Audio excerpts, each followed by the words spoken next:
Before we start, I will say I accidentally walked into the activation area for the Genius Invocation trading card game thing. So we're missing like the first half of it, I guess. I don't check the location of the quest area. I just walk around and do my dailies and weeklies. So, whoopsie. Also, my Rosaria's more built now. So, she's like decently usable now. Her crit ratios could be better though, and her damage output can be higher, but it's functional. It works. It's really hard, it's so hard to get like a crit rate or like good crit damage like hat for your DPS. We'll start off with. Come on, serious suggestions, please. I'm not trying to write a thriller here. It's supposed to be an essay, you understand? An essay. That means facts and logic. Yeah, but we'll start off with these new main story to Archon quests for Skara. Well, if it's facts and logic you're after, you shot yourself in the foot with your choice of research topic, didn't you? The Tatarasuna mystery. When so much remains unexplained, there's little to be objective about. Unless, of course, you restrict yourself to textual criticism. Yeah, well, this is my teacher's area of research. I can't change that. But it's fascinating enough without having to sensationalize it, don't you think? The strange location, the missing details, a mysterious person. I want to write my essay on something interesting, and I'm interested in getting to the bottom of all this. That's the only reason I came to you. Yes, you came to me, so all the more reason to take my advice. The fact is, it's the dramatization that will make people want to read it. There's no getting around that. Okay, but... Did one of them just mention Tatarasuna? But that's all the way in Inazuma! Is it just Paimon, or is it kinda unusual for someone in Sumeru to want to write a paper about that? Everyone here's just going about their business. Maybe it really is just Paimon. Guess people here are free to research pretty much anything. Great! Let's go find out what this Tatarasuna mystery is all about.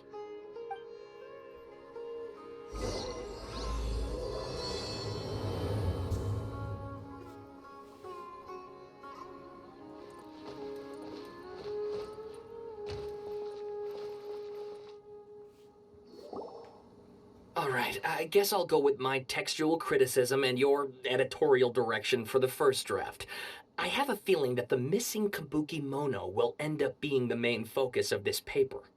Ugh, if only we knew where to find that traveler. From what they say about him, this seems like the kind of thing he'd know about. Huh? It's just her. It depends. It doesn't matter. Oh. You're the traveler, you say? Mm-hmm. Oh, my fashion. Hey, what's with that face? Don't believe us? No. Of course I believe you. Actually, I first heard about your great exploits when I was still in Inazuma. This is my first time coming face to face with you and your mysterious silver-haired companion. I couldn't believe my luck, and out of force of habit, I started, examining the evidence. Sorry. Oh, Sawada, for the love of... Sorry, we don't get out much, so our social skills are kinda lacking. Fellow shut-ins. Welcome. Traveler, I hear you've helped many people a great deal and been to many places. Would you be able to tell us about Tatarasuna? Actually, we don't know much about that place either. In fact, we only came over here because we heard you talking about it and wanted to learn more. I see. My teacher chose this area of research as a personal challenge. He said it's difficult to get into because even Inazumans don't know much about Tatarasuna's past. But who'd have thought that... If you don't mind, I'd love to show you all my outline for the book I'm writing about Tatarasuna. Hold on, Sawada. Don't you think that's a bit of a deep dive or a first read? Well, fair point. In that case, please ease yourselves in gently by taking a look at Akaba's latest essay draft. Let me give you some background. This all started with the discovery of some records in Tatarasuna. The writings mentioned someone by the name of Mikoshi Nagamasa, who crafted a fine blade. But in the end, he threw it into a fire to destroy it, and killed his servant Katsuragi. Why? Well, no one knows. Apart from the swordmaker, his servant, and the one who wrote this all down, the records also mention a kabuki mono. This seems to be an Inazuman word for an eccentric stranger, someone who dresses funny or acts in an unusual way. That's right. Akaba's teacher has spent quite some time researching these events on the ground. This kabuki mono lived in Tatarasuna for a while before disappearing without a trace. And shortly afterwards, as Akaba mentioned, things got pretty ugly. So first this strange person goes missing, then a murder happens? Seems kinda fishy to Paimon. Yes, my thoughts exactly. So I helped out too. I asked everyone I could think of if they knew anything about what happened back then. And wow! Did I get lucky! Stop shouting! This part's important. I just wanted to make it stand out. It just so happens that a friend of mine works at the government records office. He looked into it for me, and I can now confirm that all the aforementioned individuals did, in fact, live in Inazuma over 400 years ago. Even back then, Tatarasuna was already at the center of Inazuma's smelting industry. The man in charge was a government official named Niwa. Curiously enough, it seems like he went missing too.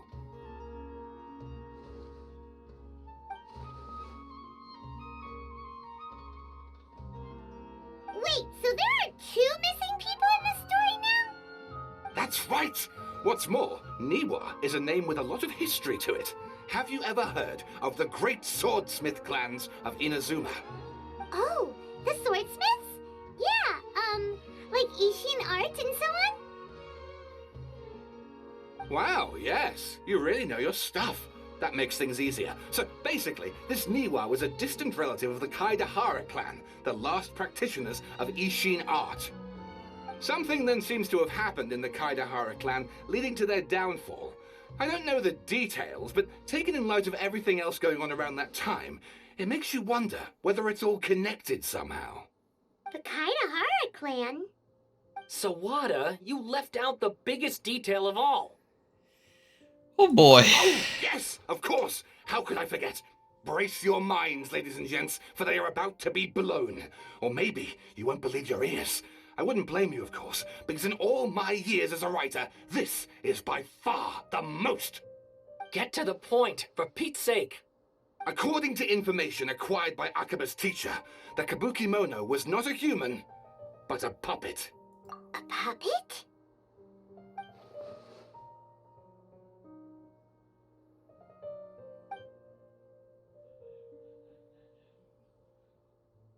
Aha! Judging by the looks on your faces, you do know something after all.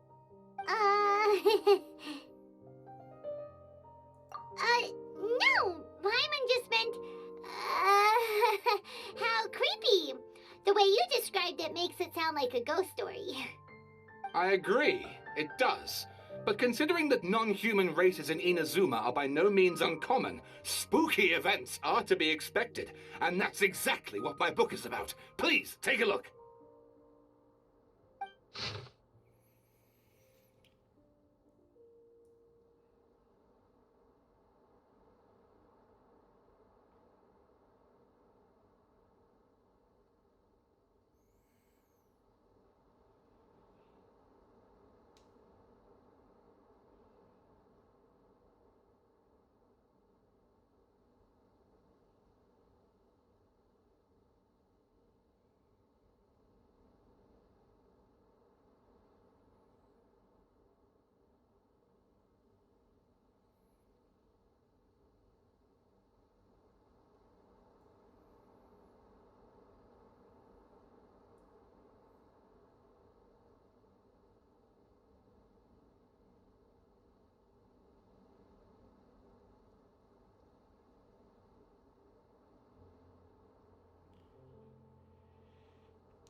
This is a lot to read.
Okay, that's kind of weird. Flash.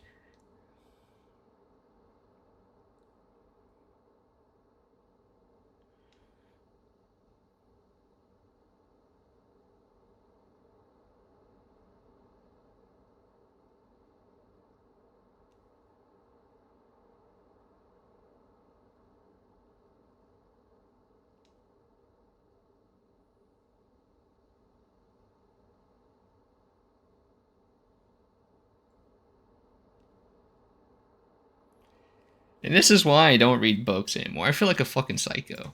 Oh, and please read my essay draft as well. Oh, I think I actually disconnected my mic. Whoopsie. Let me. Oof.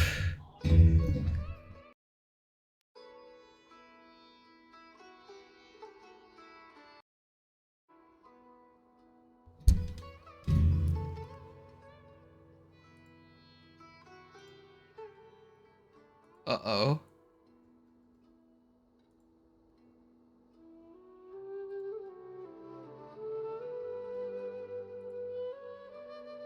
One moment, let me make sure everything's okay.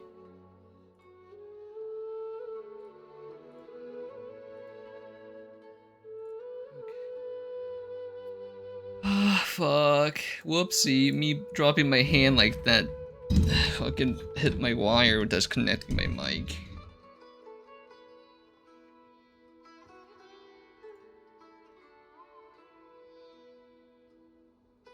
Seems like everything's good.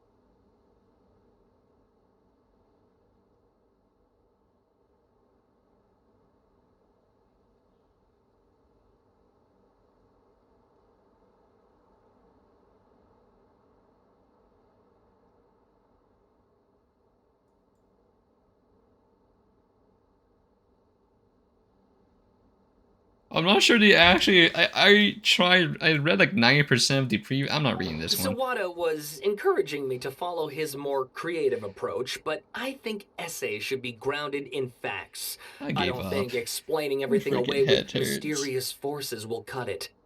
Oh, how about if I plug the holes in Sawada's narrative with political intrigue? Like, I could put a turf war between rival factions at the center of the whole series of events. Wait, you're allowed to just make stuff up? Pretty sure you've gone from essay to guessay there.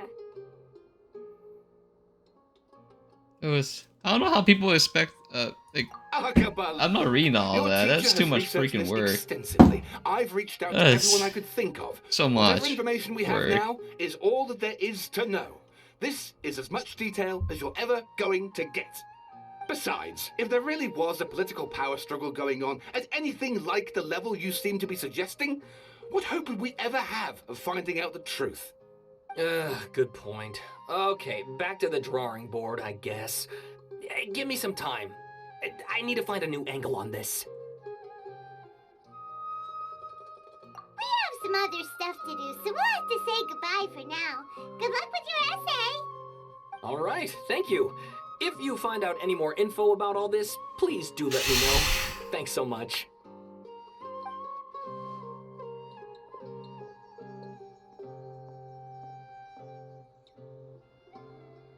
We need to do character trials or something. I think we're talking about. It has to do with the balladeer, doesn't it? I fucking sat there and read for like 9 minutes or something. Okay, then even if we did know something about it, we probably couldn't share it with them, huh? After all, we kicked his butt and got him locked up. Information about people like that is usually super confidential, isn't it? If you ask Paimon, Akaba should just pick a different topic. There must be as many essay topics as there are trees in the forest. There's no point in...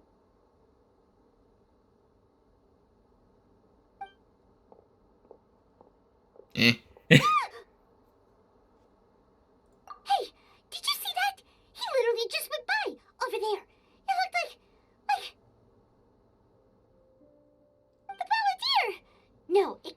happened? He got locked up. Oh, quick, let's catch up and see.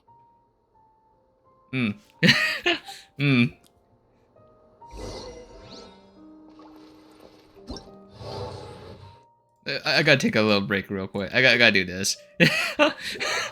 My monkey brain. Read text makes me angry.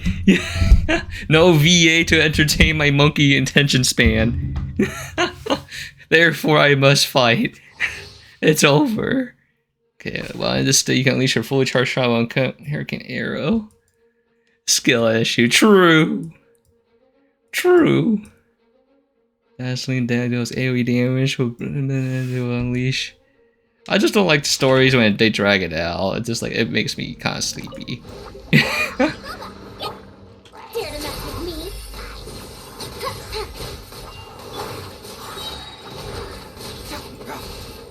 How's this character work again? There you go. We'll see about that.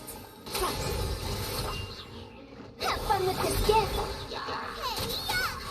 Nice and spicy. Honestly, it's Hatsumiku. I'm not sure if it's me or not, though.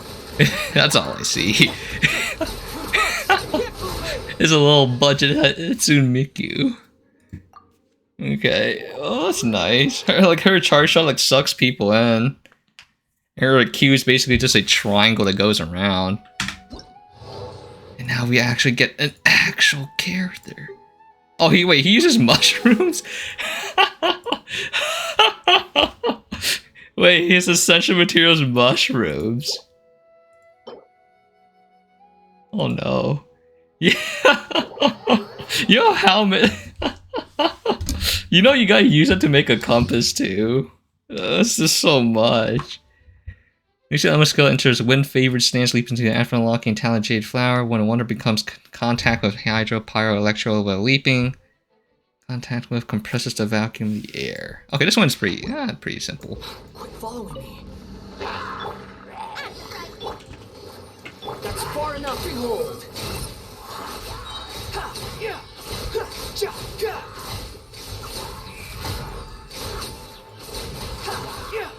Bow your head. God damn. God damn. Yeah, it's so nice because this character has so much utility as well, just besides not doing damage. You can dodge in the air, it doesn't actually use your stamina bar.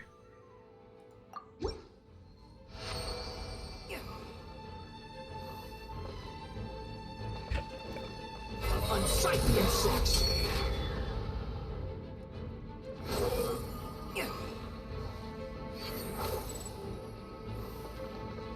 That is so nice for traversal. You just have a character that can just fly.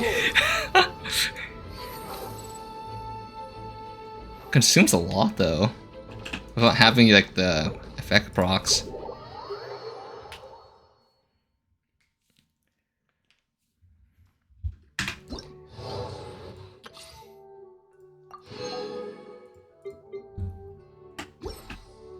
God damn.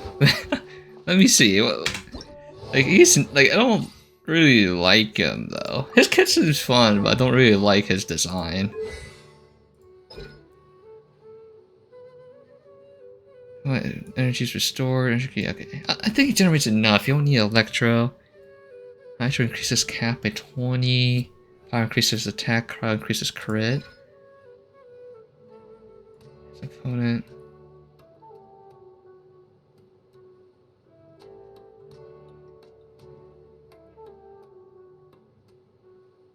Oh, I have not been doing that. Wind arrows. His opponent with... What the frick is this?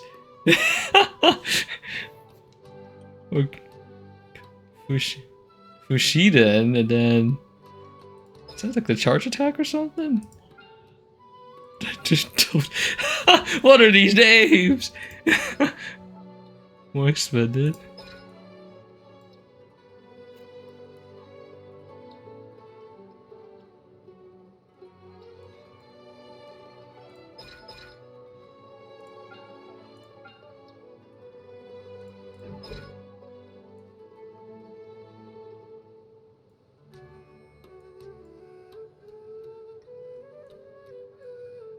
So anyway, we just go move on.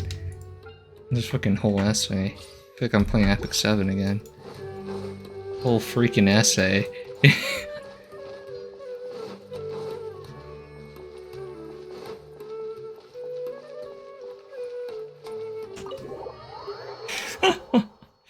I like how all the characters so far have been like pretty short. It's just like, this does this, and then you just get this whole like paragraph. It's just like he gets a unique like stamina system. I'm not sure why it has to be so complicated.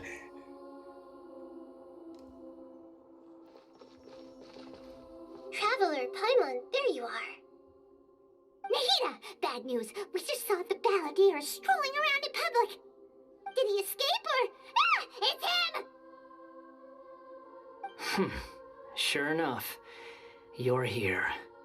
Hey! What are you doing in the sanctuary of Surasthana? Aren't you supposed to be lacked at?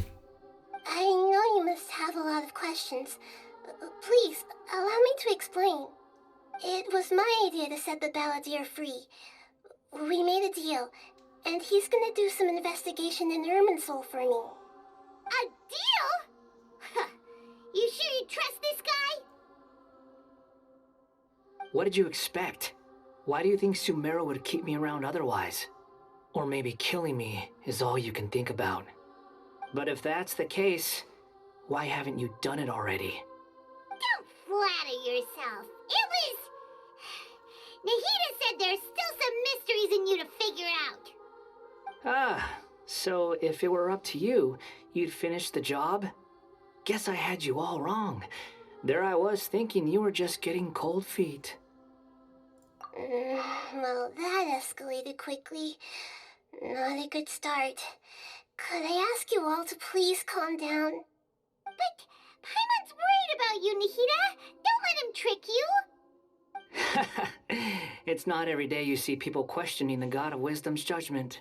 Just when you think you've seen it all. I mean, he hasn't lied. I mean, I don't think he has lied a single time. When he was like, when you first meet him, he says he was gonna kill you if you're all alone. He only just tells you straight to your face. So. Don't you dare try to drive a wedge between us! As long as the terms are reasonable, I don't think there's a problem in making a deal. Even with the balladeer. Well, I for one have no reason to doubt you. Considering you even struck a deal with the doctor. Yes, one in which I gained valuable information. You'll come to understand more about that in the fullness of time. The balladeer's power was all but completely spent after your battle. He's no longer strong enough to be a strategic threat to us. That puts him in quite a precarious position. Copium. Plus, he's a former harbinger with knowledge of many of the Fatui's sensitive secrets. Being stuck here in Sumeru could make him a sitting duck, depending on how the Fatui plan to respond. Wait a second. Former? You mean he's not a harbinger anymore? I take no pleasure in saying this, but it seems as if the doctor had no intention of welcoming back a loser, so... Oh no. You say you gotta take this L and you will not bounce back. Oh no. Sometimes it's you using them, other times it's them using you. Most human relationships are this way. Certainly all the stable ones are. That's how it was between me and the Fatui, and also between each of the harbingers. So as long as you have some value to offer, nobody will ever abandon you. But after recent events, even I have to admit that I'm not worth quite what I used to be. Well, if the Fatui are gonna reevaluate my utility, I need to have a backup plan for myself. As we discussed, I don't like causing harm to living beings, and you said you need protection. So, why not join forces with us? I think these two have made their objection to that idea fairly clear, don't you? And they're your friends, so I guess you'll be siding with them. Yeah, obviously! Nahida, don't listen to him! Then let's put that discussion to the side for now. We still have time. Today can be a trial run. Where we go from here will depend on how well we manage to cooperate today. All right, then I'll do what we agreed. Good. Go now, and keep in touch. Nahida, are you serious about this? Yes. I have my reasons for this decision. In fact, I'm largely doing it for your benefit. Ah. Yes. As I told you once before, So I can bring back Callan there's smile. information about your twin in Irmin's Oh soul. wait, that's not Callan. Oh, yeah. Actually, that's the whole reason we came to see you today. So, you have an update on that? Mm-hmm. You may remember me mentioning that the Fatui had not included your twin's details in the Descender category. This is an extremely important point. It's possible that the Fatui have other information that even I don't know about.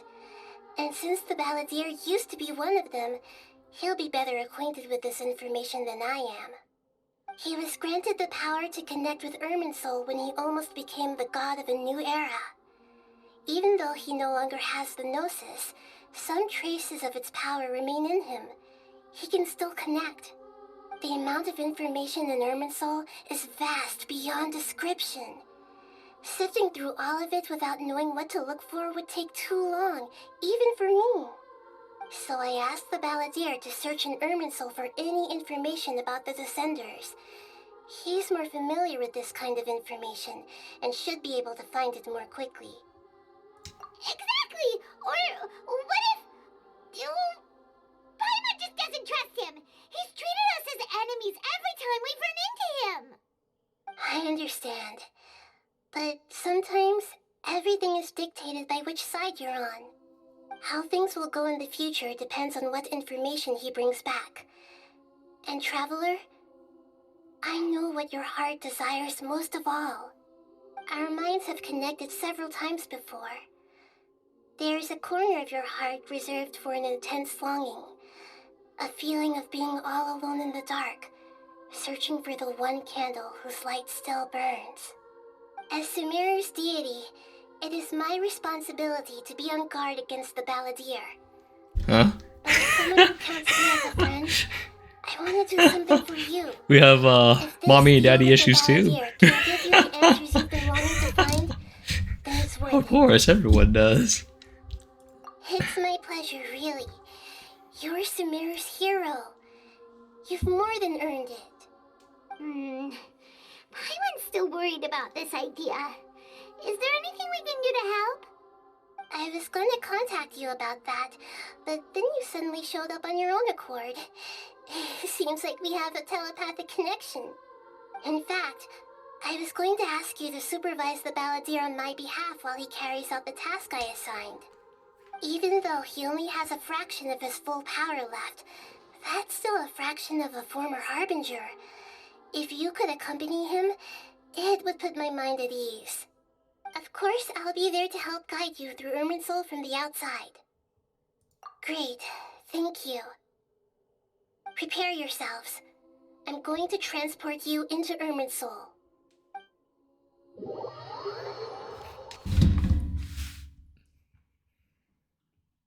Wow, it looks pretty different here compared to last time. The colors are gentler. Guess that must be because Sumeru's at peace now.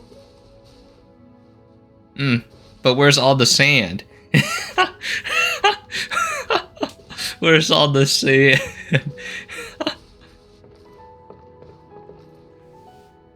Look at that. Hot on my heels. You know, you didn't have to cut your catch-up short just to keep me company. Oh, but I guess you panicked when you realized that I might enter Irminsul ahead of you. Shut your beak, jailbird! No way a prisoner gets to be so smug!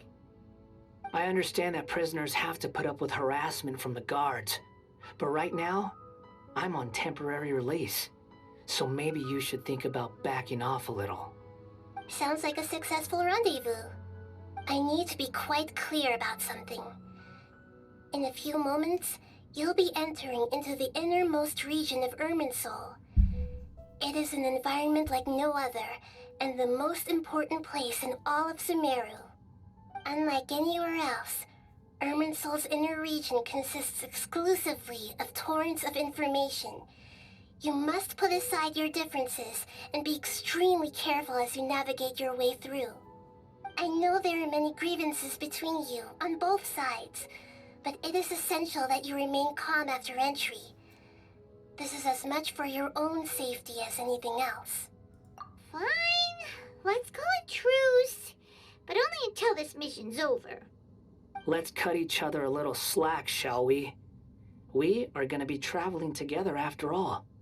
Per my agreement with Lesser Lord Kusanali, I'll be at the front. It's my job to lead the way and get rid of any obstacles in our path. All you have to do is keep your pretty eyes open and try not to fall behind. You sure are confident. Paimon will give you that. You make it sound like you're even more experienced at adventuring than us. If there are no further objections, I suggest we get going. Or did you need some time to mentally prepare yourselves? Ew! Ugh, the snark on this guy. It's unbearable. We can start now. Irminsul access granted. Initiating connection procedure. Is this a small sapling? Oh, darn it! Come on, let's catch up with him.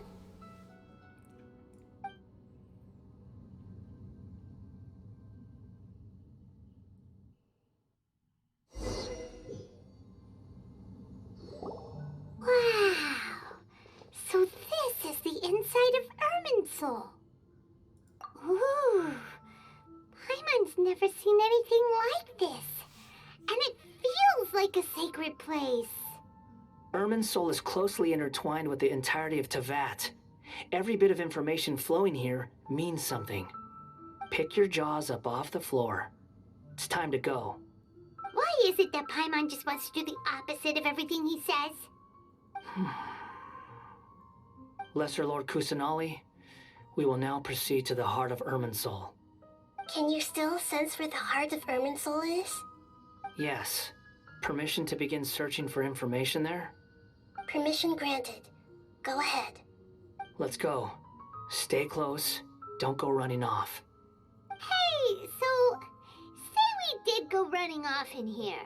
What would happen? What are you smirking at? I was just imagining the look on your travel companion's face if you went and got lost. Anything's possible in here. You can't rule anything out. So if you want to stay safe, your best option is to stick close to me.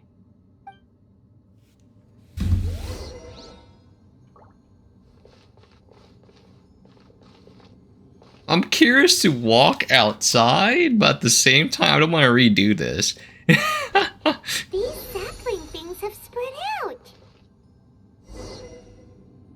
Those are all packets of information from inside Irminsul. Be careful not to touch them.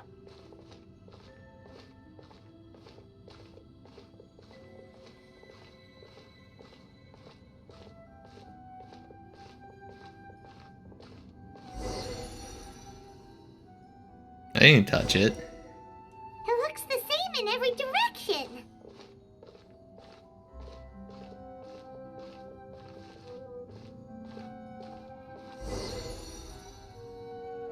No wonder he mentioned about getting lost. Huh. What do you know? He was actually telling the truth.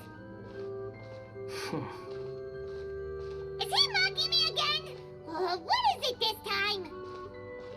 There's a time and a place to lie, but this definitely isn't it.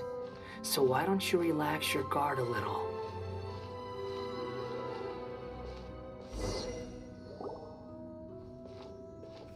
We're here. What a huge tree!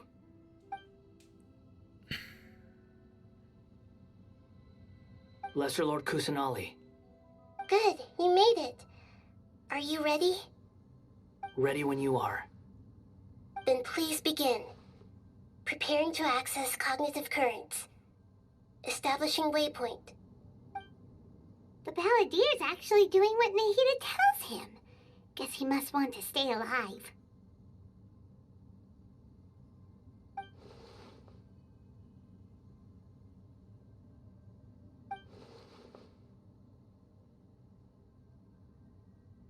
The rest is up to you. If you discover anything at all, make sure to share it with us. Will do. Huh. For once, we're the ones with nothing to do. Traveler, Paimon, would you like to talk?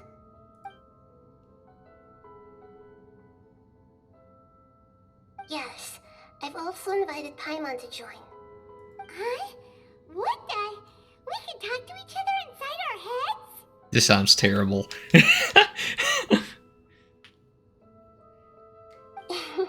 That's part of it. Plus, we're all friends. There's nothing wrong with us talking like this once in a while. Paimon's never tried this before. This is great! So, Paimon's been wanting to ask you something. Don't you think the Balladeer's a bit of a walking contradiction? He's always talking back, but he seems to listen to what you say.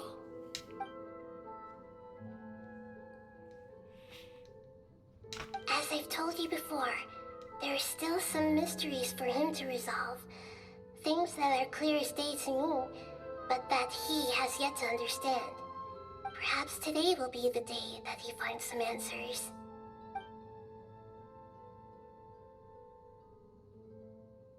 Well done. Smart and attentive as always.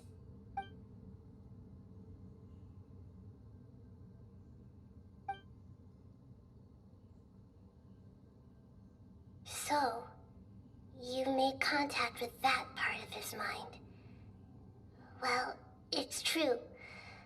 Betrayal turned the Balladeer into the person he is today. Huh. Paimon thought nothing could get under that guy's skin. Turns out, he can get hurt and angry just like anyone else. Everyone has a history, Paimon. Even if you're a puppet created by the Electro Archon. Speaking of puppets, we ran into two people at the Academia today talking about an essay. Turns out their topic was about the Tatarasuna incident. Nahida, do you know anything about that? If you mean the mysterious events, the Kabuki Mono and so on, yes. I know about all of that. Really? Because from what they were saying, it sounded like lots of Tatarasuna's history is still unexplained. And most of the information we have now is just from people filling the gaps with their imagination. At least that's what they thought. Oh? How interesting. Those two managed to deduce quite a lot through guesswork alone. So the Gese got it right? Well, they guessed right about one thing. Tatarasuna was sabotaged. Must be a riveting conversation you three are having. Funny how all the good ones happen when I'm not involved. What makes you think we're talking to each other? Don't insult me. You're having a private conversation without me. Obviously, I must be the topic of said conversation. Yeah, Of course probably. you do. You can't have your prisoner knowing too much. So, have you found anything yet? Still looking. Don't get your hopes up, though. You and your twin come from outside this world. It wouldn't surprise me if there was nothing on either of you in Irminsul at all. Wait, how did you know about that? Did Nahida tell you? It's not like we've never met before. And anyway, you're world famous. It'd be more surprising if I didn't know a few things about you.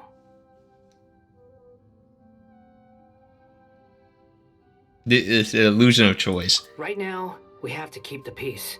I'm not interested in creating more misery for myself. And making cordial conversation is something I can manage. Huh? Wait.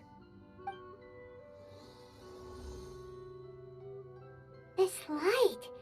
It looks similar to those saplings. What could it be? Anonymous data. Hey, don't you forget the agreement. You have to share it with us. Shh. Just wait. Mr. Niwa, are you certain this is worth the risk? We are talking about Tatarasuna's furnace, after all. It may not pay to act rashly. There's no one else who can enter the furnace. It has to be me. Is that so? Well, since you insist. It's...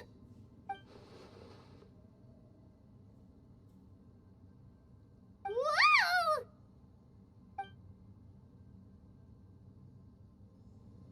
Oh, I thought we were going to go to like a Final Fantasy battle or something. I have been in Tatarasuna for some time That now. blur was You interesting. have shown me great hospitality, as has Mikoshi Nagamasa, and indeed, everyone else. Under your leadership, Tatarasuna is a warm, welcoming place. Like a giant village. People are gainfully employed. Their lives have purpose. They are motivated. Oh, As I understand, the Raiden The storm Shogun approaches. has, in recent years, eliminated much of the evil that plagued Inazuma. As for Tatarasuna, it was originally established as a means of safely disposing crystal marrow. The forging industry with crystal marrow as a raw material has since flourished, giving rise to generations of swordsmiths. Some world-renowned, others unknown, all passing on their legacy. Skills, blood, dreams. Every smith brought into this trade looks to find their purpose between steel and blade.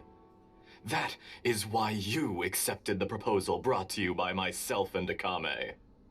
Yes, well, were it not for you coming to Inazuma and happening to make Akame's acquaintance, the two of you never would have joined forces. And he would be the first to admit that there's no way he could have revolutionized our forging process like this on his own. At least not on the same timescale.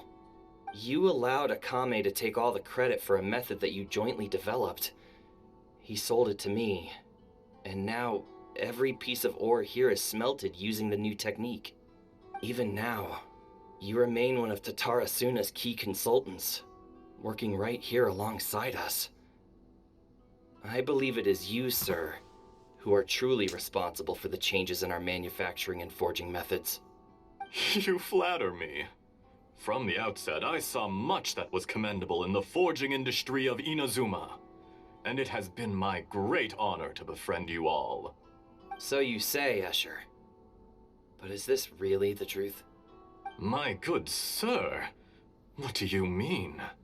I tried to resist thinking it was all connected, because I didn't want to speculate, and I didn't want to believe that things could turn out this way. What have we gained from adopting your new technology? Ominous black smoke? Mounting production problems? Worker fatigue and casualties are up and continuing to rise at an alarming rate. And recently, as you well know, someone died because of that strange filth inside the furnace.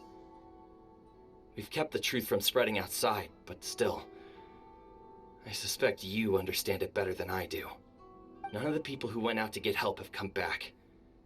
Now, our mutual friend, the Kabuki Mono, is taking the Golden Feather to Narukami Island to seek an audience with the Shogun. This is our last hope. But that doesn't faze you, does it, Escher? Nothing does. Otherwise, why would you still be standing there with that smile on your face? I'm just surprised that you finally chose to be so sincere. I'm sure you've been harboring these suspicions for quite some time.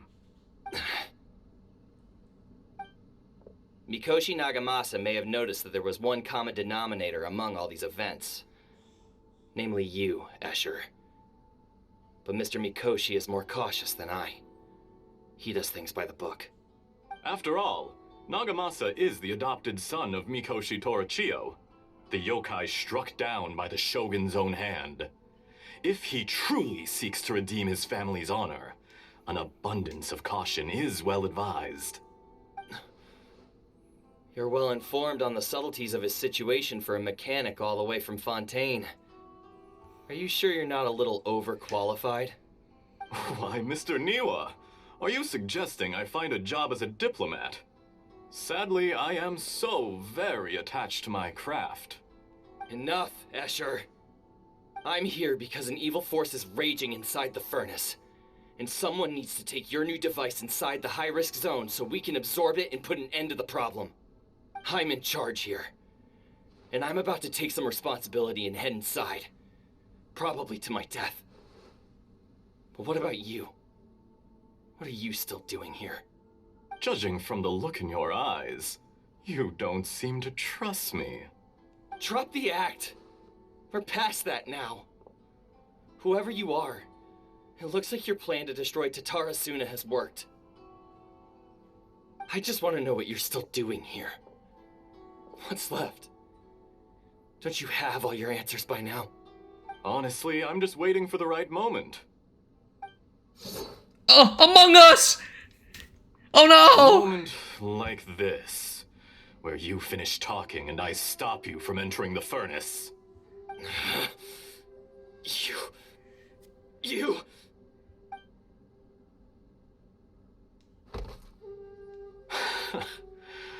You're a little smarter than I initially gave you credit for.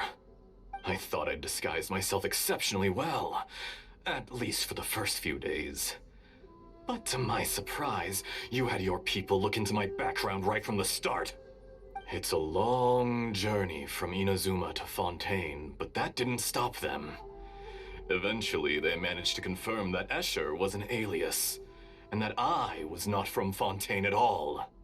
And yet, despite all of that, you still fail to realize my true identity, and what I seek in Tatara Suna. Did you really think you would be able to see through my plan? It's the doctor. If you kill me, there's no one who can get inside the furnace. So you're really going to destroy this place? Is that it? Oh, but you're quite wrong. There is one other person. Some may not see him as a person, but you told him yourself. You're not a puppet. You're a human. You're just missing a heart. Whoever you're working for won't get away with this. They'll be found out. But this makes no sense.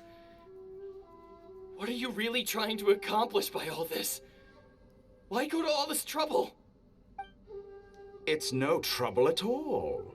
Patience is a virtue which I have in abundance. This is all part of a carefully controlled experiment. If you must know, I'm happy to divulge my true identity. Yeah. I'm a Fatui Harbinger. One of his Call multiple me cells. the Doctor. The Fatui? Who? What do you want? Just to create a minor inconvenience for your nation. That's it? That's why you gave us your cursed technology? Just to let loose the evil energy from the crystal marrow? Look how even the righteous soul is filled with venom when faced with its demise. My device functions precisely as you say. It is the only chance you have of preventing a catastrophe and keeping the truth from the outside world. However, I did not make it with you in mind. It is easier for a person to be possessed by evil spirits when they are filled with hate. So give in to your fury. I want to see what happens when a malevolent heart is placed into an unsuspecting puppet. Make no mistake, even without you, that pure, innocent puppet would only end up being used by someone else instead. What other reason would a human have for befriending one who is not of our kind?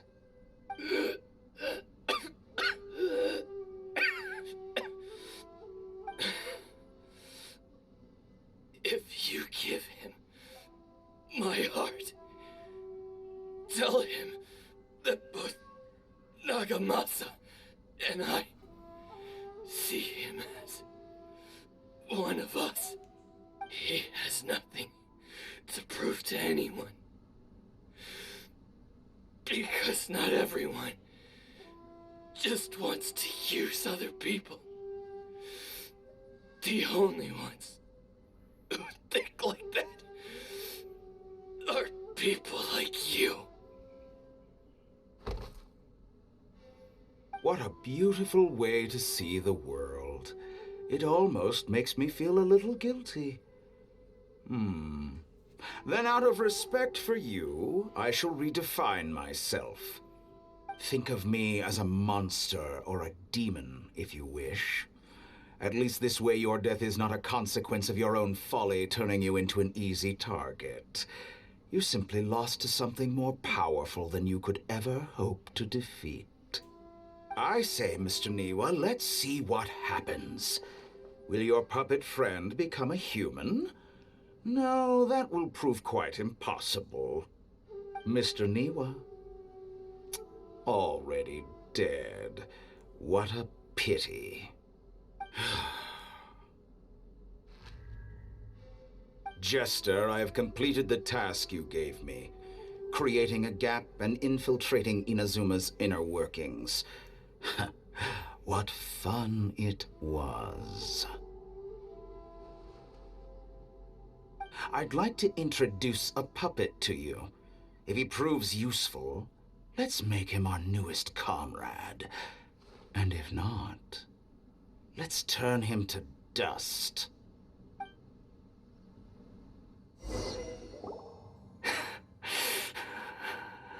Uh-oh. He's not really happy about that. Uh-oh. Turns out it's been himself the whole time. Hey, are you alright? Dottore.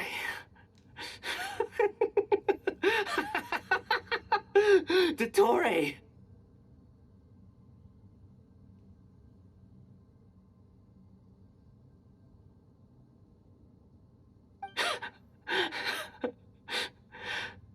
Good. Good. Was that the doctor? Did he turn into a mechanic from Fontaine? But why did we see things from his perspective? When I touched the doctor to confirm whether he'd eliminated all his segments, I read this memory in his mind. You have to admit, it must be the truth. Maybe so, but it means nothing. Does it? But this memory shows that Niwa didn't betray you. He never meant for you to be the one to take the device into the furnace. You know very well what that means. Even more so than I.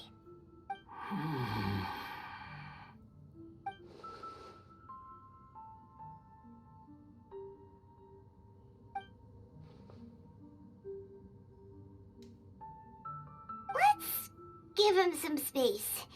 He looks really mad. Paimon doesn't want to be anywhere near him right now. We need to give him some time to process his emotions.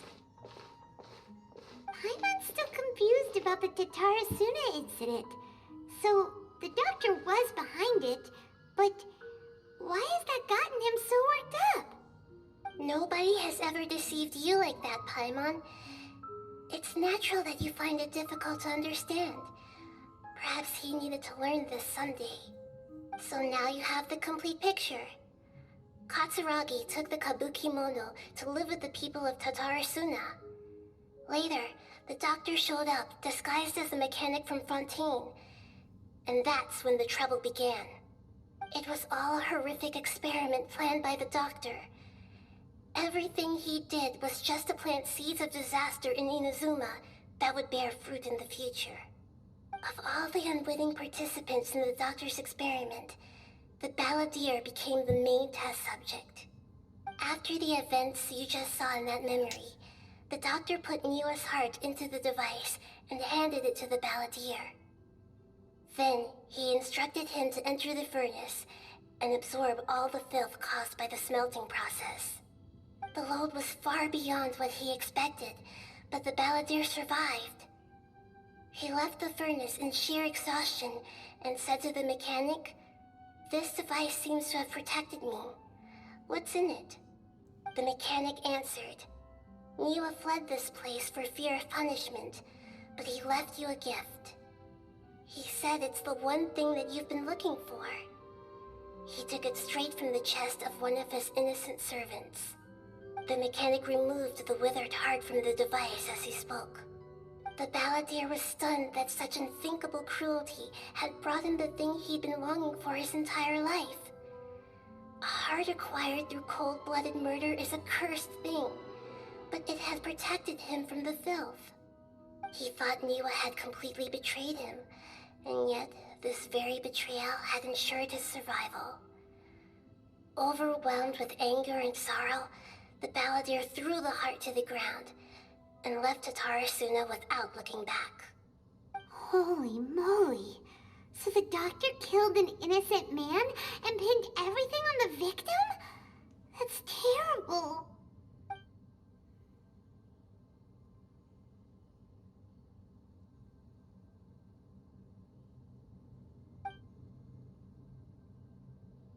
Vengeance! Yes. Only if he understands this can he choose a new path forward. Tatori, you brazen-faced... Niwa didn't run from justice. You killed him.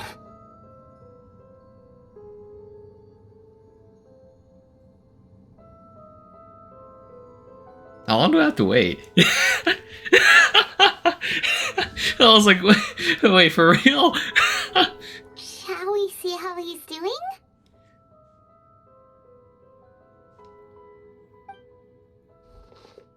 Hey, you alright? That's a scary expression. Are you worried about me?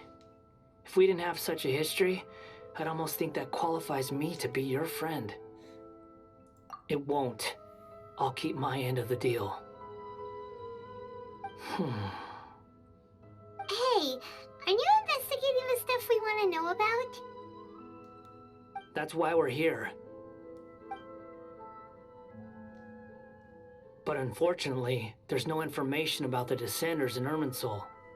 Even if you can't find anything, that seems to confirm it. Irminsul does not keep records on the Descenders. Anyone who comes from beyond this world is not counted as part of Tevat. Oh, does that mean we have to leave empty-handed? Don't thank me just yet. You look really upset. Well, since Irminsul was a dead end, I guess I can share some other info that might interest you. Huh? About what? The reason why there are records about your sister in Irminsul. It might have something to do with Conria. Apparently, Conria was her first destination when she arrived in this world. Plus, she only came to this world because the heavens responded to the summoning. The heavens responded? The Jester told me this himself. You can take his word on this. He was a royal mage in Conria, and lived with your sister for a time. The Jester! I don't know the details. It's up to you whether you want to believe me. All I can say is, I wouldn't lie to you about this. Did you get all that, Lesser Lord Kusanali? Yes. Astonishing news. Does this info count towards my mission? It wasn't from Irminsul, but was it valuable? Very valuable. Good. In that case, I'll take some time for myself now. Huh? What have you done? Lesser Lord Kusanali was right. My power's all but completely spent. Even if I use all of the divine power left in me, I can't sustain this shield for very long. I shared a secret with you, and now you owe me. So in return, I'd like you to answer a question for me. Give me your hand. Hey, yo? Are we holding hands? Yeah, sure, just holding hands, bro. It's fine. Just bros being bros. Can you hear my voice inside your head? No, I can't do anything like that anymore. At most, all I can do is exchange a few words with you. So tell me, in this world, is it possible to change the past?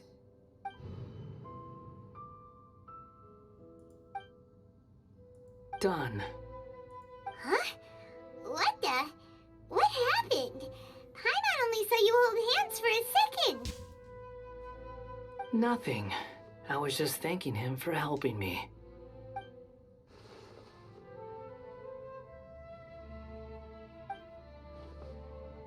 So long. I suggest you get yourselves out of here quickly. Where are you going? Hey, wait up! Didn't you say not to go running off? He's gonna pull an auto. He's like, I want you. Wait, he's actually pulling an auto real quick. That's actually real funny. Let me touch this imaginary tree. Just gonna bring a person that's important to me back real quick. Tree.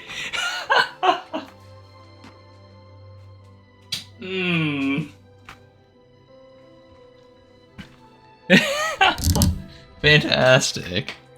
Fast reaction time. But I don't think we'll be seeing each other again. From this day forth, the names Balladeer and Kabuki Mono will cease to exist. Those who died in Tatarasuna because of me deserve another chance at life. Hey, Balladeer! Don't do anything stupid! You know, I never did like insects. Hordes of the puny things swarming together can be a real nuisance. And I enjoy nothing more than to stamp them out like the pests they are. But if a colony of harmless ants isn't threatening anyone, I guess they deserve to be left alone. Luckily, everything can be set right. It's time to solve this once and for all. Balladeer! Balladeer! Uh-oh, he disappeared. Come on, we gotta find him somehow.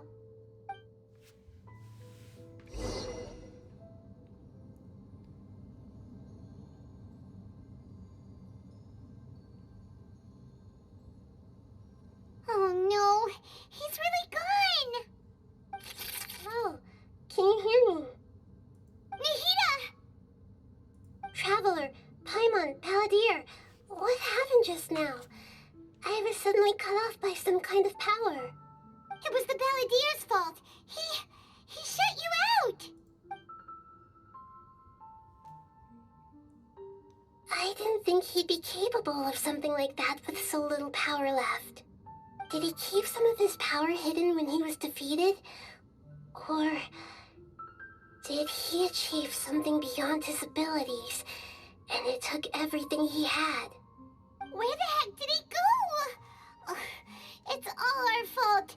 We were supposed to keep an eye on him. Sorry, Nahida. Don't be. It's not your fault. Please, let me handle this from here, even though I'm not sure I can solve it. We're running out of time. Follow my lead and get out of Irminsul as soon as possible.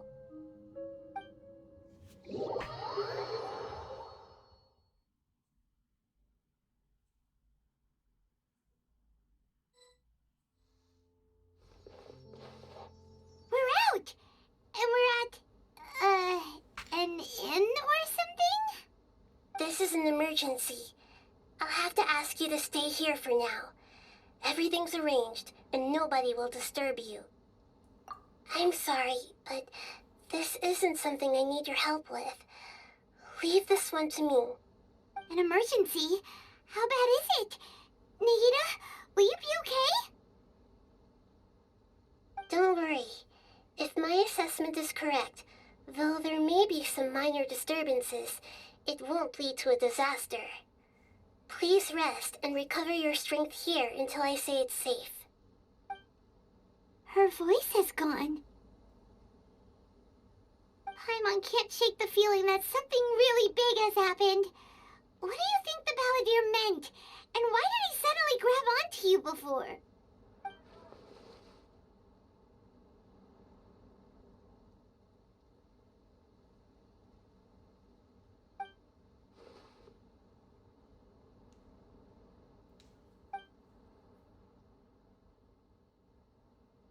He wants to change the past? But surely that's impossible! Surely. Right! You can't just rewrite history. All that stuff happened already in real life. It's like, imagine Paimon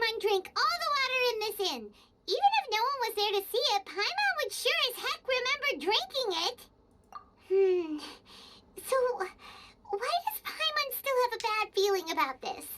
Paimon can't help but feel scared about what he might do. Oh, Paimon's so confused. Huh?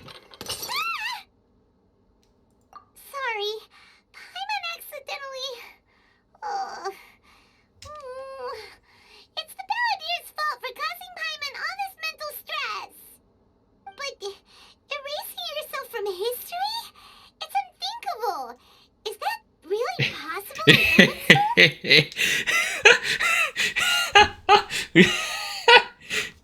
Yeah, they don't know. That's a good one. I mean, it does take a countless timelines. Uh-oh.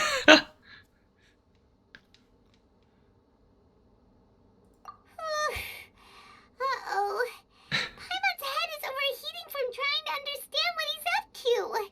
And it's still not working. Ugh. Paimon's had it with that little brat. He's been nothing but trouble ever since we met him. There's no way he'll actually succeed, right? Otherwise, won't everyone who's connected to him be affected too?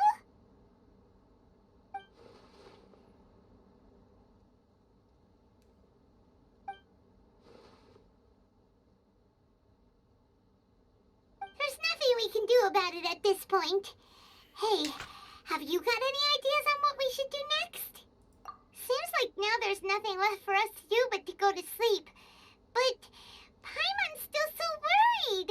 Paimon won't be able to sleep a wink tonight. So, how about, we list all our favorite foods to take our mind off things? Heck, if that doesn't work, Paimon's probably gonna collapse of anxiety here.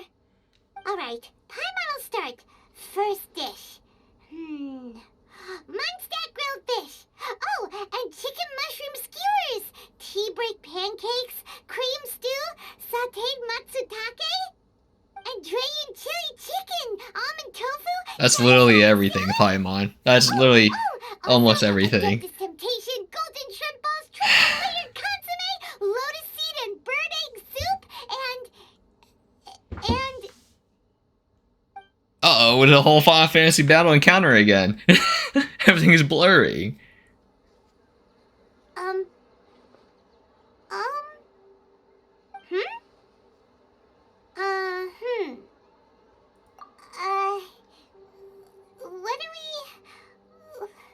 What was Paimon supposed to be doing just now? Paimon was, talking? Huh. Paimon suddenly can't remember what she was talking about. What was it again? Oh, we were affected because we're not from Tibet. But Paimon is. Valadier? Is that a food too? Huh. Weird name though. Uh-oh. He fucking did it. Wait a minute.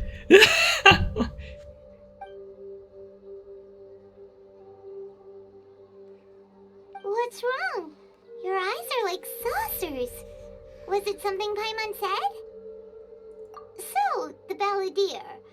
Is that someone's name? 'Cause it sounds like a nickname or something.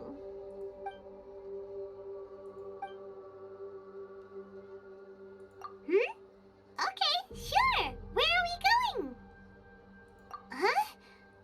Fine by Paimon, but is everything okay? You're acting like this is an emergency.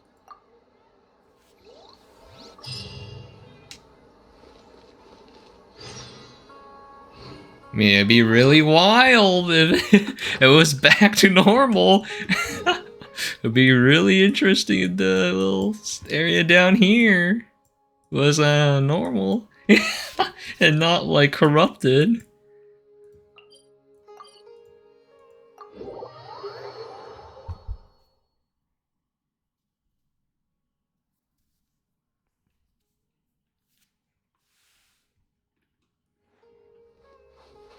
Oh, you know what? I should not put Fischl in here, huh? Fischl's not like really good in this team comp. Should back Beto. All right, let's go. I like how it's been like a month, and I barely built like 1 unit. That's the sad reality. I'll work on everything else. I don't know how the freak you guys even build any unit in a game. In this game, it's just impossible. What is it? Yeah, I'll work on this guy right now. We've made it to Amenoma Smithy. Ah, it's been a while. Of course. Go ahead. No. Now there's a question I wasn't expecting. Very well. I'll tell you what I know once more. The once renowned Raiden Gokuden, comprised of 5 branches. Amenoma, Futsu, Ishin, Hyakume, and Senju. The art of forging practiced by these 5 clans was first taught to them personally by the almighty Shogun. Over time, the 5 branches diverged from one another as generations of bladesmiths honed and perfected their craft until they became 5 distinct traditions. Most of the great swordsmith clans of old have since fallen into decline, and for a long time, only the Amenoma branch kept its art alive. But fortunately, Kaede Harakazuha recently returned to Inazuma and took up the mantle of the Ishin art. Now, 2 clans remain of the original Gokuden 5. If my memory serves me right, you yourself were present when he forged the Ishin blade. Oh, yeah, we were. Paimon remembers that now. I have it in my inventory, We actually. learned a bit about the decline of the Raiden Gokuden then, too. It seems like such a shame. That, my friends, is a tragic tale indeed. In fact, this was not made known to me for most of my life. All these years, I knew of those great clans' demise, but never the cause. Only recently, when the question was on my mind, did I ask Kaede Harakazuha about this. He told me that, as we are both heirs to a branch of the Raiden Gokunen, it was right that I should know the truth. There is no harm in telling you, but I must warn you. It is a dark and sorrowful tale. The Raiden Gokuden were the targets of a murderous rampage by a vengeful bladesmith. Vengeful? Why? 400 years ago, so I'm told, there was a catastrophic malfunction in Tatarasuna's furnace. One brave swordsmith heard the commotion and chose not to flee, but he rushed to the scene, hoping to prevent a disaster. Tatarasuna was home to a state-of-the-art forging and smelting operation in that day, and overseeing it was the armory officer. His surname was Niwa, though he had family ties to the Kaedehara clan. Knowing that they had just one chance to save countless lives, Mr. Niwa and the swordsmith leaped together into the furnace. The furnace quickly stabilized. Okay. But neither of them made it out. The smith's death, though heroic, dealt a devastating blow to his family's fortunes. His orphaned son was left to fend for himself, and grew up deeply resentful at the world. In his heart, the whole of Inazuma was culpable in his tragedy. He hated the almighty Shogun for her apparent indifference towards his father's death, and he hated everyone who had done nothing to try and save him. Powerless and destitute, the only legacy he had to pass on to his children was his hatred.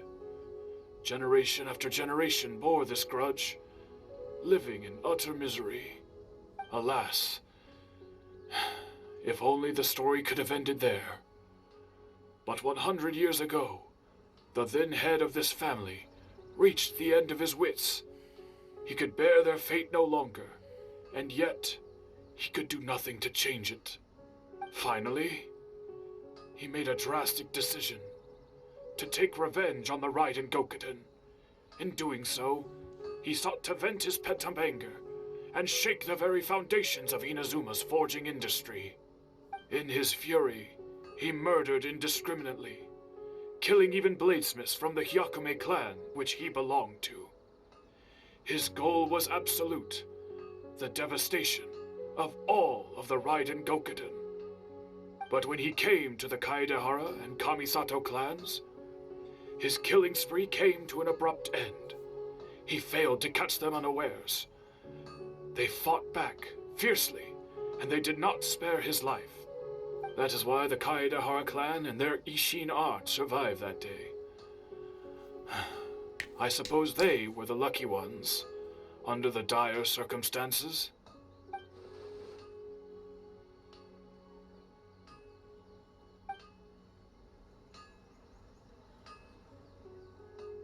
Was there anything else you wanted to ask? Kazuha? Why, yes. Just yesterday, in fact. We spoke for a while over some tea. He seemed well. My pleasure. Don't tell Paimon. There are other places you want to visit too, right? Your expression says it all. You can't hide anything from Paimon. On to the next stop. Lead the way, traveler. Paimon will be right behind you.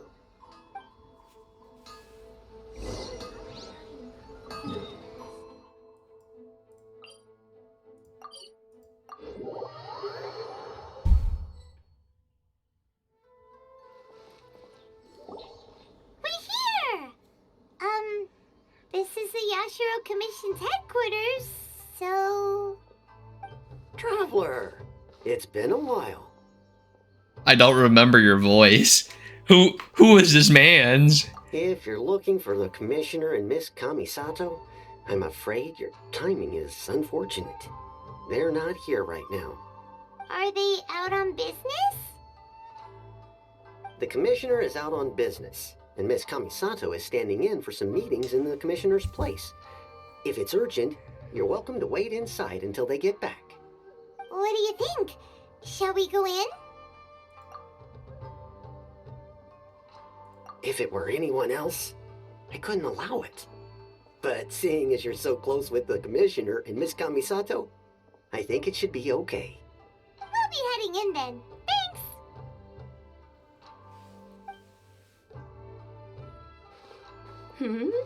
Hello, dears. Is there something you want to say? Of course, traveler. Yes, I know who you are. Miss Kamisato has told me about you. What would you like to know? Oh, they're both very well indeed. Lately, Miss Kamisato has been rather busy attending all kinds of meetings and occasionally paying visits to some local organizations on the Commissioner's behalf. As for the Commissioner himself, well, you know, busy as ever. That much hasn't changed. Although he does seem to be in a rather good mood these days. So pretty much business as usual in the Yashiro Commission, huh? Very much so.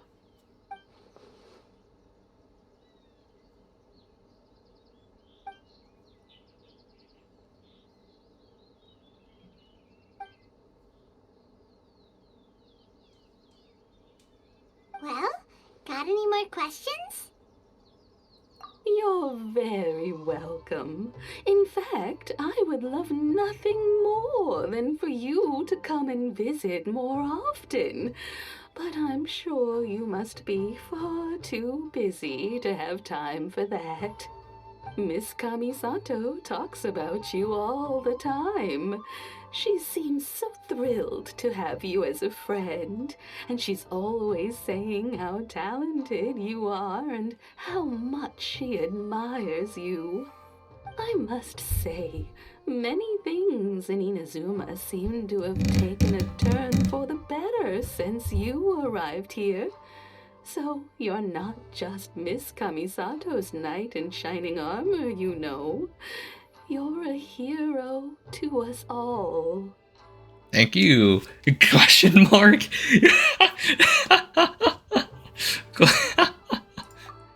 I mean it. I didn't do shit. Whenever the commissioner dines Or Traveler didn't do much. Toma always joins him. I always find myself at my most relaxed when I'm serving the two of them and listening to them chat away. The commissioner has such a busy schedule that he doesn't always have the chance to take his meals at home, but given the opportunity, he always prefers to dine here. They say it's because Toma's a much better chef than most.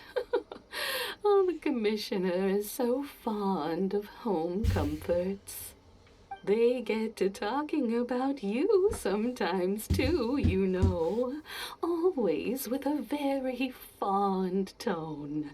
The way one would talk about dear old friends around whom one can truly be themselves. Miss Kamisato occasionally joins them as well. Whenever the whole family gets together and they start talking about people they've met and experiences they've had, you always get a mention. Can I, It's like, been go? many years now No. since the late Thank you, Mr. and Granny. Mrs. Kamisato I'm being held hostage. Much has happened in the Kamisato clan in that time. As someone who is old and gray enough to have watched their son and daughter grow up, it makes me so happy to see them meet a dependable friend whose company they enjoy so much.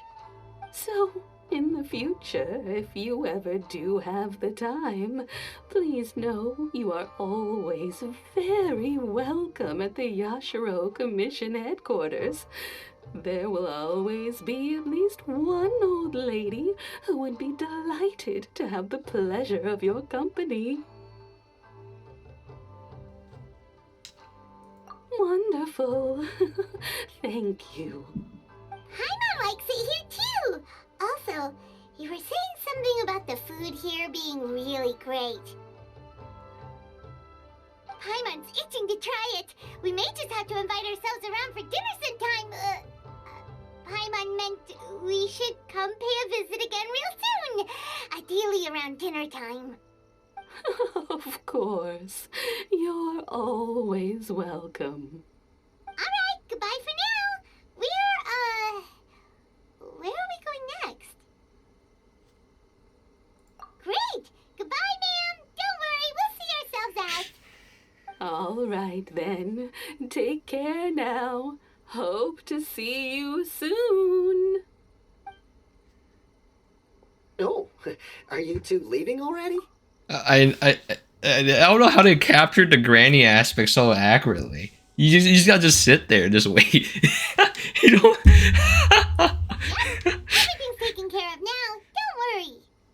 Very well. Safe travels. Goodbye. Thank you, my man. Quick and snappy. Very nice. The fucking granny. Me, okay. Thank you.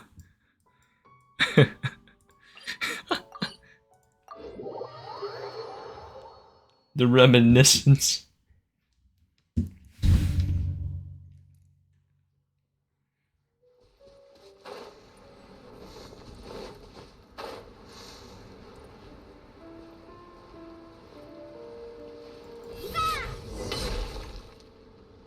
Oh, Xavier. Well, here we are. But what are we looking for? Something or someone? Do my eyes deceive me, or is that the Traveler and Paimon? Xavier, what are you doing here? I was in the general area, and now I'm in this specific area. There, that's me. So what about you two? We have some questions questions and thought you might be able to help. Did you just say Xavier? And not Xavier? So anyway, I'm swapping back over to the Japanese dub. Certainly do. I've Yeah? researched the furnace here in some depth. If there's anything you want to know, just ask away. Like the back of my hand. Make no mistake, I have been here a good many times before. Not only that, but I've met people in Inazuma whose families used to live in Tatarasuna years ago. They said it's all true, the history here. Oh, well, it's a long story, don't you know? The tale of Tatarasuna starts a long time ago. I'm told that its history as one of the most foremost forging and smelting operations in the nation goes back around 1,000 years. Still, the furnace has had a couple of serious maintenance issues along the way. A couple? When exactly? One was just in the last few years, the other was several hundred years ago. A fun fact, I'm not the first Fontaine tech guy to come and work on it either. There was a guy back then too. The doctor is still They say there? he was a mechanic who consulted on a technology upgrade. It seems like the technological collaboration between our two nations goes back a long way. How about that? Hey, weren't you gonna ask Xavier something about Tatarasuna? Come on, ask already. Oh, I didn't realize you two were here for a history lesson. Me neither. Paimon doesn't know what's gotten into this one today. Feels like we've been preparing for a history exam or something. What brought this on? Did you just wake up today with a sudden burning desire for historical knowledge? Sure, go ahead. A kabuki mono? No, I can't say that I have. I do know the word, Inazuman for those eccentric types who always go around dressed to the nines. Just the sort of person that I'd like to meet, actually. But sadly, I've never had the pleasure, nor have I come across anything to do with a kabuki mono where Tatarasuna is concerned.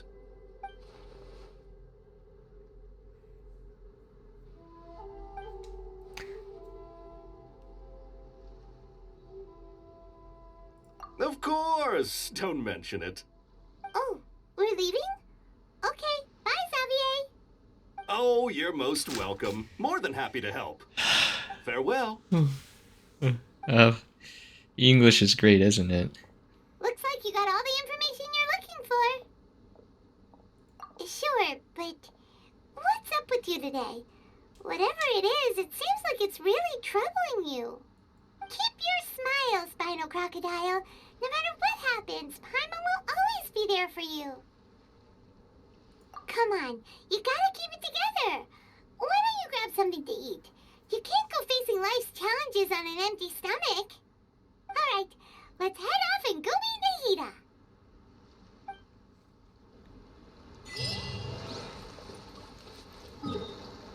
Wait, what the heck? Good.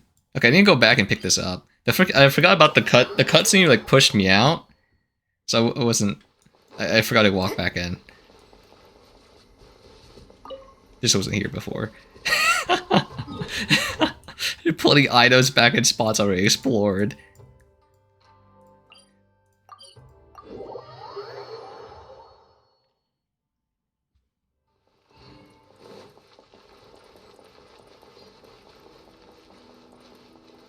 God, it's really hard not to look. Oh God.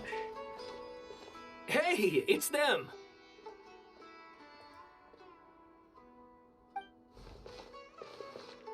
Akaba, Sawada, you're still here? Indeed we are. If you have a moment, we'd love for you to join us once more. We have time. What do you want to talk to us about? It's the same topic we discussed last time. Obviously. I'm not reading that again. Still looking for more info about Tatarasuna, huh? Should we join them? No. Unfortunately, we haven't made any real progress. Huh? Oh, of course.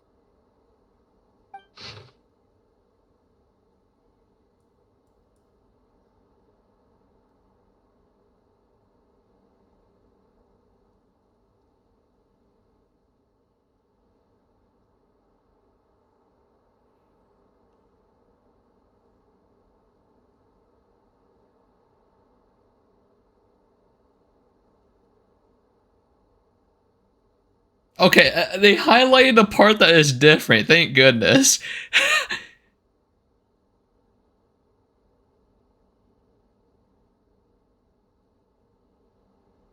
I presume you'll want to read mine as well. Here.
Well, what do you think?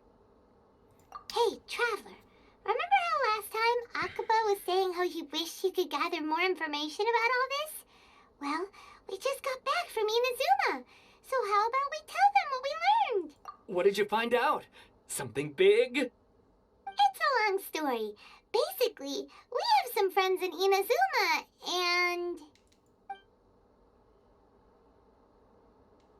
Wow, so many new details. Thank you so much for sharing that with us. Well, well. So it all comes down to one man's desire for revenge. Huh. You heard this from a member of the Arminoma clan, you say?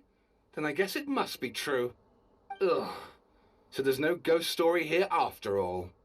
This new information actually lends further credence to my hypothesis. Evidently, swordsmiths were seen as having an incredibly prestigious role in society those days, to the extent that harming them was conceived of, at least by the perpetrator, as a way of exacting revenge against those in power. Yes, okay, point taken, you were right. But that doesn't mean I can't carry on with my novel. And they're back at it. These guys are really into this. Oh, so sorry. Look at us, prattling on about our projects and ignoring you. Thank you so much for the information. You're welcome. See ya. Keep us in the loop if you find out anything else. Will do.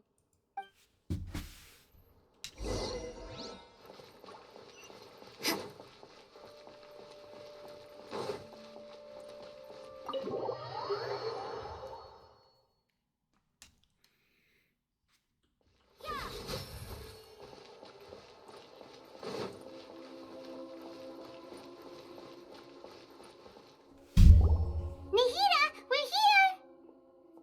Traveler, Paimon, how have you been? Ugh, where to start? Paimon hasn't had a moment's rest this whole time. That night, we ended up chatting and chatting until suddenly the sun was up. And then he decided he wanted to go to Inazuma. The balladeer? Oh. Sounds like some kind of Whoops, I forgot. She doesn't remember either. You look troubled. Is there something you need to tell me?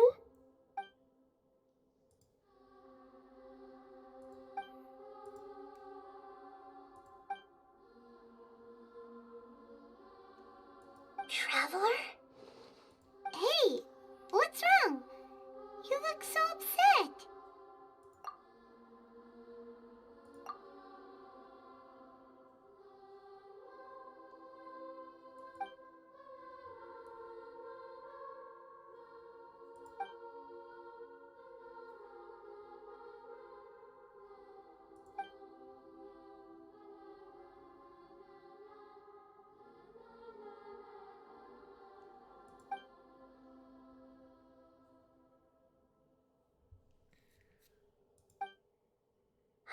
That's quite a story.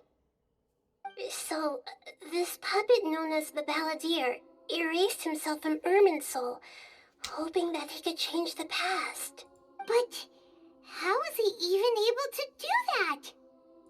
As the traveler said, he very nearly became Sumeru's deity. Admittedly, I remember it a little differently. I don't recall finding anyone inside the machine after we defeated it. Nevertheless, it does make sense. If someone were to successfully erase themselves from Irminsul, the world would change to reflect the new reality. So, you believe this person really existed, and we just don't remember him because he literally changed the world? Yes. Theoretically speaking, it is possible to do this. But I'm struggling to imagine the kind of person who would dare go through with it. The traveler comes from a world beyond Tevat. That's why there's no information about him in Irminsul, and it also explains why any changes to Irminsul wouldn't affect him. So if there's anyone in the world capable of retaining memories from a past that has been rewritten, it's you. It's quite incredible when you think about it. Paimon's having a hard time understanding this balladeer guy's motivations. Why did he do it? I can only make inferences based on the information we've been given. As for what kind of person he was, only you remember that.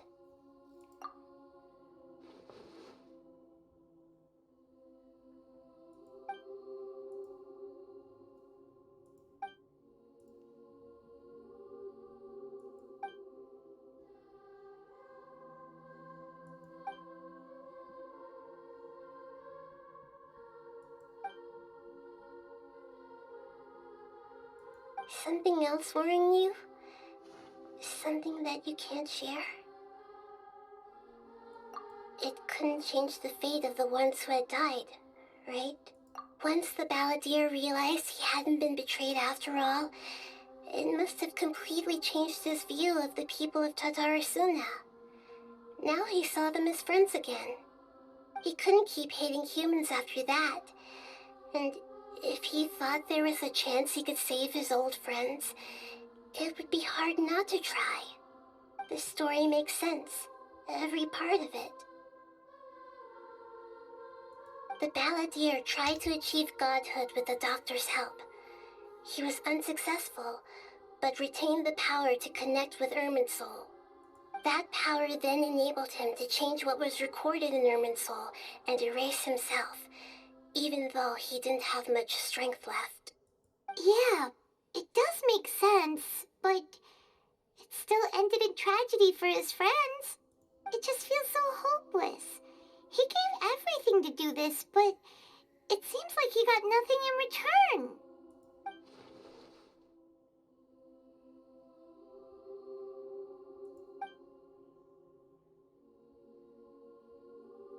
Please wait a moment.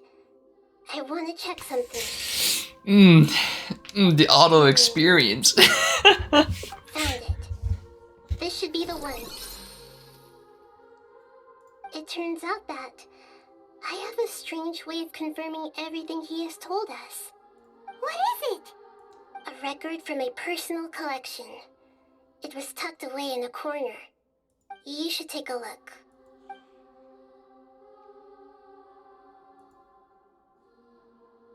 Is this a fairy tale? Who wrote it? I authored this record myself. Huh? You wrote a fairy tale that somehow has something to do with the balladeer? When combined with the traveler's narrative, it's clear that this story is an allegory. Everything in it is a symbol for something else. Hold on. So this record survived from the past? Yes. Any information about the balladeer or the kabuki mono in other records will have been changed. But I wrote this story in a way that means it was left intact. Changing the information in Irminsul changes to that. But Irminsul can't change information that was well hidden in advance. I guess I must have written this story as a backup before the balladeer entered Irminsul. That's incredible! What a great idea! And sending the traveler into Irminsul with the balladeer must have been a further precaution. I knew he'd remember everything. This story is abstract enough that it still resonates with the present information recorded in Irminsul. But if we connect all the different pieces together, the true story that emerges is the one he told us, the now erased life of the balladeer.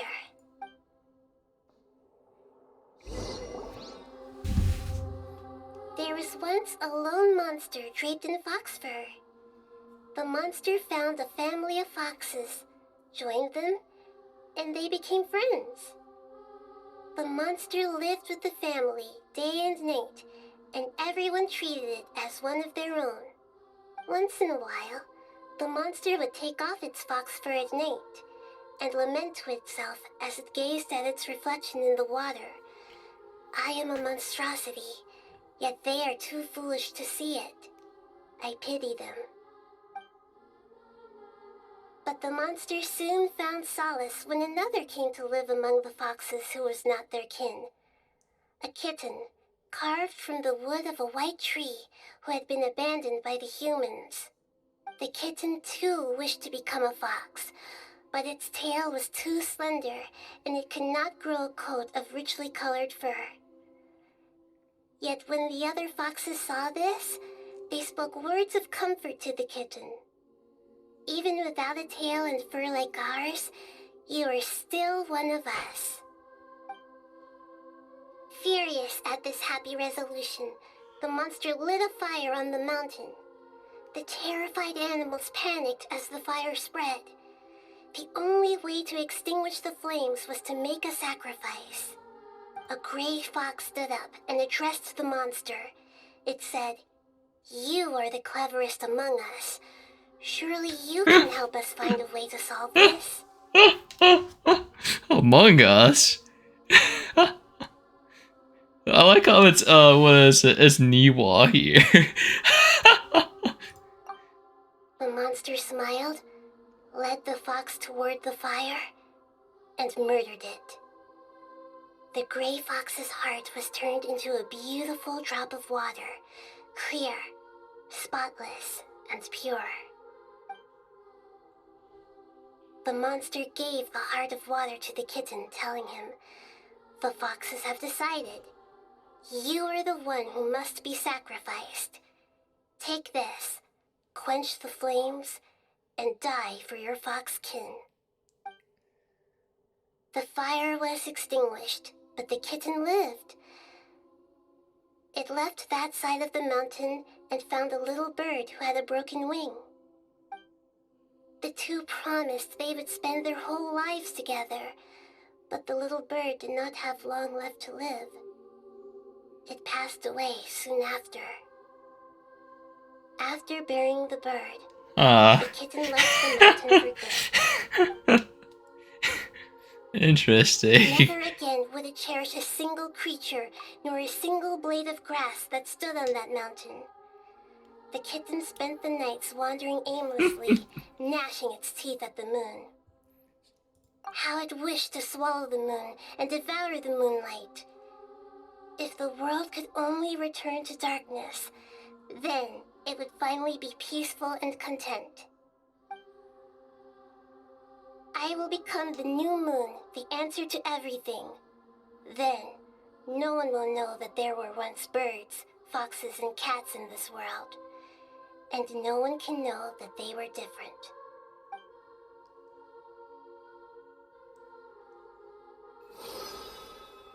We solved it! It's literally just his life. I remember now. This is not just the balladeer story. It is his very own memories. I made a backup so that it would be preserved no matter what happened. To become a god, he was experimented on and modified countless times. It was brutal torture, and the only reason he was able to survive is that he was a puppet. This memory was extracted from him by the scholars. Presumably, they kept it to have something to defend themselves with. Creating a deity was just the first step. Some of them wanted to be able to control it. That's why they backed up his memory for later use. I buried it deep inside one of my own dreams, and then hid it inside an allegorical story so that it wouldn't be altered. It's hard to believe that this person really existed, let alone that he tried to get rid of us on more than one occasion. Paimon has no memory of him at all. He completely vanished like a puff of smoke. The balladeer agreed to help me look for information about the Descenders, and although he was unsuccessful, he still helped you. Before he vanished, he confirmed an important detail, that Conria was where your twin first came into this world. We still don't know how the change to Irminsul will affect the senior ranks of the Fatui, but in all likelihood, they won't even remember their own Harbinger. It sounds like Paimon wouldn't like this guy a whole lot if he was still around. But still, Paimon doesn't like the way it all ended that much better.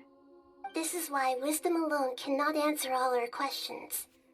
We look, we see, and we comprehend, but the question still troubles us. So the answer is not everything. People yearn to find the truth and then conquer the troubles they face.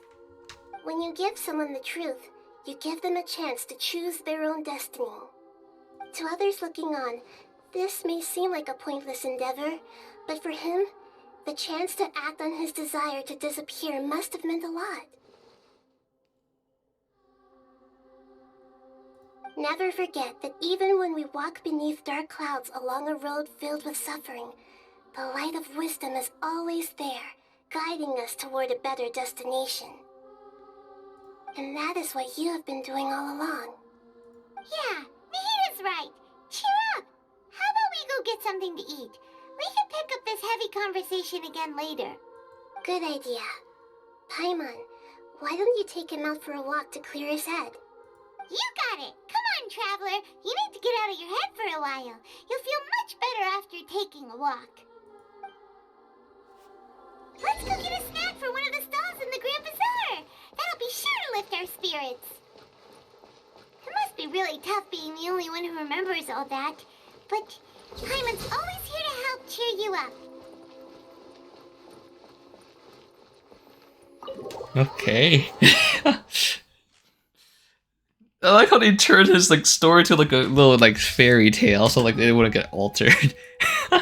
That's kind of neat.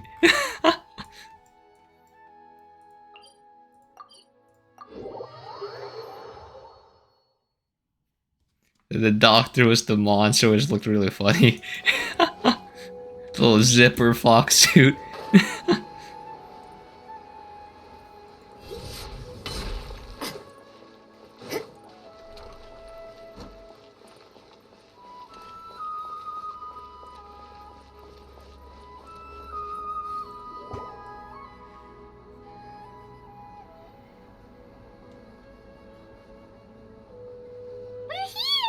What should we eat first?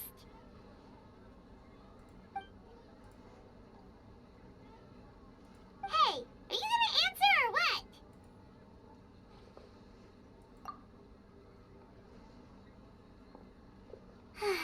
Alright, whatever you want. Well, Paimon will be right here when you figured stuff out. Then we can get something to eat.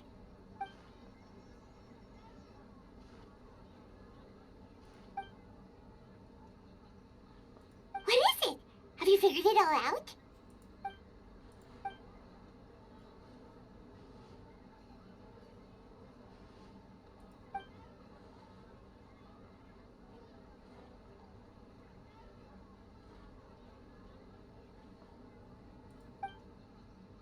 Why'd you jump up all of a sudden?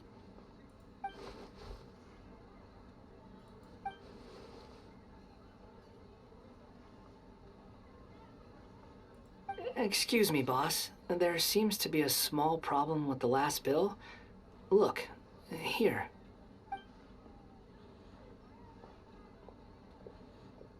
Yeah. That is true. You have to make a copy of yourself. You, the big fragment. Hey! Hey, wait! You mean me? No, not you. That kid. Didn't you see? Little rascal grabbed my last 2 fresh Sunsettias and ran off. Look, if you're gonna help out here, you can't keep spacing out, okay? What is it? Work's too boring for you? Or has the big city got too many distractions? I wasn't paying close enough attention. Sorry, boss. I think you're right. Maybe it's the city. It's so exciting. It can be hard to focus. Who's that guy? You know him or something? He's who? You're a strange one, kiddo. You say you don't want any money for helping out here, and then when I actually give you some work to do, you keep letting yourself get distracted. I don't want to take advantage, so I'm happy to pay you what I'd pay anyone else. But if you keep acting like this, pretty soon I won't be able to afford to. No, please. I mean it. You don't need to pay me anything. I'm just so thankful you agreed to take on an outsider like me. You're welcome, I guess. But I got bigger things to worry about. Look, we're all out of Sunsettias, and I promised the lady down the street I'd deliver a fruit bowl this evening. Leave it to me. I'll find some more. Just a moment. I'll be right back. Stop. I'm gonna level with you, kiddo. I've never met a worker who said they didn't want a wage before. And at first, I got greedy. Couldn't believe my luck. But I figured you'd start asking for something in return eventually. You don't want money. You don't take days off. And in your free time, all I see you do is wander around, taking in the sights. Are you a drifter or something? The drifter. That's right, I am. We can talk more about that later. Alright, alright. Let me get those fruits you needed. Sunsettias, was it? I'll be right back. Hey, what do we do now? Okay, stay out of sight. Don't let him see you. Who are we fighting today? Hive on the field. Grab a sword. I think that's what he says. The drifter.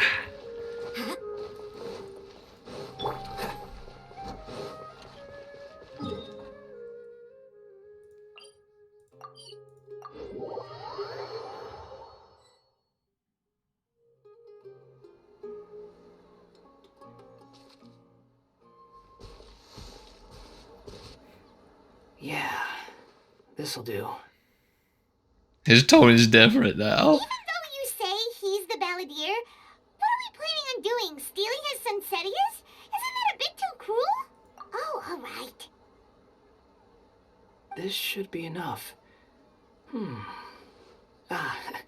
Guess I should wash them before I take them back. Huh? You two over there. Is there something I can help you with? He spotted us! You've been following me all the way from the city. I'd have to be blind not to notice. Have we met before? A different we haven't timeline. met. But you know me? I have no recollection. Are you absolutely sure?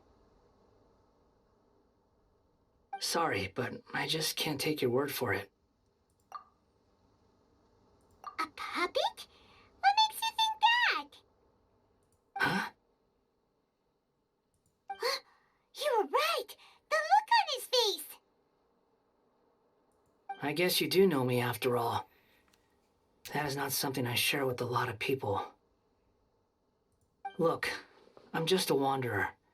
But seeing as you've gone through all this trouble to track me down, I'm sure whatever it is must be important.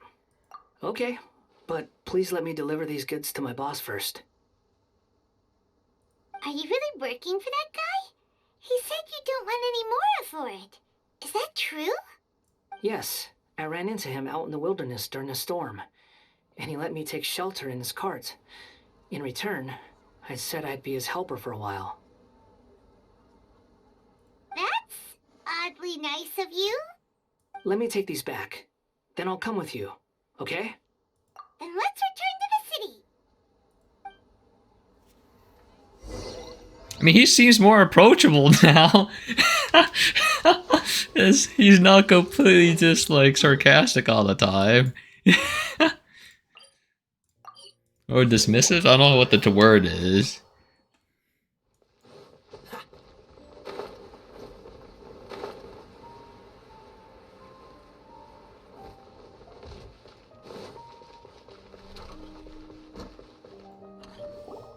Here you go, boss. I'll leave them right here. Oh, you really went and picked some more. Who are these two? Something's come up, and they need to borrow me. Sorry, boss. I'm afraid I'll be away from the stall for a while. I was just about to pay you anyway. Go wherever you want, kid. Don't waste your time here. What? I get it, okay? You just wanted to help me out, to thank me for giving you shelter from the rain that day. Even then, I don't understand why you're so adamant that you don't want any pay for it. But look, it was pouring down, and there you were, sauntering along without a care in the world, like you had nowhere to be and didn't even care that it was raining. Imagine you were me for a second. It's a little weird, right? Why is this guy traveling during a rainstorm if he's not trying to get somewhere? And why is he taking a shortcut through the open country if he's not even in a hurry? But anyway, taking you in didn't put me out even slightly. You don't owe me a thing for it. Certainly not all this. Your time is valuable. You know, you should go live your life. But I don't...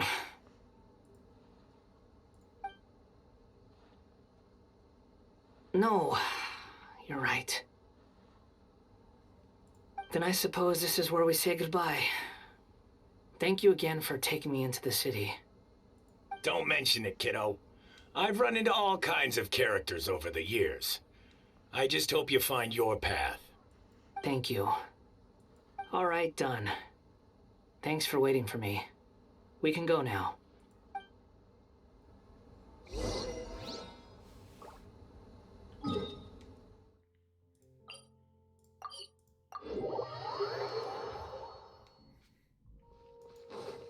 What's the hurry?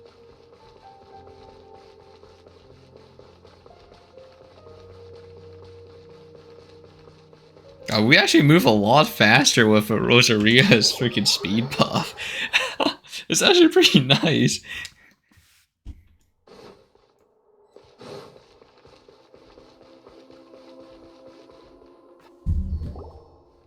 Vegeta! Vegeta! What's wrong? Huh? Are you? Hello. I do apologize for the sudden intrusion. We found this guy in the street, but he doesn't seem to remember anything.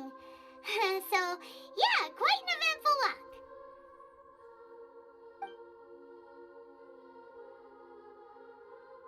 You say that you are trekking across Teyvat to train yourself. Many other Inazumans who describe themselves in this way call themselves Shugenja. Why do you refer to yourself as a wanderer?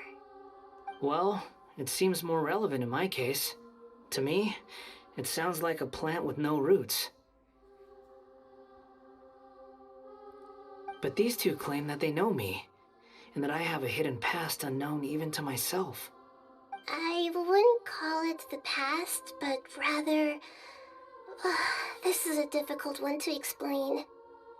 I don't like to rely on using terms like this often, but in your case, it seems that it ought to be called, previous incarnation. Oh, like a past life or something?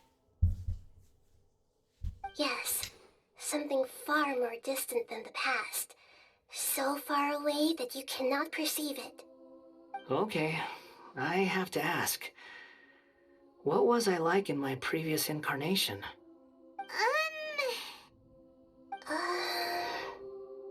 Oh, okay. I see. You want to tell me, but you can't bring yourselves to say it. Looks like I didn't have the most wonderful existence in my previous incarnation. If it's that difficult to talk about, I have no doubt it will be just as difficult to hear, but I'll be able to handle it.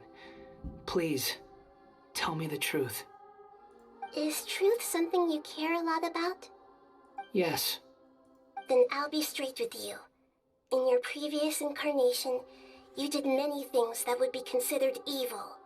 You nearly died because of what other people did, and many died because of you. As a non-human being, you hated gods and humans alike. You drifted from place to place, never able to settle, even where you found status and identity. You adamantly believed that you were missing a heart. Actions rooted in persistence sometimes bear bitter fruit. Sometimes, you have to let parts of yourself go, or you'll never be happy.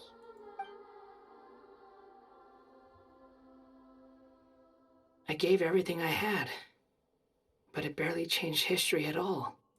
In terms of the outcome alone, that's true.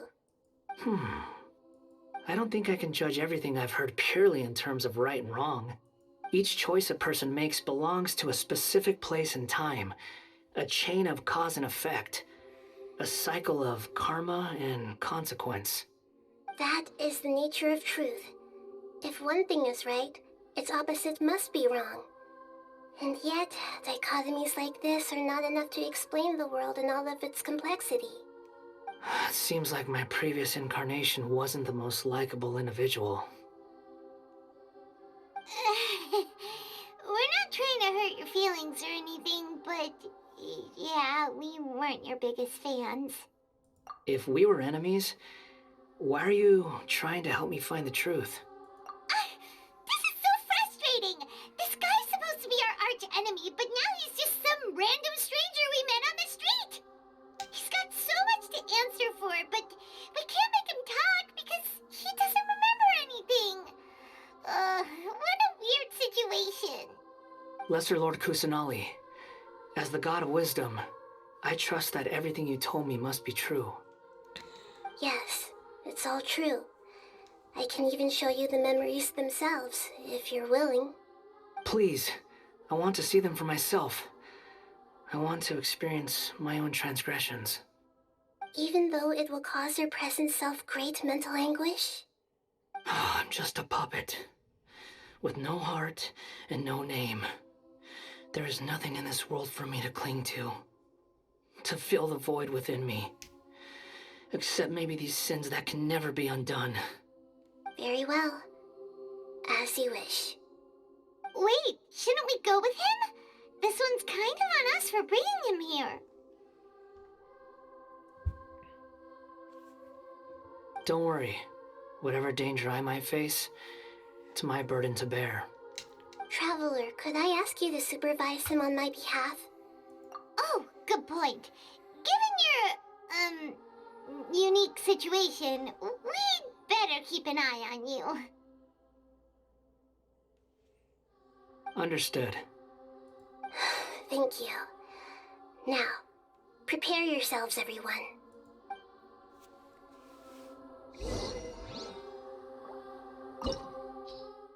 Oh, it's a dungeon. Interesting.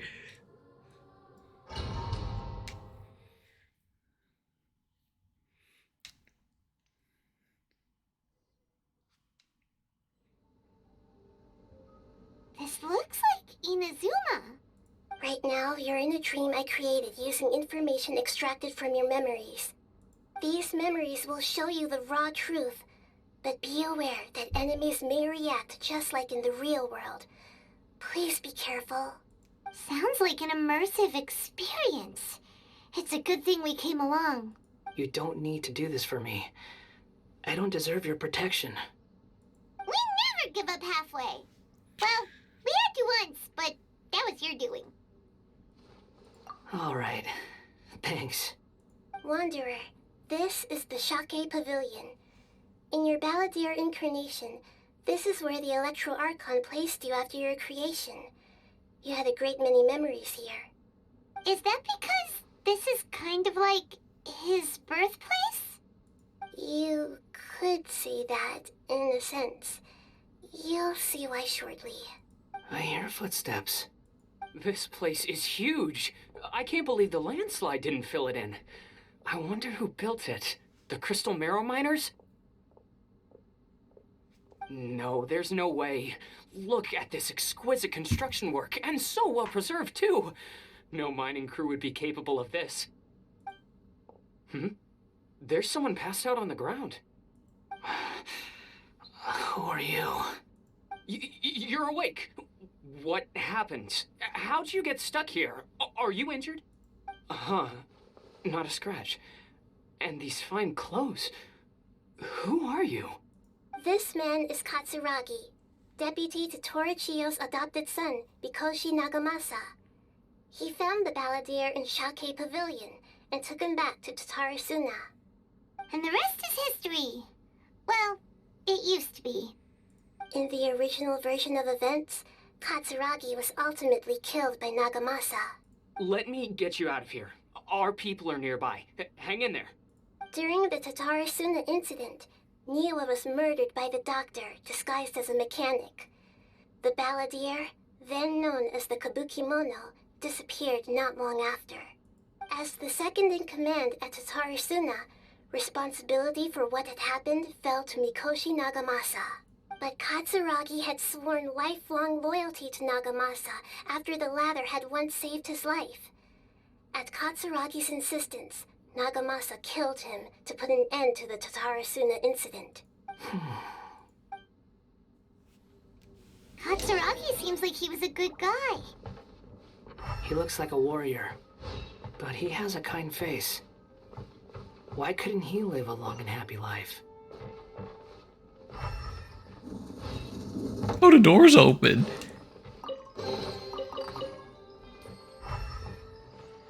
Nagamasa, I found this young guy in a cave sealed off by a landslide. He doesn't remember his name. Well, we need to call you something. I hear the workers are calling you the Kabukimono. It's fine with me. Katsuragi, report to Niwa. Tell him we have someone new joining us.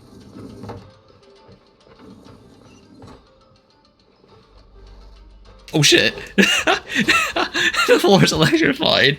No. Freeze. It's fine. I can take it. It's fine.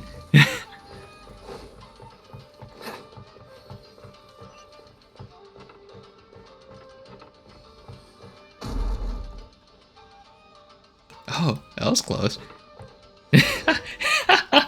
Oh. Huh? What are we doing back here? Whoa, this is where you were born? It's pretty, but there's nobody here. Uh-oh. Is this the kid that also dies? Like you. I lived here for a while at first, but there's nothing for us here. We can't stay. Okay. I heard my mom and dad used to make swords, but the factory manager died, and then my dad got sick.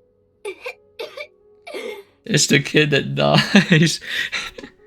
He kept coughing all the time, just like me. Then Mom started coughing too. But you can't. You promised me. Yep. Well, we're family now. We're gonna be together forever and ever. This child didn't have a name. Or rather, the balladeer didn't know what to call him. His father died before he could name him. After his mother died, the child stayed in their straw hut alone. Some of the neighbors helped to raise him. After leaving Tatarasuna, the balladeer ran into this child who didn't have a name, just like him. They made a promise to live together. What happened to the child then? He died from his illness while he was still very young. The balladeer came home one day and found that he had stopped breathing. Hey! What's wrong? Say something! You promised me we could be family! You're no different from Niwa and all the others. You betrayed me too. I mean, it's not even the kid's fault, though. Like he was. It's not- The voices have gone. It looks like the but memory ends it's here. not. He's just sick. What do you mean? Let's keep going.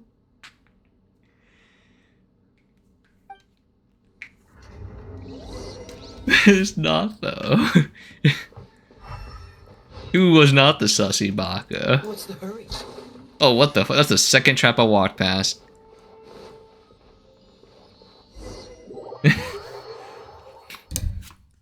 Okay. You do realize you're blocking my path. I come not to obstruct you. I've been waiting. What you are truly is a weapon. One that could be wielded with an iron will. Or you could continue to drift aimlessly. Are you trying to win me over? The long-fated rebellion has begun. Why not take your place at the banquet and join those who shall feast?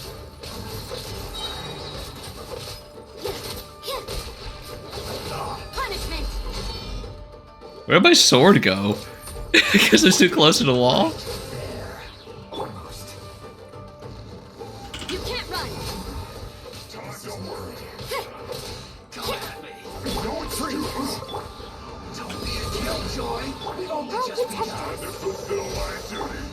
Oh shit! I don't have Beto's ulti. Dodge this. Judgment! You can't run. Get lights out. Eyes on me. Just begun.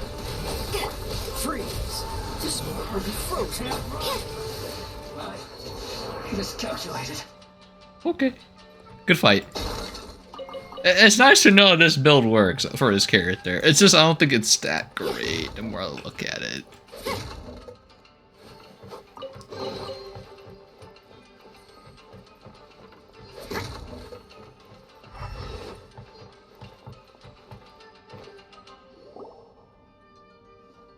Oh, this is the purple This juice. place is dark. Paimon knows this place. It's the Delusion Factory in Inazuma. In the original version of events, the Traveler once encountered the Balladeer here. Such a creepy atmosphere. And so familiar. Hey, look over there! Well, well, my fair lady. Is this rundown factory and these incompetent fools all for me? Wow. You shouldn't have. What do you have to gain from belittling your subordinates? You might not want to admit it, but you are a part of this plan. Perhaps you find fighting in the Abyss to be a more meaningful use of your time? Oh, but of course, even this pales in comparison to being experimented on by the Doctor. What a sharp tongue you have. Funny how negotiating never seems to be your strong suit. For the task ahead, I suggest you keep your true feelings to yourself. Save your breath. I know what I have to do. I'm sure you think so, but I still think you need to hear it. Don't start thinking you're invincible, and don't let your emotions get in the way. Surely you're not worried about me. I just can't have you getting in my way. You and Child never fail to find ways to complicate things. I'm merely lighting a little fire in this chaotic nation. But you, being tossed out like trash, must make you want to destroy it completely. Do you remember the last time you were here? That was a lot of swordsmiths you killed. I'm sure the descendants of the Raiden Gokaden are still suffering the consequences now. Look at you. Oh, don't get so sentimental. Now, give that poor little tongue of yours a rest and stop pretending like you're above everyone else. Bye then. See you at the victory feast. Like, oh, Poor she's little still tongue. dead. She's playing with fire talking to me like that. Who does she think she is? Forget it. Someone might find me here any minute now. I should prepare to give them a warm welcome.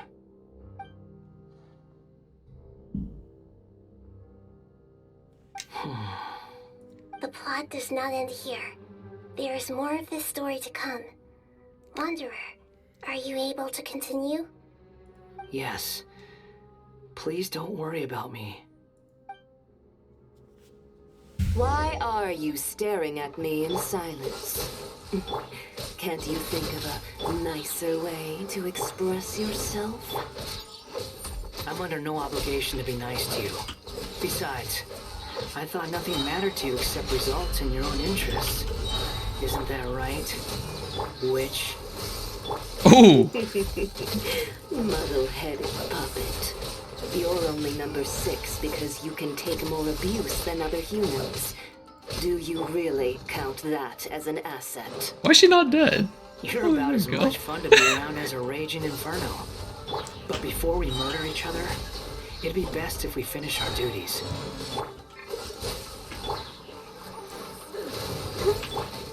Lights out.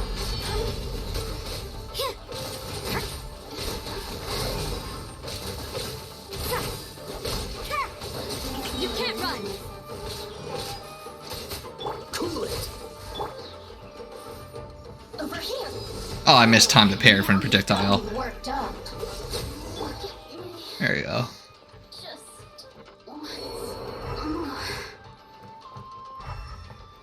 Yeah, that's it.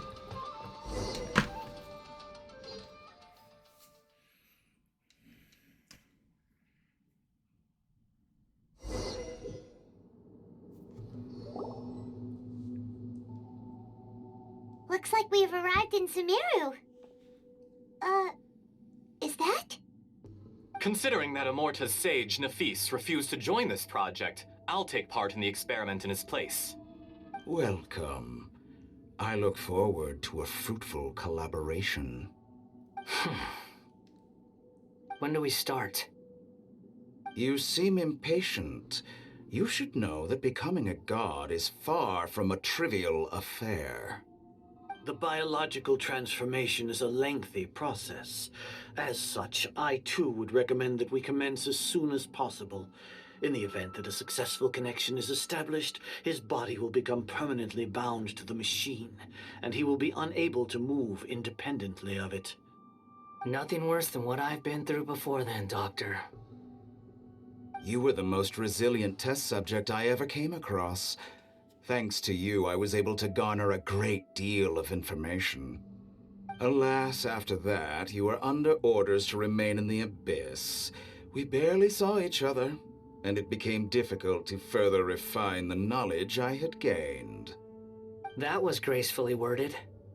Ever wonder what they think if they knew that nothing matters to you, apart from your crazy experiments? I suggest you speak to me in a more respectful tone, Scaramouche. The mere fact of your utility does not make you indestructible. The doctor again? That was uncomfortable to watch. That person gives off a very sinister energy. It's normal for him to give you the creeps. He scares the bejeebers out of Paimon. Let's move on.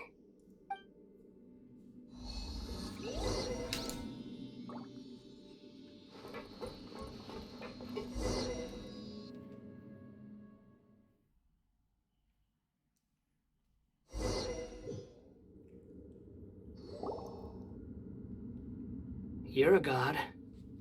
Do you think I'm evil? If you accept that he is you, just as you are you, then yes, you are evil. In your eyes, are there any differences between humans and puppets? Do you think there are any differences between your present self and your previous and future incarnations? If not, then what are the differences between humans and puppets? Whoever has tasted the joys and sorrows of life in the human realm is human.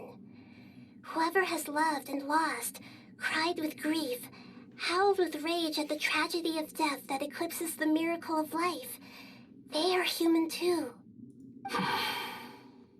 I've seen enough of my past. If possible, I'd like to reclaim the sins that are mine to bear. No matter the consequences, I won't run from blame or punishment. Whatever I am due, let it come to pass. Can you return my memories to me? Huh? But won't that mean you'll lose your current identity? I've always believed that human lives follow a set of rules, with each person being a collection of past experiences. As a puppet living in a human world, my life is subject to the same rules. Regaining your memories means reverting completely to your previous incarnation. All the emotions that you discarded will return to you. Are you sure you want to do this? I've lived with a void in my chest my whole life. My creator didn't need me. And ever since I awoke, I've just drifted from one place to the next. But then I met you. And I finally realized that reclaiming my missing sins might be my one opportunity to become my true self.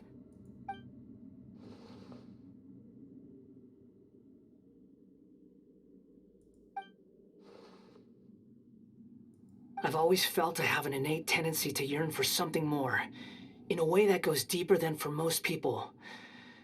But for all my soul searching as a Shugenja, I've never fully understood it. Looking at it now, it seems that I brought this curse upon myself. So I beg you, grant me this opportunity to gain a purpose, to change my destiny, and end my wandering. Very well. Since your mind is made up, I will return to you that which is yours. Oh, it was animated. Oh shit. You have made your decision. Now, take this.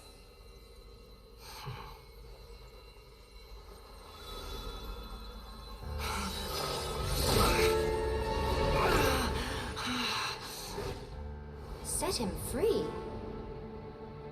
A puppet? What's he doing here?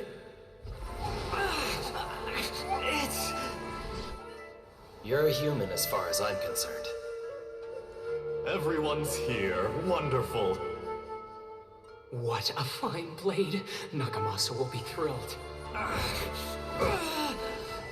This is my...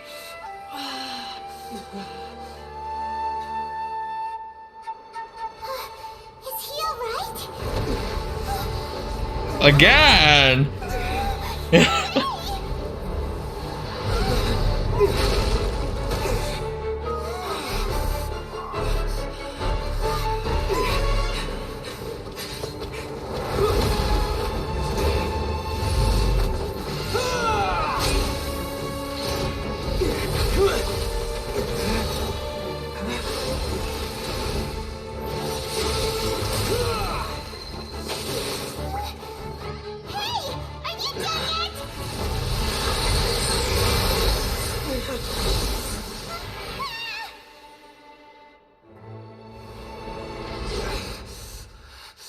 All worthless dross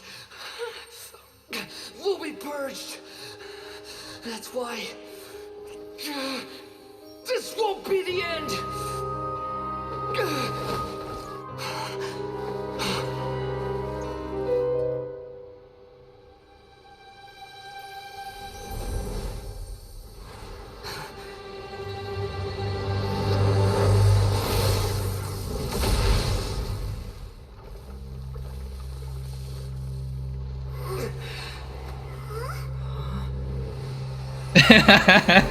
I like how this is the second time we see someone get granted a vision. But it's by Venti though, this time.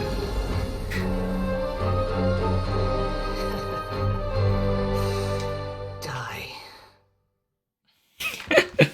What was it? The first time we see someone get granted a vision was like an NPC. My patience. Have you got all your memories back now? Have you got any more stupid questions? That's the old one, alright. That's the old Balladeer. Insignificant past!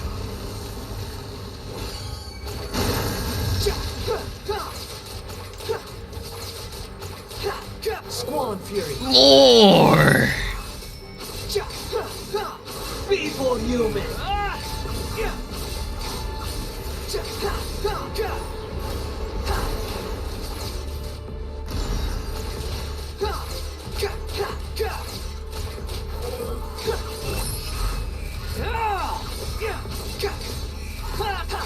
Oh fuck, I should have saved my You shall fall.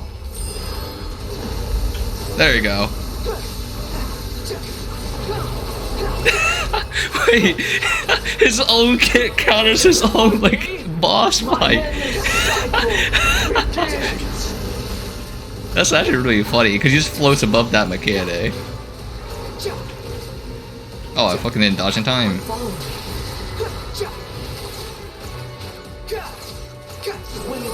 Insignificant past.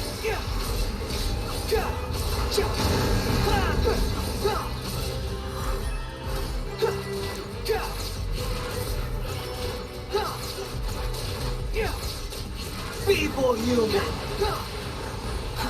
Too slow. Behold. Okay, you know, fly. You cannot fly above that. Noted. Gotcha. Imbecile! Get out of my sight. It disappeared. Did we win? What did you expect? I'd never lose to that. There's the tone of voice again. You're definitely back to your old self. Wait, but it was you inside that thing too. What have you got to be smug about? Sorry. I'm harsh on myself and everyone else. Just the way I am. You sound like you're concerned about me. But don't worry. Thanks to you, even if I didn't change a thing, at least I now know the truth. The memory recovery seems to have been a success.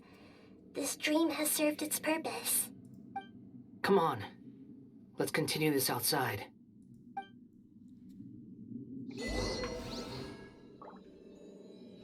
Oh. Oh. There was something there. Welcome back, traveler. Paimon, Balladeer.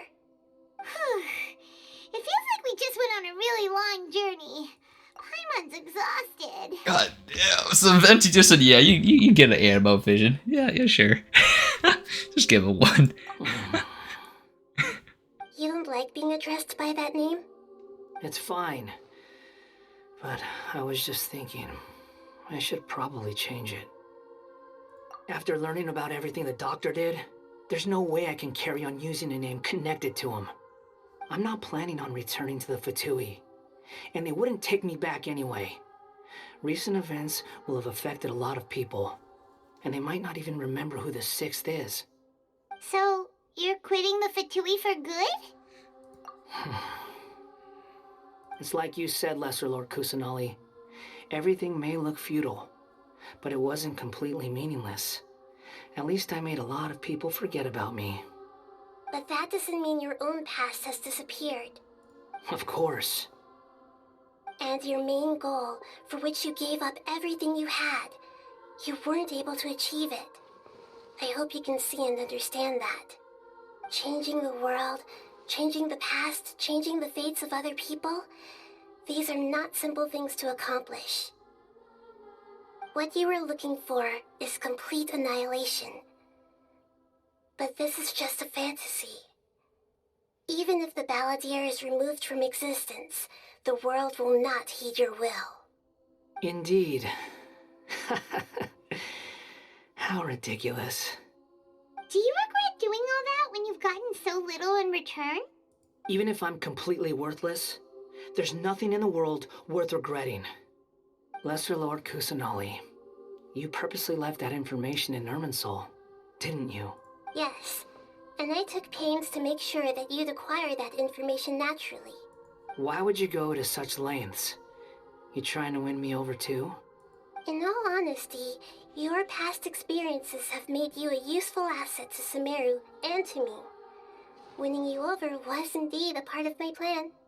But before that, I wanted to tell you the truth about your past. If all I wanted to do was use you, then I'd be no different from the doctor. Very clever. I guess you could say that's one of my virtues. Utility to others is what gives me worth. So if embracing my sins is what it takes to make me useful again, so be it. Oh right, I almost forgot. You're the good guys. You're into justice and all that. Sorry if I have a slightly different perspective on things, but I don't feel like I've been duped. The wisest leaders are fated to end up with the best helpers. I can live with that. I'm glad you're able to think of it in that way.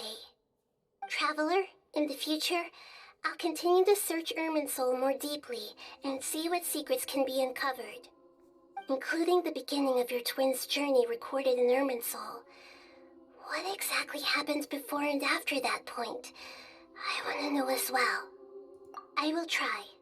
Traveler. After I dove into the information torrents in Irminsul, why did you go to Inazuma? So that's how you found out whose fate had changed. And how? Well, whatever your reasons, you did me a favor. And I'll do everything I can to pay it back. Borrowing and returning are the only real relationships between individuals. I'll balance the books one day. Don't you worry. That's not true. A relationship between two people is not simply a ledger that can be reset to zero. I think deep down you realize this. People who show up in your life don't just evaporate like water drops and leave nothing behind. There is no such thing as balancing the books. Some things in this world can never be brought back, and they can never be changed, which is why there is emotion in the human world. Everything that you feel is real and lasting, and whatever is missing in you will not be made whole. To be human is to live with imperfections. You can choose whether or not you want to be human. But humans can't live without a heart, can they? Anyway, I gave up trying to become a human a long time ago. You understand what pain is perfectly well, even without a heart. You're just bearing your feelings. The past is set in stone, but you can keep moving on. And the longer your future lasts, the shorter your past will become, until one day, it is but a tiny fraction of your life. Sounds like you've got a future planned out for me. Everything's ended up being pretty darn complicated. Paimon doesn't even know where to start, but the most important thing now is that you need to follow Nahida. Otherwise, all our efforts will have been for nothing.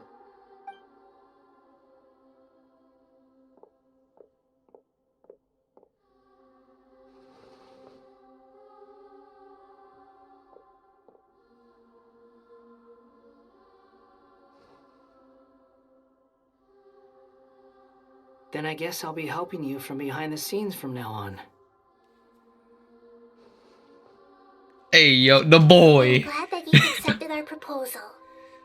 Why don't you choose a new name to celebrate? Wait, what? Ooh! Paimon wants to pick an ugly nickname for you, too. Why? Because Paimon still doesn't like you that much. Then I hope we don't see much of each other in the future. A name is life's first gift. You didn't say it out loud, but I know that's what you're thinking. The Traveler and Paimon have helped you a lot. If you can't decide on a new name, maybe you can ask them for ideas. Oh no. What do we want to name him? No, Paimon only does nicknames. If it's a serious name you're after, it's all yours.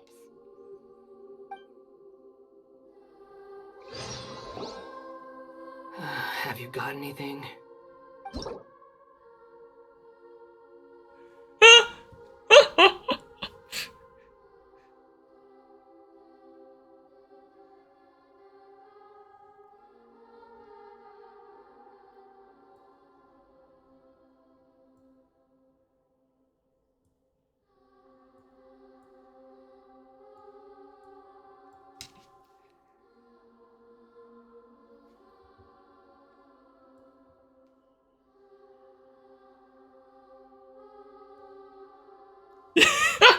Wait, what do I name him? I don't know what to name this boy.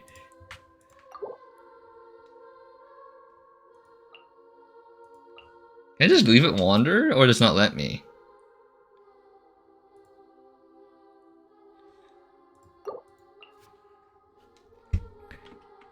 Oh fuck! Wait, what happened to my freaking? Uh-oh.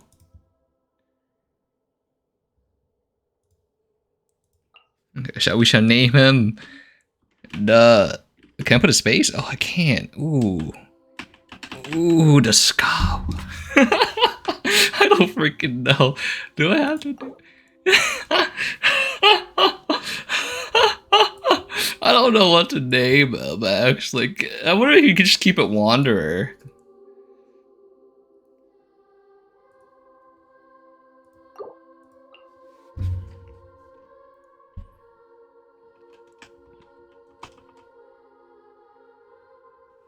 Can you just keep it? One. Are you sure?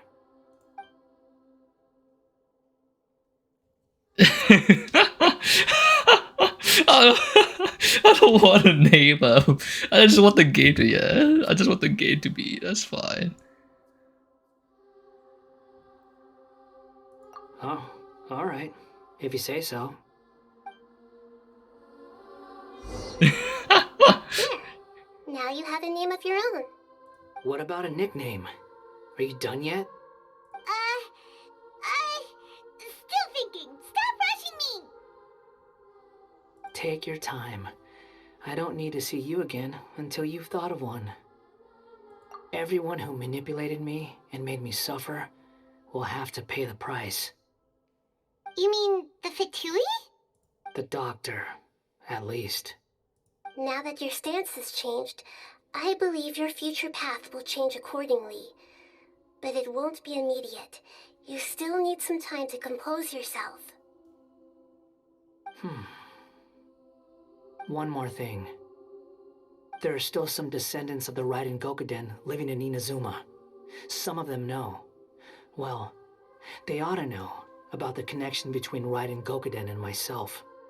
I don't plan to leave Sumeru for the time being. If you see them in Inazuma, please tell them that I was the one responsible for the Raiden Gokuden's downfall. Even though the events have been erased from the world, they still deserve to know the truth. I see. That is up to you. Huh? But if we do that, then... It's fine. Let them stab their blades into my chest if they so desire. Maybe that's how it always should have been. What's that look for? Don't make that face. I know what I'm doing. That day will come. All right. We're done here. Goodbye, wise deity. And you too.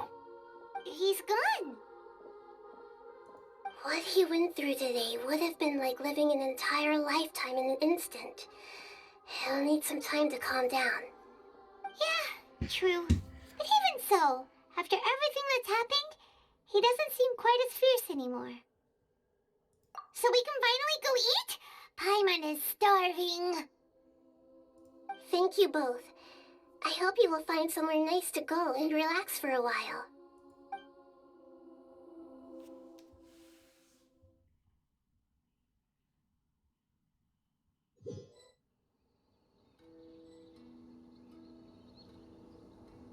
I've got it! I can end my novel with some words from Mikoshi Nagamasa. You mean because everyone else in the story is dead? Yeah, I heard that Mikoshi Nagamasa died at a ripe old age. He's the perfect fit to be the narrator of the epilogue. The dark clouds had dissipated, but they continued to cast their shadow in Mikoshi Nagamasa's mind for decades to come. Then, one night, as an old man, he had a dream. On the night when that prized blade, the Daitatara Nagamasa, was forged, the people rejoiced, and there was painting, dancing, and drinking. All these expressions of joy melted down in the furnace fire and turned into red clouds that rallied around the final sunrise that Mikoshi Nagamasa saw in his lifetime. Life is a story too long to be told. A journey that you must walk to behold.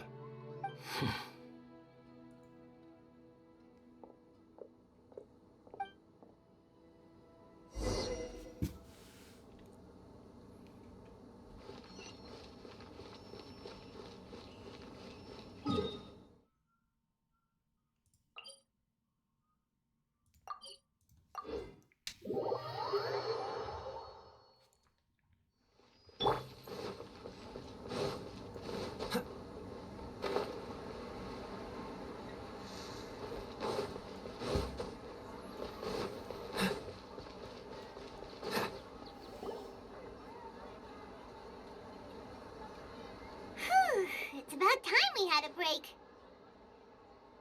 As soon as you stop, all the tiredness and hunger comes rushing back. Wow, great! Huh? Look at the vase. Did someone break it while they were cleaning the room or something? Like, Paimon doesn't remember there being a cleaner.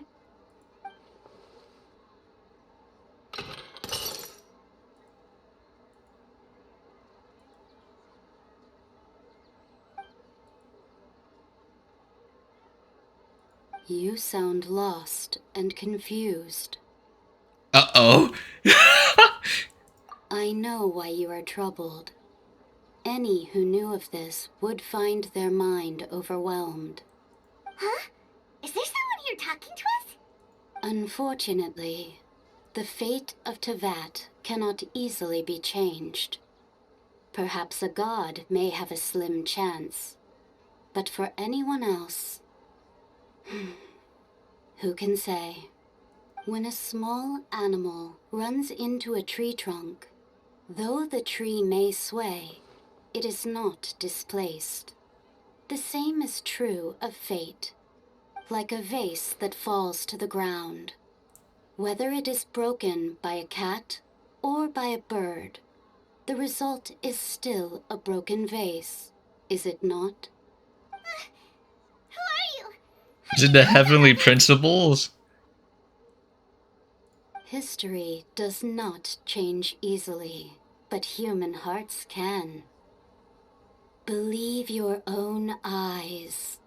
Only that which you see is true. What is unseen is but an illusion. The voices disappeared. And who the heck was that? And what were they doing coming out of nowhere and saying all that scary stuff?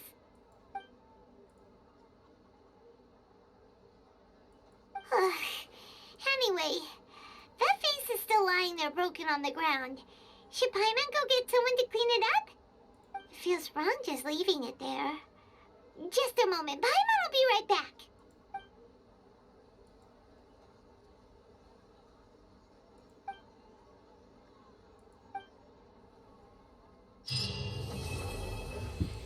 That's kinda... Lore!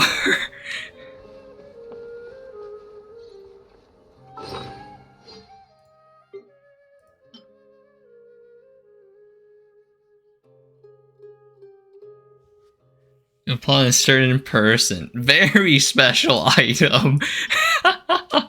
I see.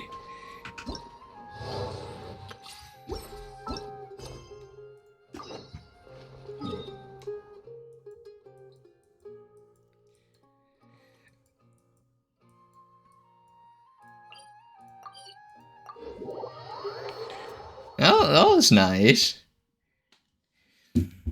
I mean, at least it was like very cinematic. Like literally the first time we saw it was like a world quest for the NPC, and she got to cure her was it her Dandro vision.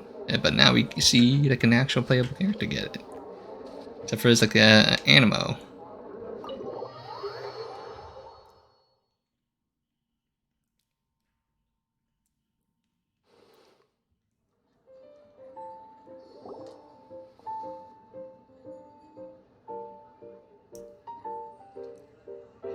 Welcome to the Cat's Tail.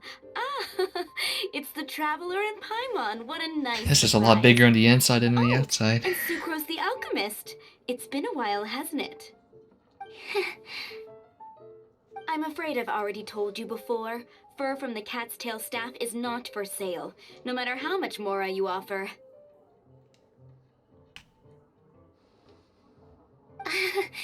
Don't worry, Margaret. We're not here for that research project I told you about last time.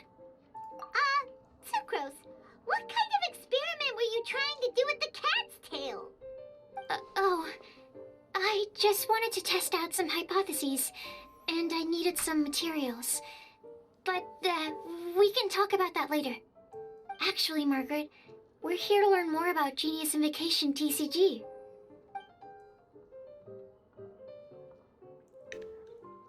Genius Invocation TCG. We were just talking about that game. You see, more and more people have been gathering at the Cat's Tail to play, so I thought, why not have a dedicated staff to serve the new customers? Speaking of which, I believe you've already met. Met who? You know Prince. This is the Cat's Tail after all, so I thought having a cat take care of our new customers would be quite a nice touch. Allow me to interpret. Prince says that the word customer is much too loose of a term, and we should instead refer to anyone who loves dueling with cards as TCG players. My mistake. So it seems I haven't introduced you yet. This is Prince and Shuyan. They will be in charge of taking care of our TCG players. I'm afraid I must correct you there, ma'am. Only Prince, the strongest and most formidable TCG player of all, is It's a capable cat. of providing valuable guidance to our new players. The average player is incapable of grasping the subtlety and sheer genius behind Prince's every play, and he has no choice but to rely on me to communicate with everyone. I am merely Prince's lowly assistant, that's all. Wow! Another guy who can understand animals! How can you use such a crude word as animal to describe the one and only Prince? He is special and the only one of his kind. Such a remark is an insult to Prince. Oh, what's that? Shuyan. In the eyes of the common folk, I look no different than any other ordinary cat. It's a natural mistake to make, and you shouldn't overreact. Understood. I do apologize. It seems he really is capable of communicating with the cat. Could this be the result of some modification to the language center of his brain? Seriously, how can he get all of that from a simple meow? It was the duels of Genius Invocation TCG that allowed our hearts to bond. It's understandable that ordinary people such as yourselves are unable to comprehend such a thing. So, playing Genius Invokation TCG fosters some sort of a telepathic link between players? Somehow Paimon doubts that. Anyway, if you'd like to know anything about Genius Invocation TCG, then please ask Shuyan, who will ask Prince. Though I'd love to explain more myself, it's time for my daily walk. I'll let Prince play a game with you and walk you through all the rules. Just as a seasoned warrior can foresee the path of his opponent's sword, so too can I, as a TCG master, predict my opponent's every play. It would be improper to pit a newcomer to the art of the card against one such as myself, and I must therefore politely decline. That's what Prince said. Oh, Prince doesn't want to play with us, huh? Fine, then Prince doesn't have to. We'll play you instead. I'm sorry, but from the day I met the mighty card master Prince, I swore an oath that my hands would live solely to hold the cards and not to play them. I will never play another match of my own again. If Prince is unwilling to play, then I guess we should look for an alternative. How about this? Diona! Yeah, blah, blah, blah. What is it? I'm pretty busy over here, you know. Why is it that every player that sets foot in here to play Genius Invocation TCG has to have a drink? Ugh! Don't they have any clue that the key to playing a game is the ability to think straight? Seriously, games and drinks don't mix. Don't they get that? Ugh. What can I say? As the tavern owner, I can't help but feel happy to hear this. Anyway, I see you've been working hard, so I thought you could use a break. So why not come over here and teach these customers the rules of Genius Invocation?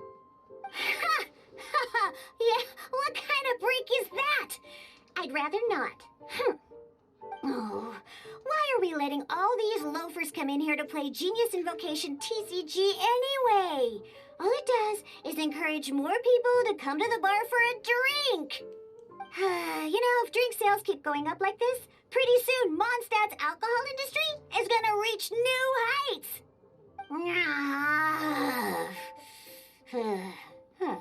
Looks like my first step in destroying Mondstadt's alcohol industry should be stamping out the spread of Genius Invocation TCG.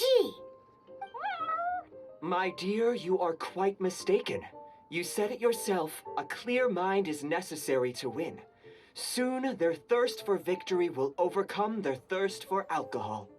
Prince speaks the truth, Diona. Not only is the spread of Genius Invocation TCG no obstacle to your goal of destroying Mondstadt's alcohol industry, it could even support you in this endeavor. Could it really? Sure, why not? Alrighty then, our 2 customers are waiting to learn. Shuyan, let's put you on drink mixing duty for now. But Shuyan is destined for a far greater purpose. Shuyan, drink mixing, now. Oh, okay. Ooh, all right. We'll need some space to learn. Let's go to that empty table over there.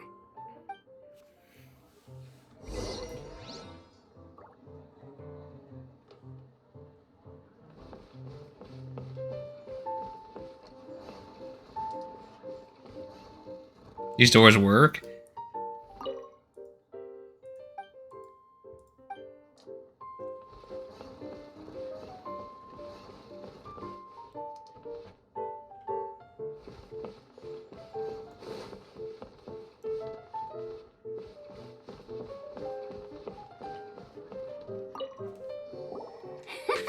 Okay, let's go through the rules. First things first. You'll be needing your deck, so place that on the table. Deck?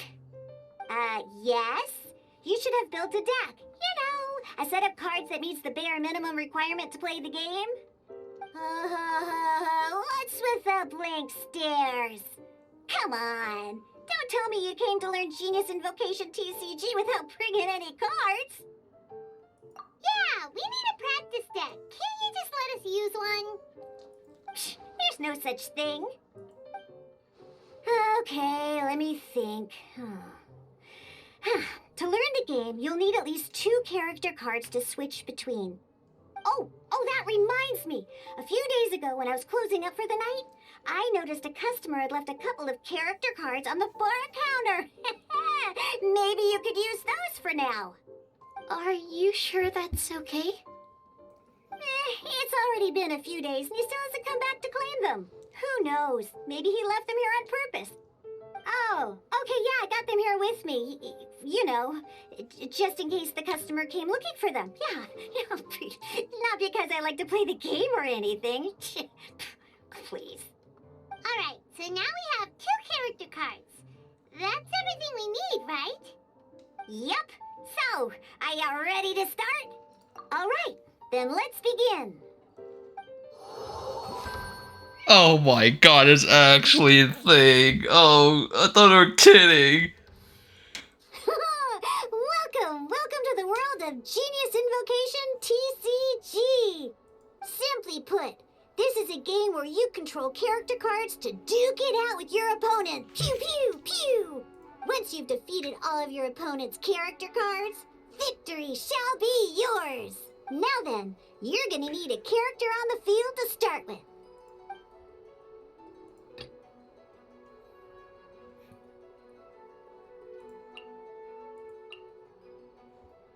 Let's go. First, we roll 8 elemental dice at the start of every round. dice correspond to elemental energy. We'll be spending these dice to perform actions.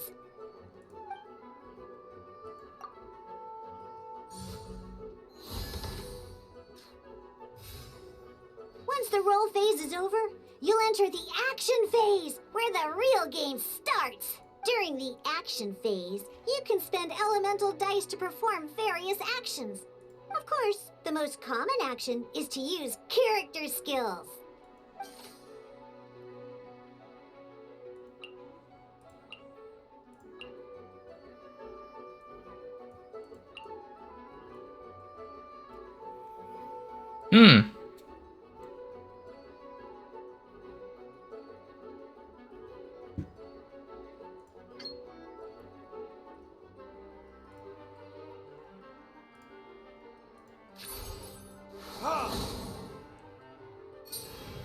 Oh no, it's actually a card game. I don't actually like playing card games. During the action phase, both sides will take turns making their moves. After you use a skill to attack your opponent, it's their turn to attack.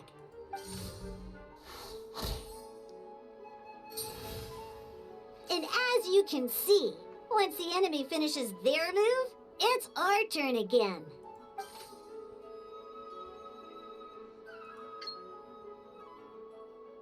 Now, these are omni-element dice. They can be spent on any move regardless of the elemental type. So, we're gonna use them to pay for the pyro dice needed for this skill.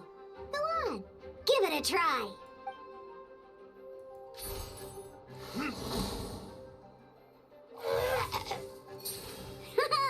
That was pretty good. That's one opponent down for the count. Bam! But the game has only just begun. Remember? You have to defeat all opponents to win.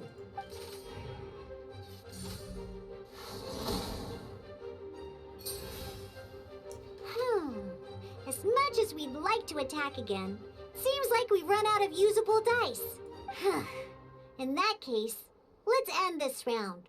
After you end round, you won't be able to do anything else this round. And once everyone chooses end round, we can move on to the next round.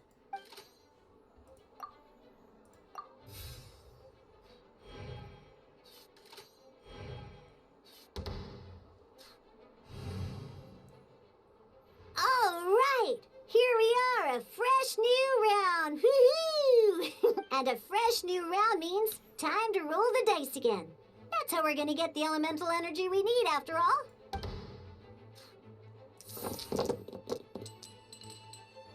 Ooh, that's some terrible luck. Well, there's no way we'll be able to use D-Luke's skill now. But don't worry, situations like these are why we have the option to reroll. Once per round, you can select all the dice that you don't like and reroll them.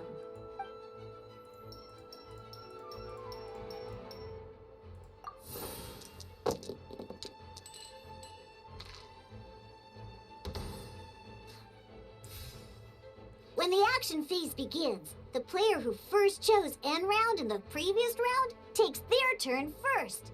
This means that since you finished first the last round, you'll be the first to start this round. Alrighty then, let's learn a little bit about energy and elemental bursts.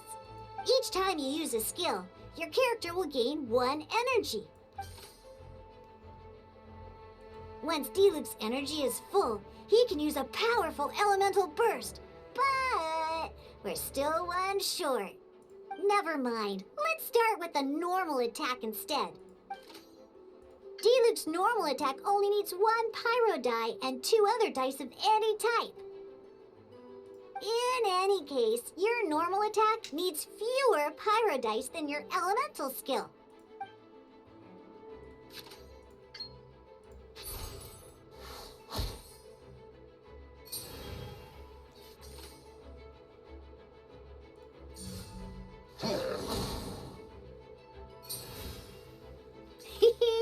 Now we have 3 energy, plus we have enough pyro elemental dice left over. It's time to use your powerful elemental burst! Burn!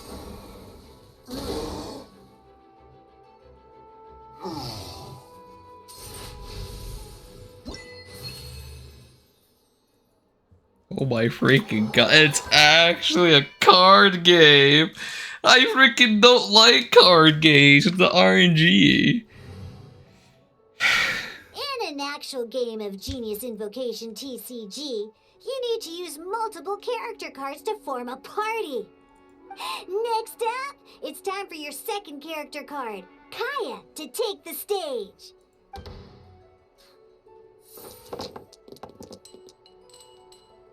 Oh, it seems like any move by Kaya is going to cost quite a lot of cryo dice.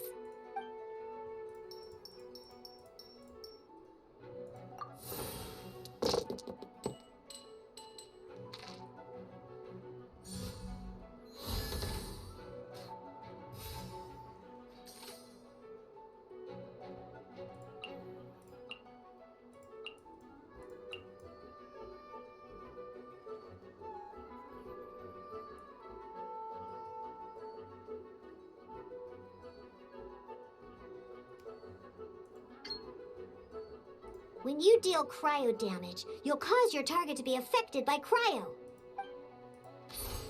Dodge this!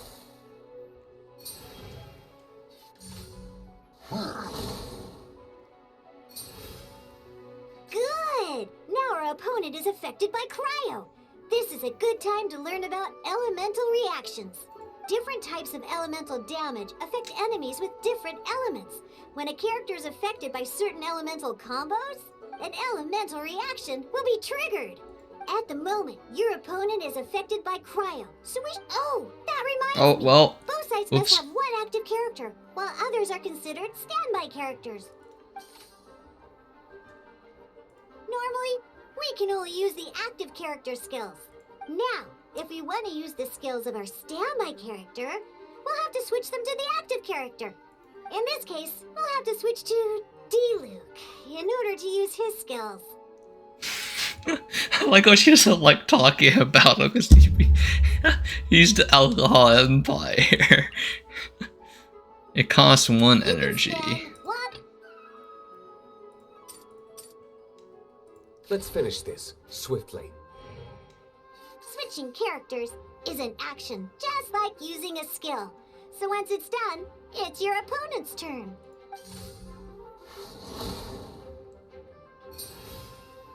Most skills can only target the active character. As you can see, your opponent just attacked D-Luke. Alright then, now that D-Luke is our active character, it's time to use his skill. Because the opponent is already affected by cryo, dealing pyro damage triggers the Melt Elemental reaction. When triggered, Melt increases damage dealt by 2. This will allow you to deal loads of damage in one go! Genius Invocation's elemental reaction system is pretty cool, huh?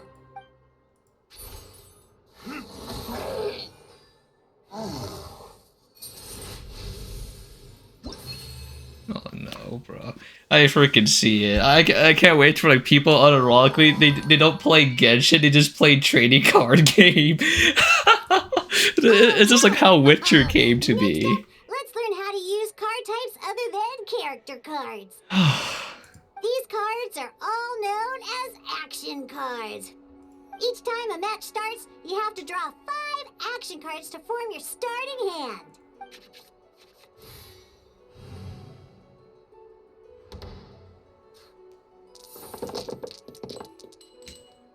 Uh-oh. Looks like we don't have any elemental dice we can spend to make an attack.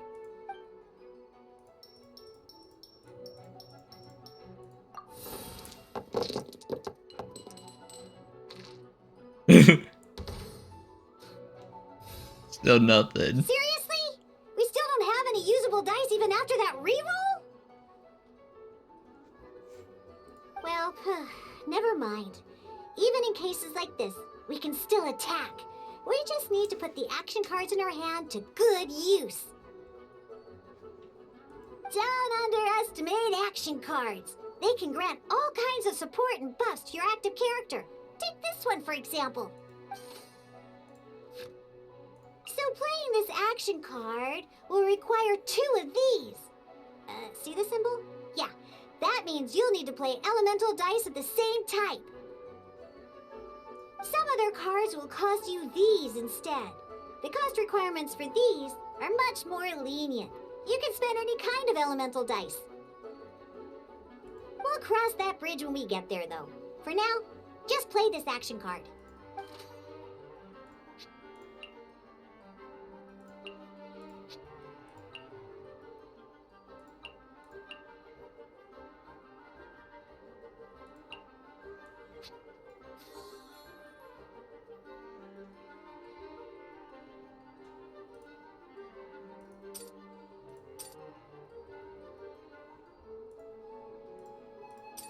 Oh, it's already selected.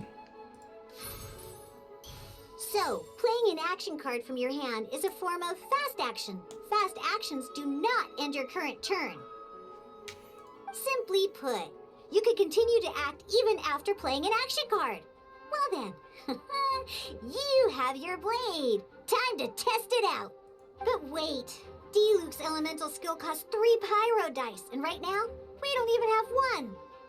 Well, not a problem. This is where we can use a more advanced mechanic known as elemental tuning. By discarding 1 card from your hand, you can convert 1 elemental die into the element of your current active character. So discard 3? And this card isn't useful right now, so we might as well use it for elemental tuning.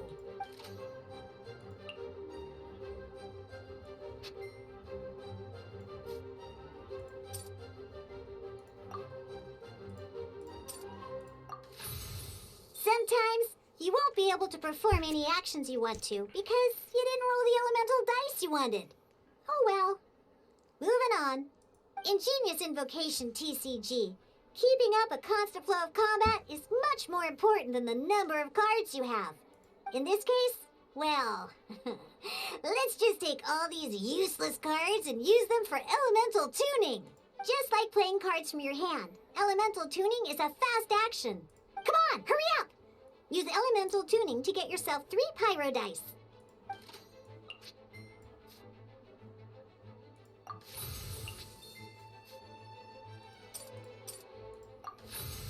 Well, would you look at that?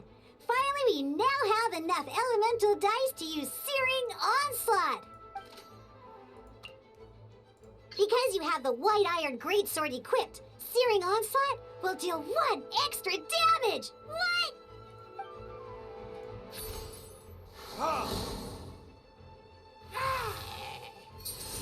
Oh no. Oh, what's... Okay. Now comes the final part. Hoo-yeah! In a real match, you can make adjustments to your initial hand. At this time, we can select any number of cards in our hand to shuffle back into the draw pile, and then draw the same number of new cards. What?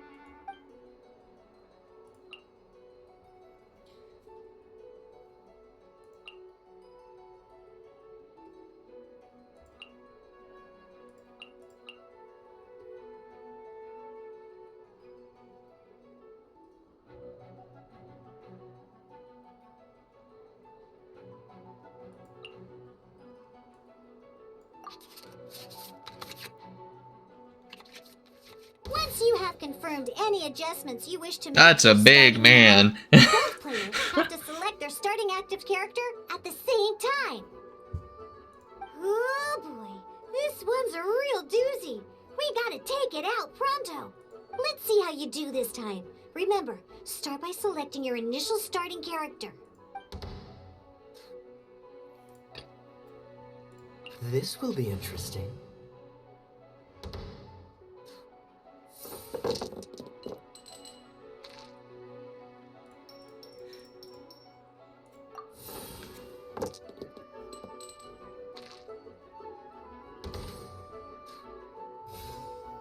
Hey, look at you! You sure are getting the hang of these rolls.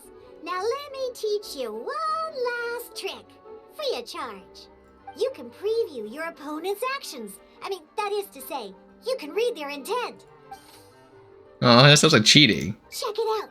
So here's where you can see all your opponent's intentions for this round. All your opponent's intended actions for the round will be listed here in order.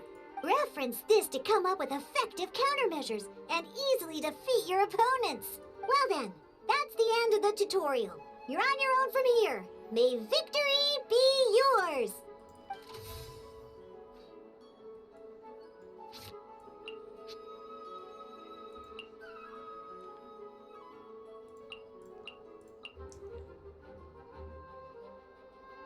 Yo. Yeah, just like yo. Well then. I can just do damage that's swapped off.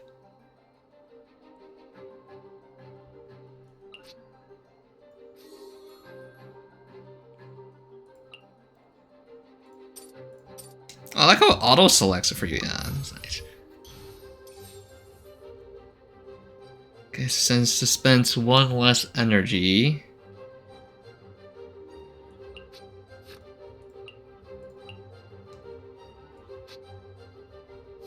Actually, no, I should save that when I swap over to D-Luke. Yeah, I should save it. Right, so if I'm gonna use his. Oh, it only costs 2. Because I used the item. Freeze!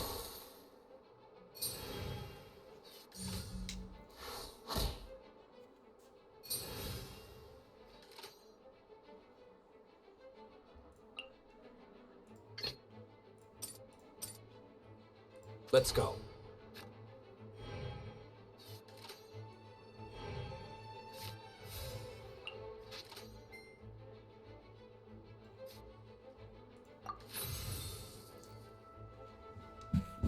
Ooh. Convert the elemental dice spent to 2 omnio. Oh. Maybe I should have. Wait, it gives me just 2 free die? I don't think I need that though. Maybe I should have done that. I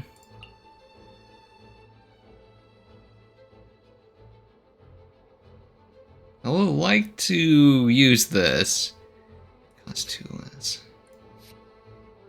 No elemental dice can be converted. Ah, shit. Okay. How much does it cost? 3, okay. Well, I guess it's gotta swing.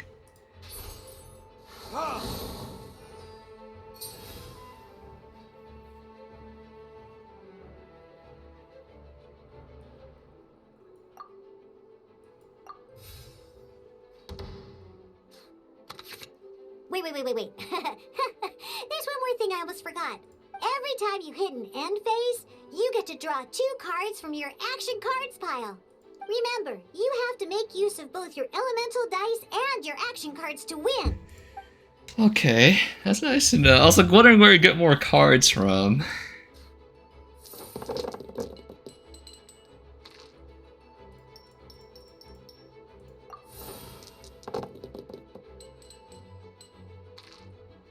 God damn. That's just unlucky, huh?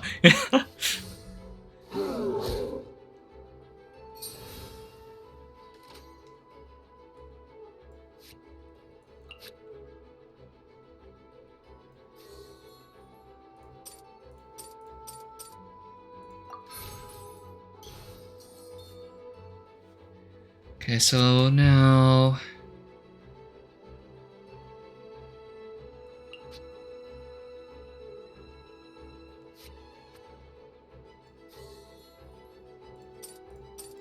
Oh, I like how they auto-select it for you. It kind of fucks me up, though.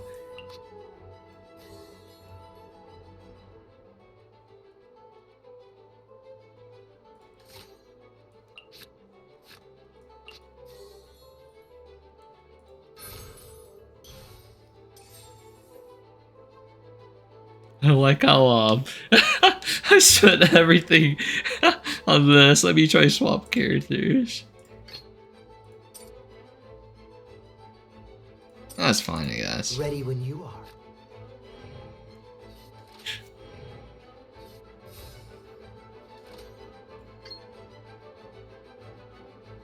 Oh, I forget. I lowered the price. It's only 2 now.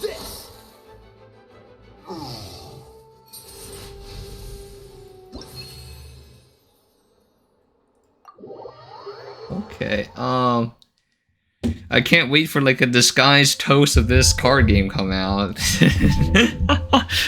Can't wait for this.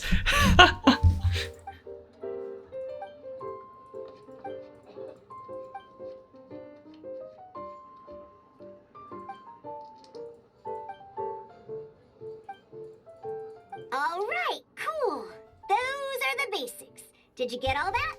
What we just played was an adventure challenge designed specially for new players. Genius Invocation TCG can be played in duel mode, where each player brings 3 character cards, or in adventure challenge mode, with a fixed deck for each challenge. But the rules are all the same. As long as you understand the basics, then you should be able to take on any of those rowdy booze hounds. Although I feel there are still many details to grasp, I think I understand the basic premise of the game now. That was quite the detailed explanation. I didn't know the Cat's Tail's famous mixologist had such an eclectic skill set. What? Oh, when did you get here? I stepped in while you were in the middle of your explanation. I hope I didn't dampen the mood. You snuck in without making a sound. The Dark Knight. Anyway, what are you doing here? The Cat's Tail is a player in Mondstadt's alcohol industry. Naturally, you have some collaboration with my winery. I'm here today to discuss a few items of business with Margaret. Too bad she just left. But if you head off right now, you might still catch up with her. Never mind, it's nothing urgent. In fact, I think I'm now more interested in this card that you're using to teach them the game. Wait, this card? It's D-Luke's character card! Although I have some degree of experience with Genius Invocation TCG, seeing this particular card is a first for me. A customer left it behind a few days ago, but he wasn't even playing the game while he was here. Oh? And what sort of a customer was he? He wasn't wearing an eye patch, okay? He had a light complexion and a super serious... Okay, so it's Kaya. Got you. He wasn't much of a talker and looked like he was just drinking his worries away. Never seen him around here before. Eye patch, you say? Gah, I was trying to give the opposite description, but I just ended up giving it away. Sorry, guard captain. Don't worry.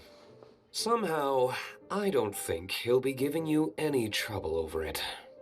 So, what about the D-Luke character card? I don't mind. It's just a card with my image on it. I didn't expect D-Luke to be familiar with Genius Invokation TCG. The game has been catching on lately. It's hard to go anywhere without hearing it mentioned. Every now and then, I'll sit down and play a game with the customers in Angel's Share. I challenge you. I was hoping we could play a game, but this issue of someone leaving a character card with my image at the Cat's Tail is very intriguing. It's getting late, and someone has some explaining to do. We'll have to have that duel another time. Good. Then I'll take my leave. You know where the door is. Don't let the door hit you where Lord Barbados split you. Uh-oh. Guard captain. I hope Kaya will be alright. Well, now that we are familiar with the rules, why don't we try playing a game of Genius Invokation TCG? Ooh, 2 new players having their first ever duel. This sounds like fun. But in order to play an official duel, you need to have 3 character cards. Remember, a complete deck has to have 3 character cards and 30 action cards. Got it? That's a lot of cards. Then, let's use my cards. These were mixed in with all the others I had received. And I didn't know what they were for at first. But now that we've learned the rules, I can see that this one must be the Sucrose character card. Now, It looks like we each have the Kaya, Diluc, and Sucrose character cards. So why don't we have our first duel? Alright, let's duel. I have a Yu-Gi-Oh! Flashback there for a second. It's time to duel.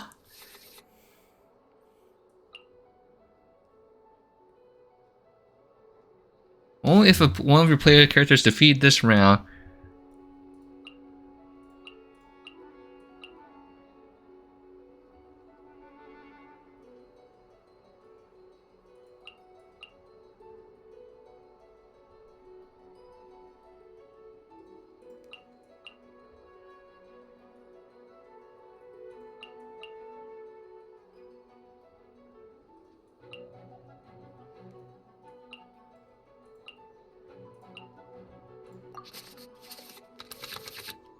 God, that's gonna do me much, I'm gonna be Unlike honest. the adventure challenge you tried previously, duels are true tests of strength between two players. In a duel, your opponent can also use action cards, and they'll also be able to grab new cards during an end phase. At the same time, your opponent must also spend elemental dice to take actions, so you'll be unable to view their intent. Are you ready? It's time for some exhilarating fights to the bitter end. Musa!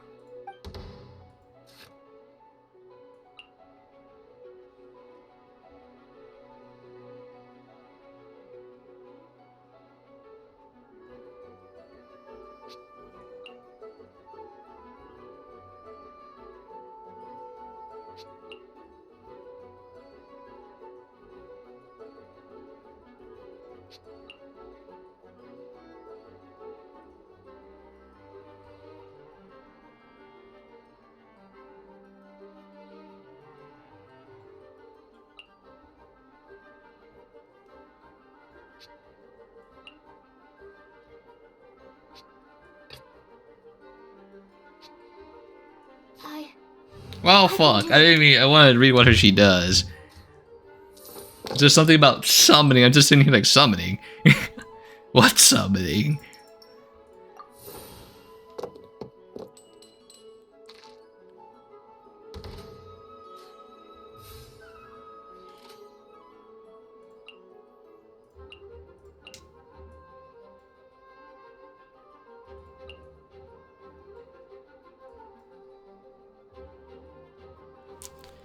Summons a large wind spirit, okay. Okay, I see. Okay. Well, I feel like this is a waste. I chose the wrong character. Can we restart already?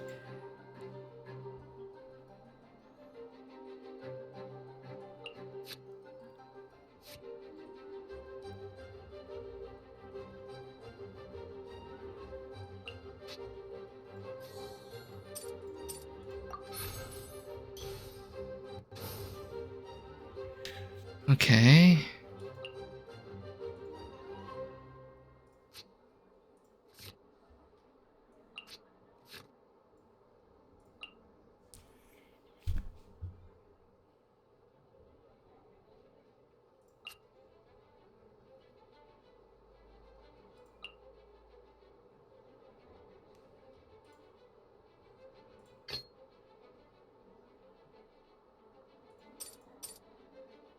Ready when you are.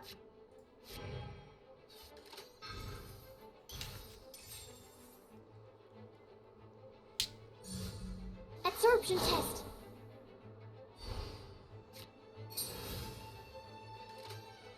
Oh, I'm on D-Luke now. Interesting.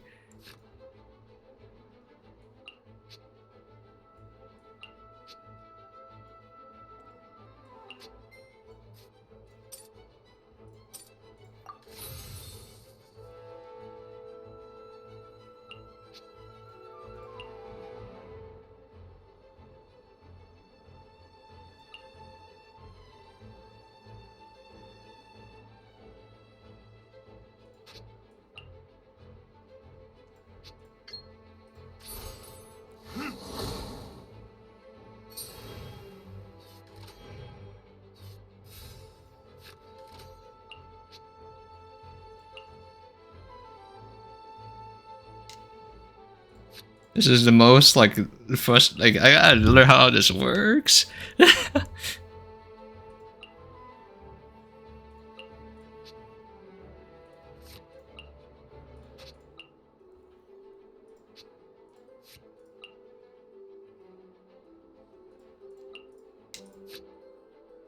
I guess I have my turn. I can't really do anything else.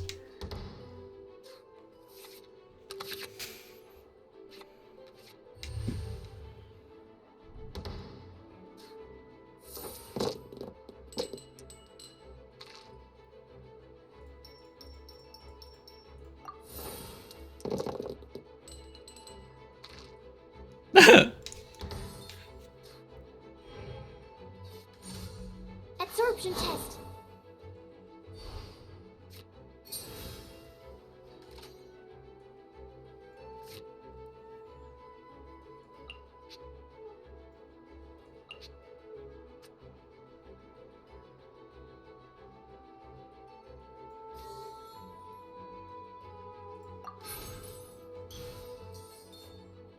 God damn, that's so many die.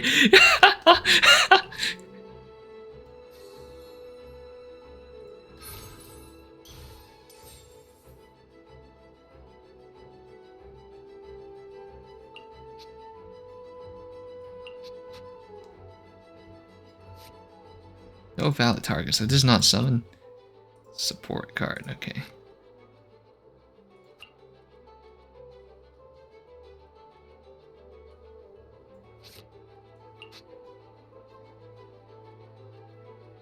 Well, I just want to swirl this, right?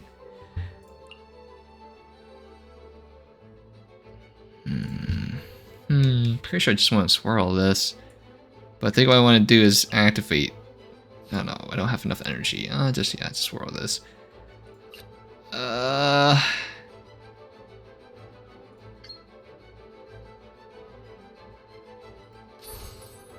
test 6308.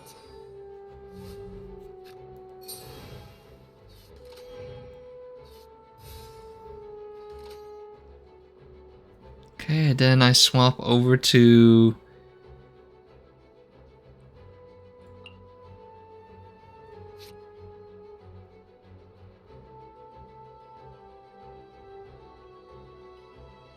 So I swap over to Kaya.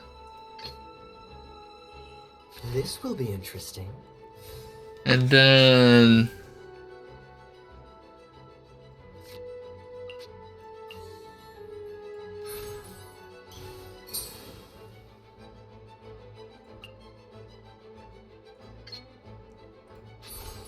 Cool it.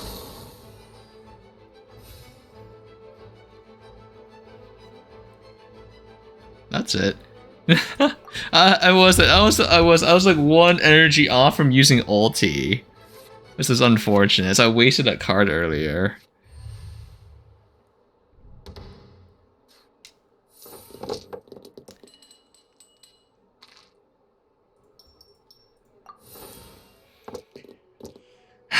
Card games.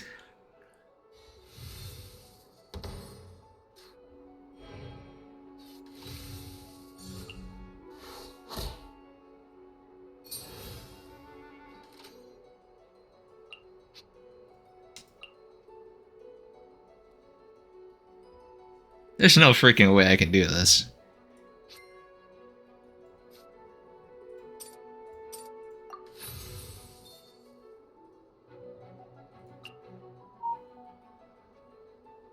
Oh, I had enough energy already. All right. How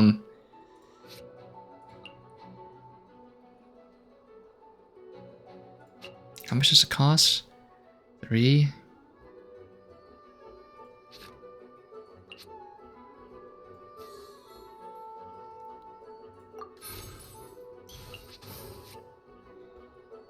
Okay, then. Oh, he swapped over to Kaya. That's fine. Don't get frostbite.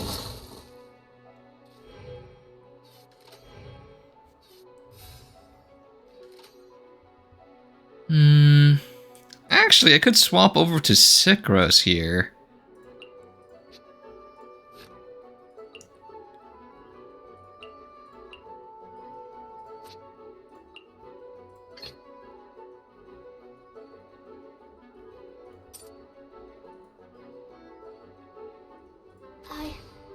I can do it. Oh. Darn. I didn't Well. factor that into the equation.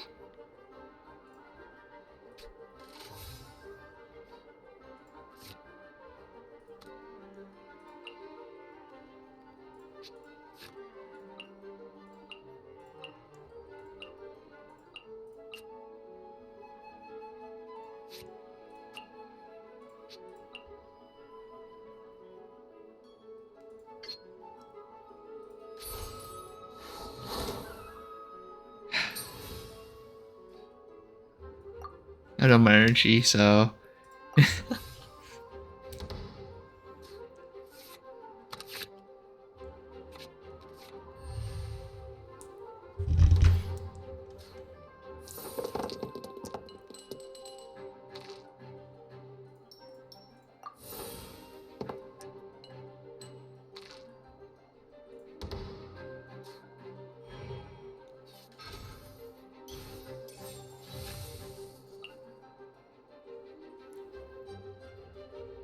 According to the rules, it costs dice and energy to unleash an elemental burst. Swirl, Mark 2!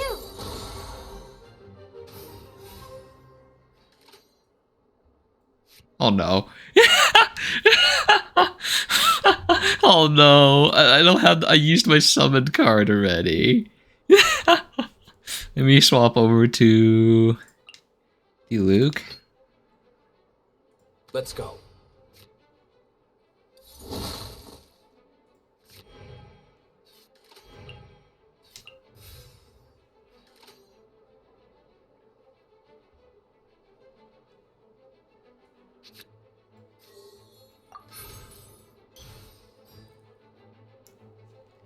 Okay.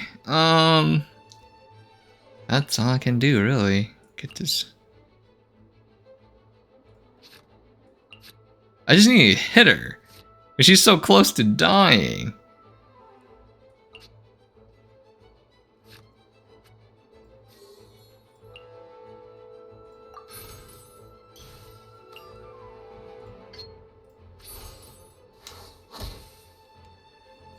My research. Oh, I wasn't expecting that.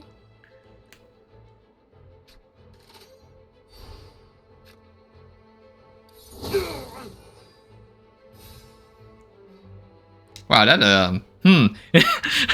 that was pretty pog, actually. Freeze.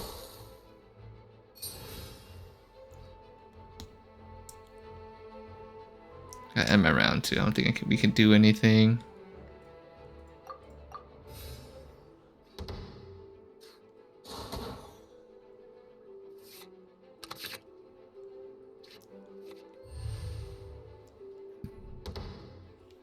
God. Fucking card games. Oh wait, no, these are it's fine.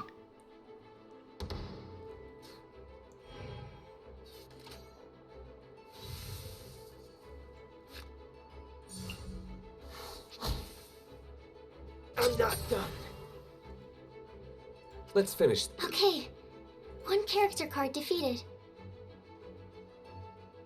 I wasn't even aware that he was that low. I was not aware.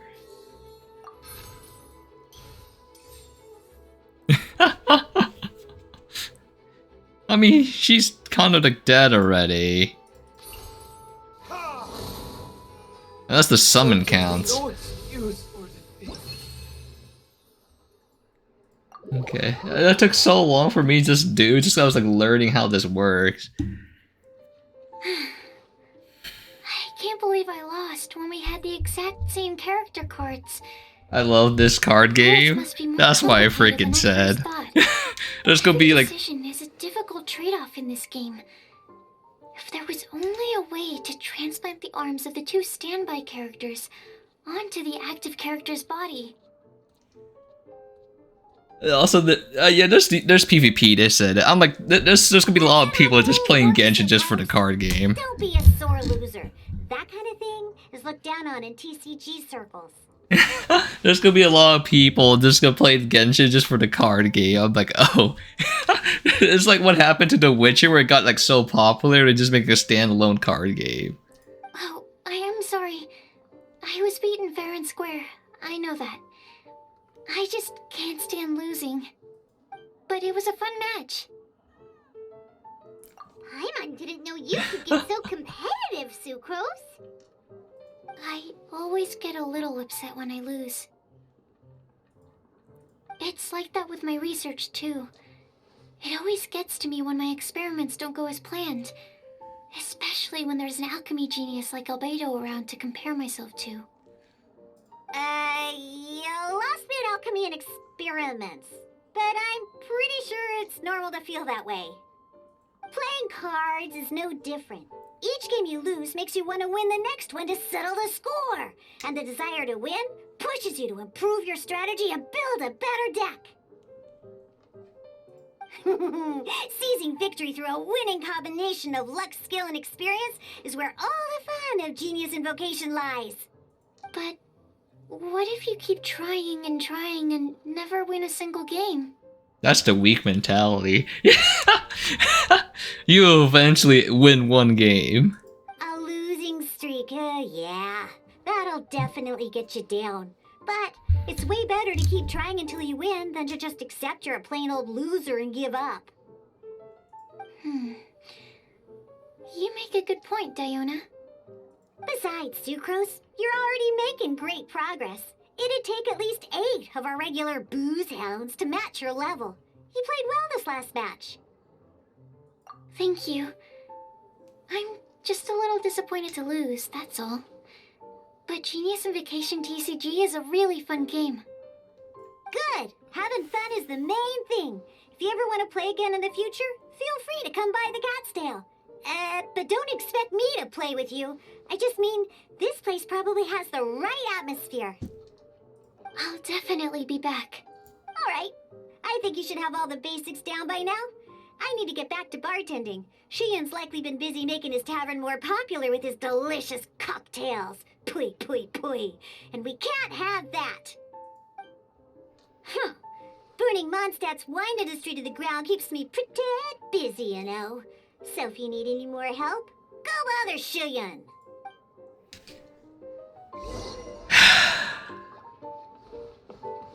Is this like a permanent thing? There's a tutorial and everything, man. This is a freaking tutorial. This is permanent? There's no timer. I don't see a timer anywhere. Oh no. I see. So you have now grasped the rules of Genius Invocation. Yeah, it's the basics. Imagine like, cause all the all the elemental reactions are freaking wild.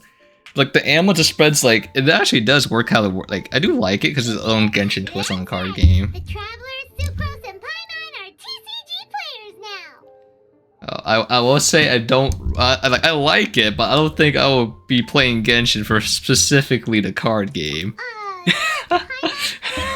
I'm watching you and Sucrose.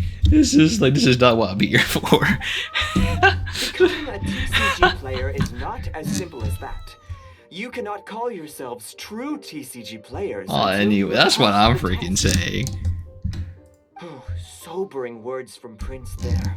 But I'm afraid he's right. To become official players recognized by the Genius Invocation TCG Society, you have to pass the test. Yes, although to be honest, it's not that difficult. Society. Basically, to become an official and recognized TCG player, you have to best 3 opponents in a duel. So, you have to win 3 duels against 3 different opponents? The duel you just played can count towards this tally. I agree. Although I didn't get to observe the match myself, I did listen along, and from what I could hear, you both... Oh, awesome cards. God dang it.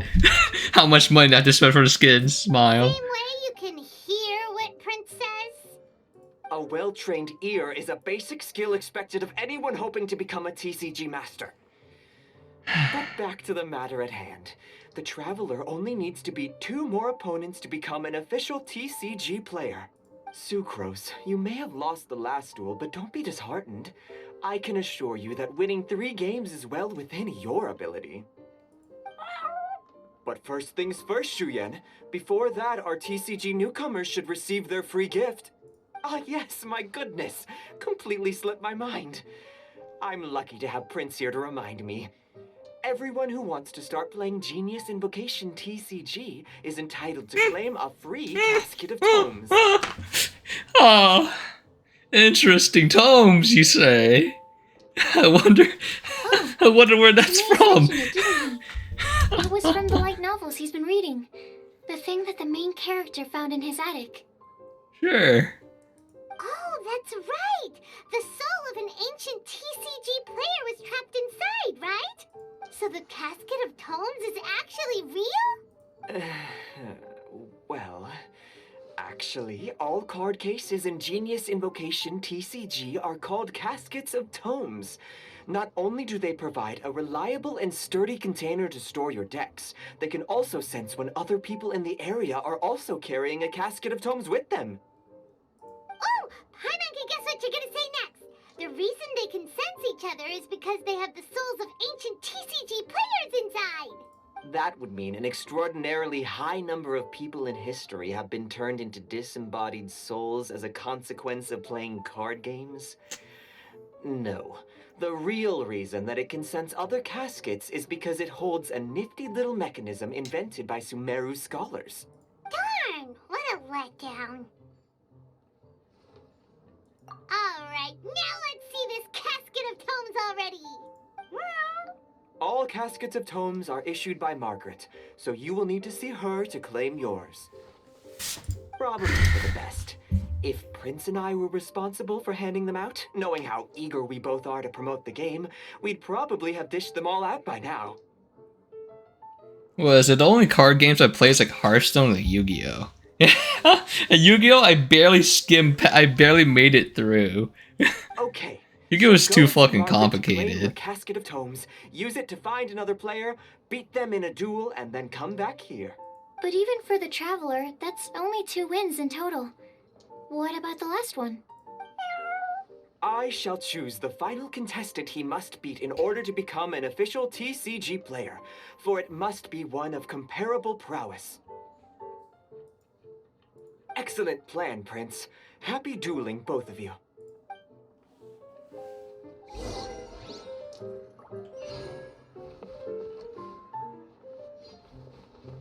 I believe this is like the PvP board right here, if I remember what the announcement said. Oh god, dude. I can't wait for them to make like actual merch of this in real life. It's literally fucking just like franchising.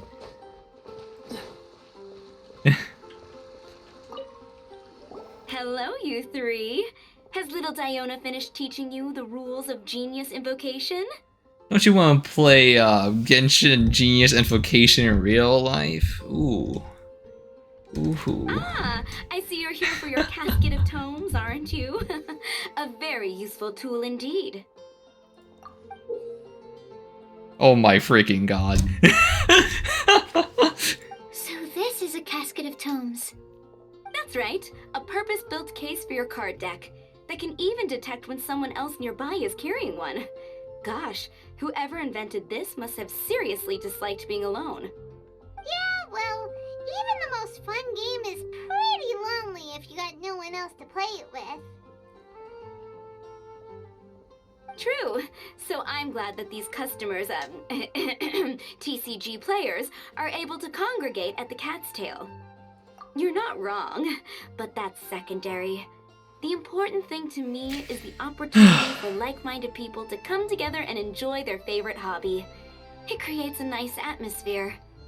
Anyway, now that you have your caskets of tomes, it's time to find some opponents. All right. In that case, I'll go find some people to play against. Trust in your cards. Freaking love Yu-Gi-Oh. I'll do my best.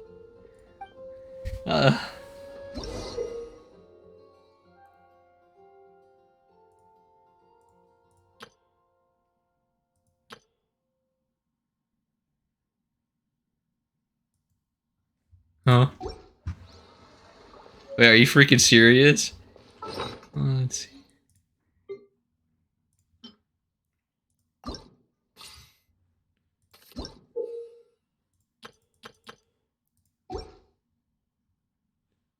Huh. Okay. Alright, I feel like half these cards are freaking useless, though. Alright, let's just find someone to beat up and take their lunch money.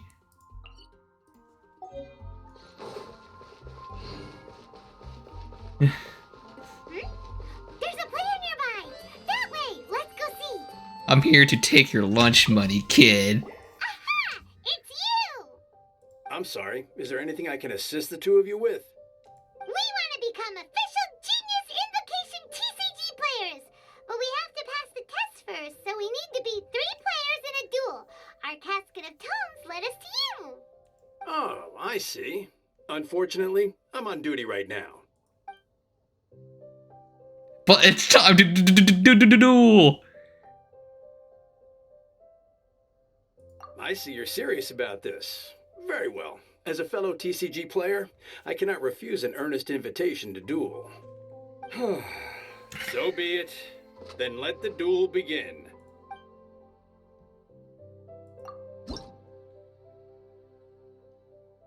Nice, I got 200 monies.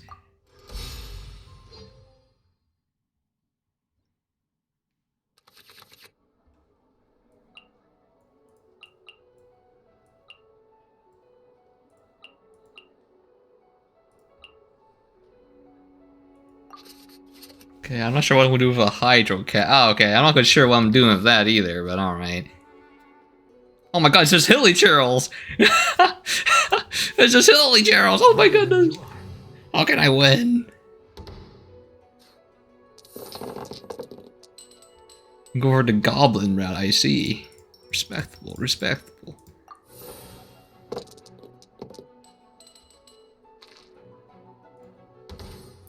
I have 1 ice.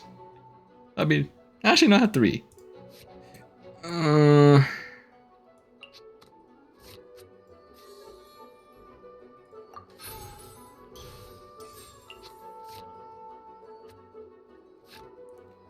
Well, I could do this. I do get more Orbeez.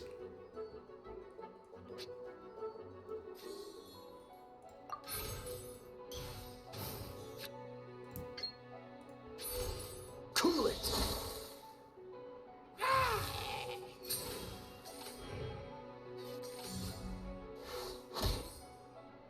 Wait, this man's cheating. He's not even using orbs. This man's not even using orbs.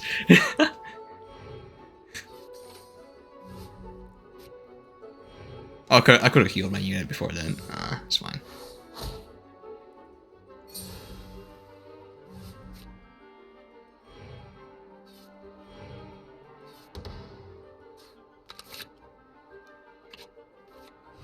I don't even know what that is.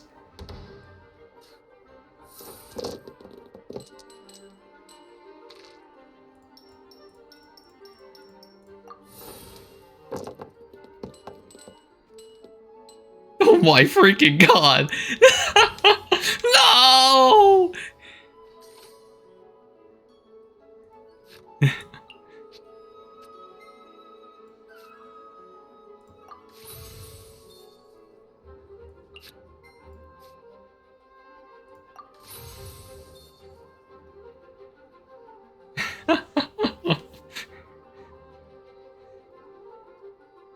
I mean, they're so, like, weak, though. Like, one skill just kind of kills them. So, like... Freeze.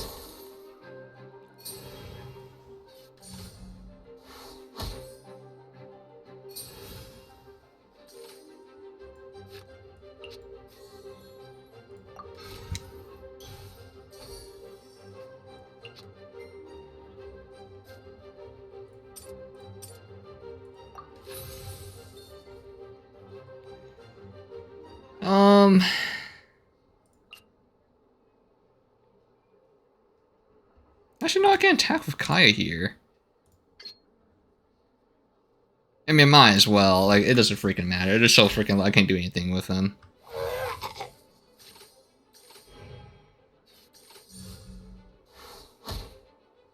It's literally like, they have 3 HP. Like, 1 skill's enough to freaking kill them.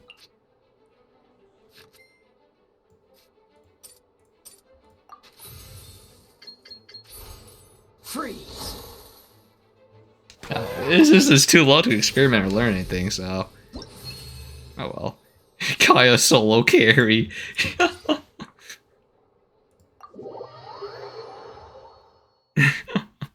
It's time to Hilly Churl build. Gosh, I lost. You're remarkably good at this, considering how new to the game you are. Let's play again when you have some time. But ideally, not when I'm on duty. Have you considered not using Hilly Churls? Now we have 2 victories under our belt. Let's get back to the cat's tail. Paimon wonders who Prince is gonna pick as our final contestant. Just, have you considered not? You know, just a massive brain maneuver, I know.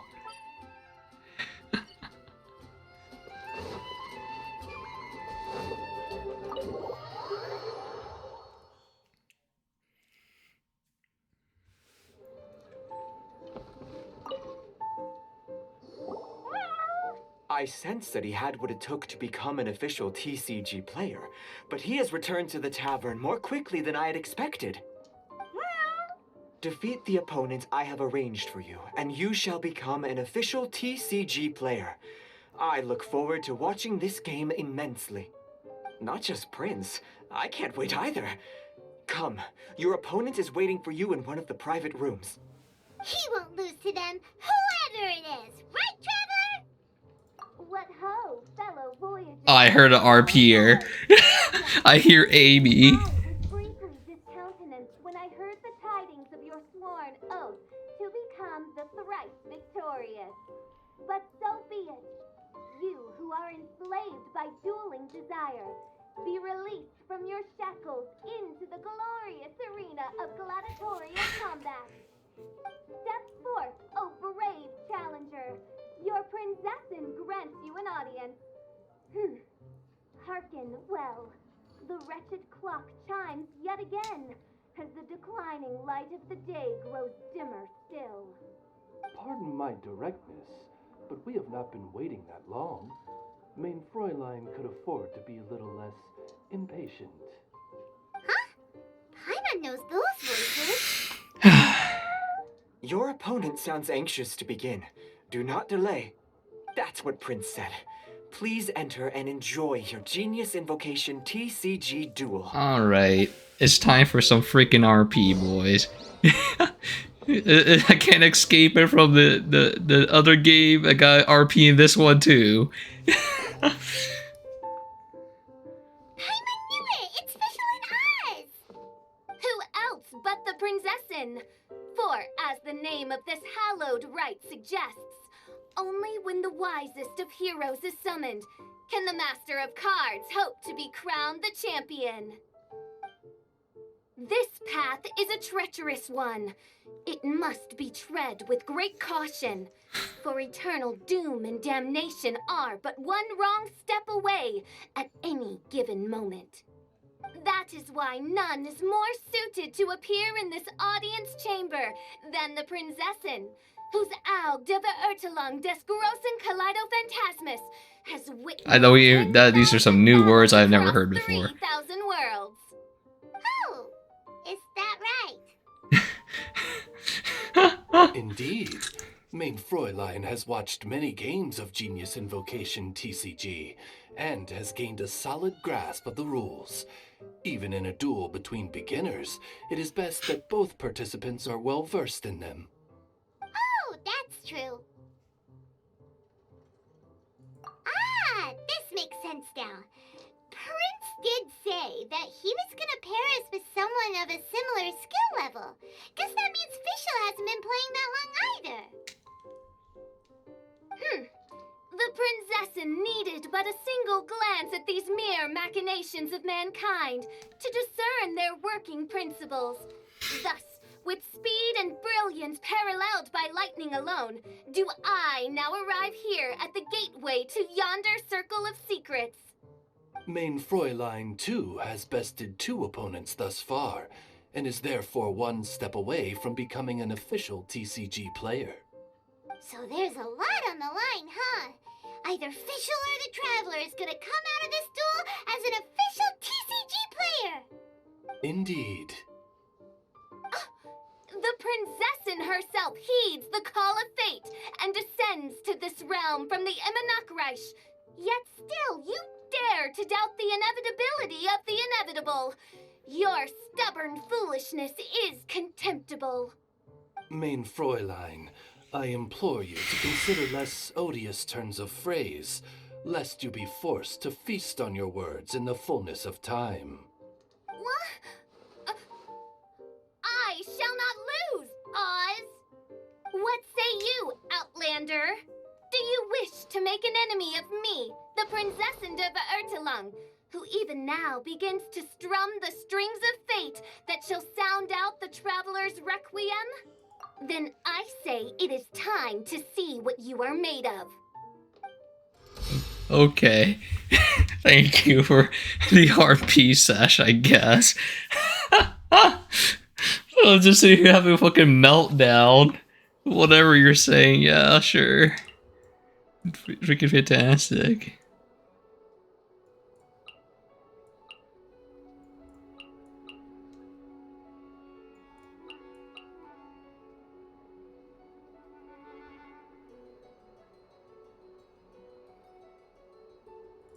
It's actually pretty all useful. Except for like the spear. The spear's kind of poo-poo.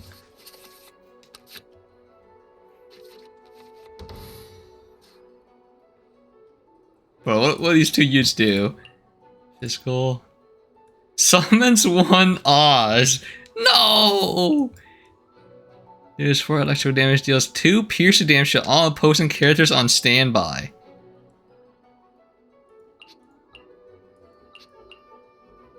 Cannot be defended against shields or damage immunity. Characters forcibly swapped. Does piercing damage to all targets. Okay.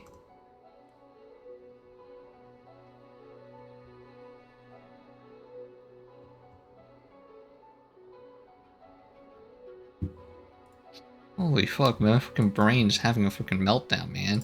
It does, you have to keep in all the reaction thing, too.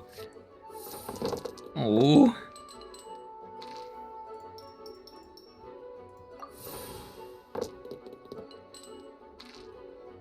Okay, I got enough for S2, I guess.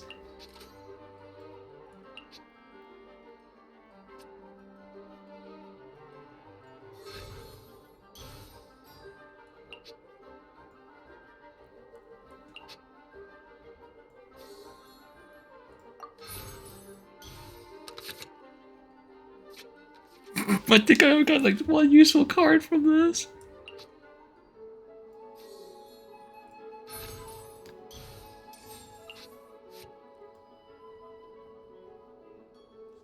Okay, how much energy would this cost me?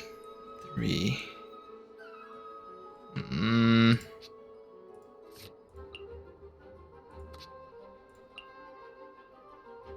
I have 2 energy. I don't have enough for anything afterwards.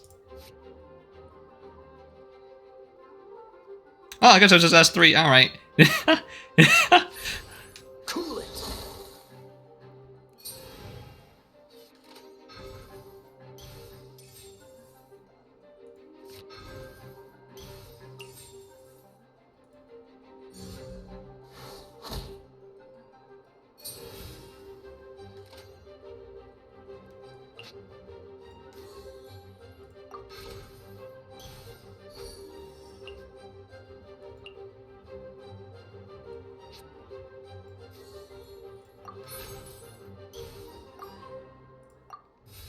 Okay.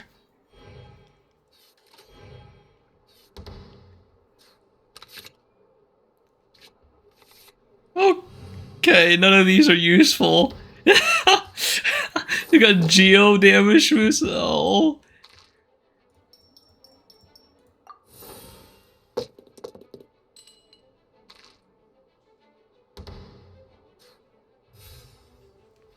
Well, I guess I convert all of these like ice or something, I guess. I guess I could.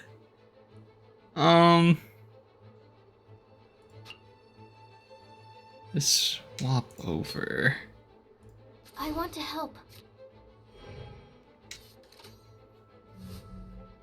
Oh, she did. Oh, she swapped to Bennett. Oh, it's fine.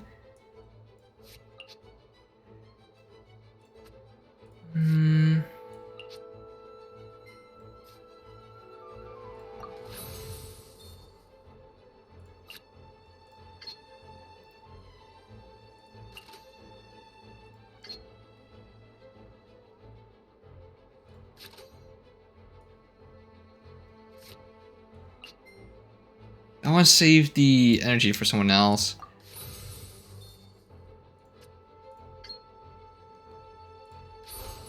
Animo test 6308.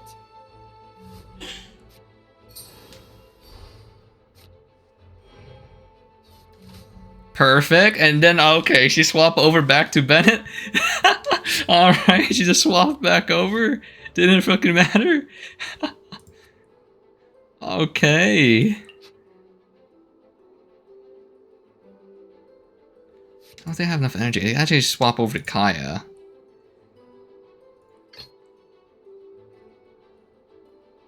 Ready when you are. Let's light it up. Ow. Owie. Dodge this.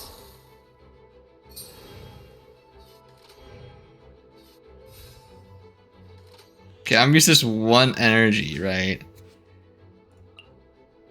To swap over. That way he doesn't have elemental reacted. Let's go. Then I'm going to end my turn. There you go.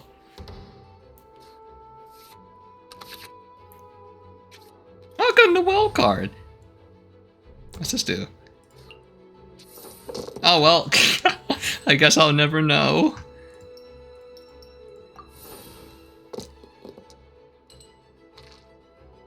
Okay, just dilute pop off? Let's light it up. Ooh, that's nice.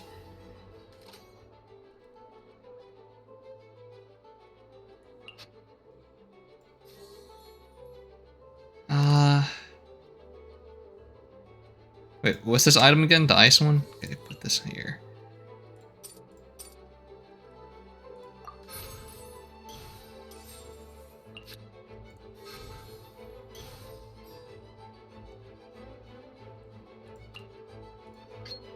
Damn, he's like giga dead. He's like ginorma dead. Here, go ahead. This is just my... This is but a small sacrifice necessary to achieve ultimate victory.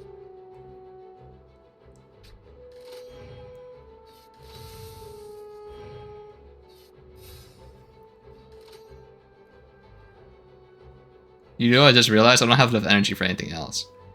It's like the physical poke.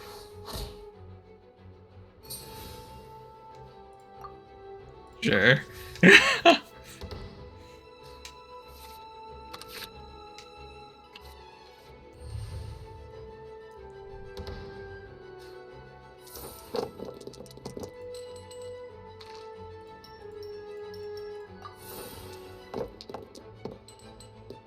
Okay, I would like to get anything that's not fire, so I can swap off the Luke. Dodge this.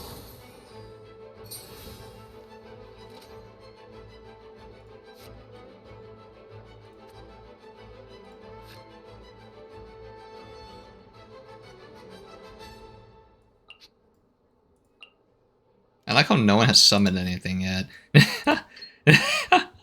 No one does not has been a single summon. I'm also about to die.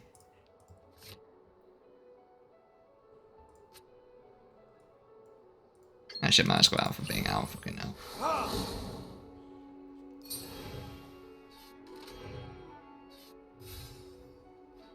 Oh, I'm still alive. Oh, that's interesting. I'm not supposed to still be alive.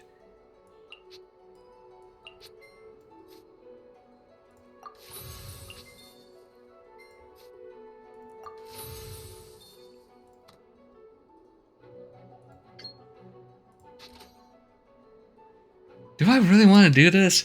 Sure, why not? He's fucking dead anyway. I don't care. I'm not done. What happened? Oz, with lightning twixt upper and lower mandible, strike thy pointy beak into this obstacle and remove it from my path. Mein Fräulein, I cannot simply attack the traveler. Okay.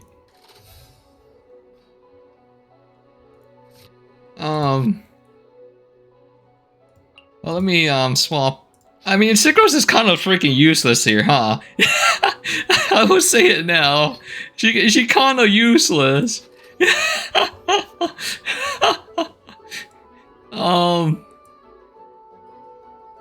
I need to swap over so like what is it? Luke doesn't die. Ah, fuck it, whatever. But it went anyway.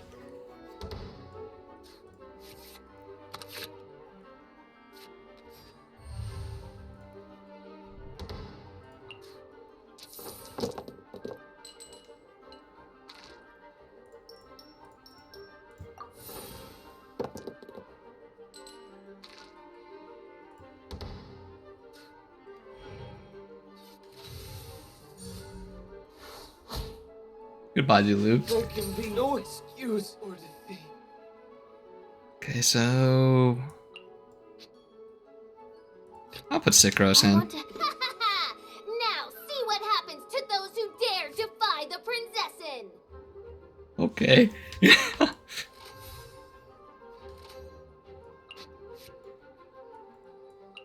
What's this say? Ooh, wait, how much energy does it cost? 3?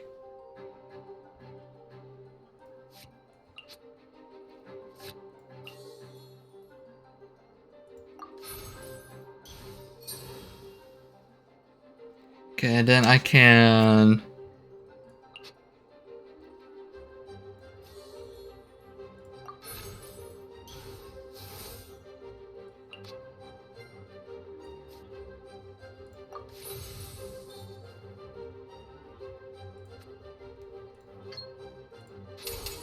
Animal hypostasis emulation. It is, I like how Squirrel does absolutely nothing, but I did all this for this one play. For this one massive 5-head play, where they have no more enemies. Oh, I can swap over to Kaya here, I think, and we should be fine. Yeah, just 3 damage. Ooh, swap over. Ready when you are. Okay, and then turn.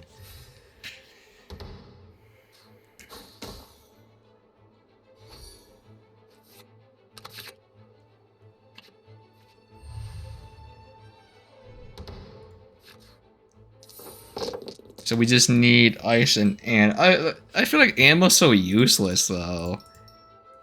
It's only useful when there's multiple enemies, just like in actual game.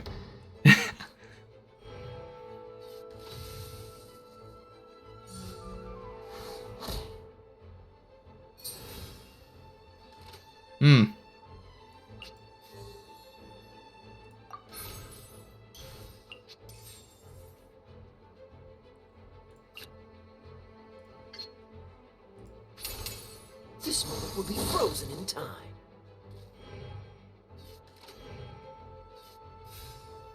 Wait, why is she not doing anything? She could have overloaded me in one, but she's not doing it. What the cringe?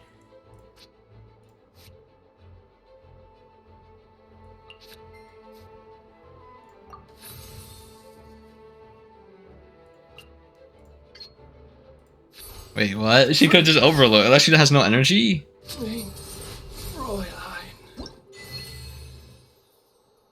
Okay, thank you. I'm pretty sure she could have just killed like Kaya there with overload. But I guess not. Impossible! Ugh, the cursed dragon looms near once more, casting its dark shadow on the slender threads of fate, hiding them from my vision. Traveler, was even this part of your plan? I don't know what you even said. What a truly ingenious plot. And what an exciting duel to witness. Congratulations! You've won 3 duels now. That makes you an official TCG player. Yeah! Oh, Sucrose, you're back! Does that mean... Yep, I've won 2 games so far. When I got back, I heard you were in the middle of your final duel, so I came over to watch. Nice! Sucrose won 2 as well! Great work! It seems I am forced to admit, fellow voyager of the stellar void, that your mastery of the cards is second to none. To commemorate your glorious ascent to a battlefield beyond this lowly mortal realm, I grant thee an incarnation of my majesty in miniature. As you embark on this ingenious vocation, may you wield it in battle. Oh, I got your card. Got you, thank you. You can stop now. You can stop now. Main Fräulein wishes to give you a Main Fräulein character thank card. you. Wow, it's Fischl's character card! 'Tis a mere token of such. To the victor of this splendid duel is a boon of commensurate splendor due. Oh, excuse me, ma'am. I am also a beginner who has won 2 games so far. Might I also have the honor of joining you in a duel? If you would be willing, of course. Nothing would delight me more. I hereby grant you permission to join me in performing the hallowed rite of Genius Invocation. One other thing. When I got back, Prince and Shuyan said there was something they needed to give you if you managed to become an official TCG player. Probably not. Oh, Paimon bets it's some kind of prize for making it as an official TCG player. Let's go get our prize! With 3 electro dice, I summon my eternal familiar, Osvaldo Hraknavine, to my side. Heed my invocation! But, Main Fräulein, I have been by your side all along. I mean in the game, Oz. Then, I'll use Chaotic Entropy to invoke a large wind spirit. That deals increased damage when it carries an element other than Animo. So... Oh! So be it! One shall not be swayed by such a feeble attack. Okay, there's more RP. Is there more? Okay. There's more RP. Wait, I was about to leave? But there's more. So it was you who won the duel in the end. I knew you'd do it.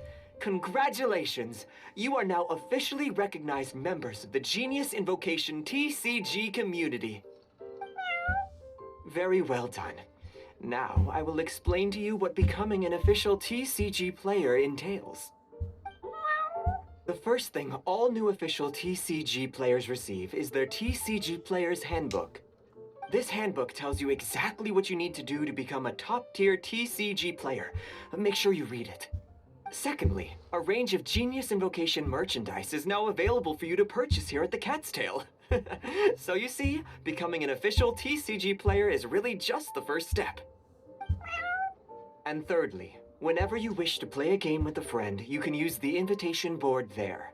Whoever you wish to duel against, simply invite them to the tavern for a game. That's a good one. I don't think I know anyone that plays Genshin but me. No! Yes, it's right by the bar counter. The Ascended while I'm stuck here. Whenever you want. That's it, really. If there's anything else you didn't quite understand, you can always come and ask me. Yes, indeed. I'm quite sure they will. Oh, sorry. I forgot to translate for you. Prince would like to say, hope you have fun playing Genius Invocation TCG.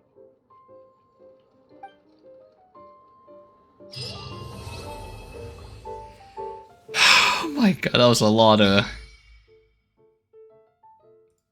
Wow, this is actually a permanent thing, huh?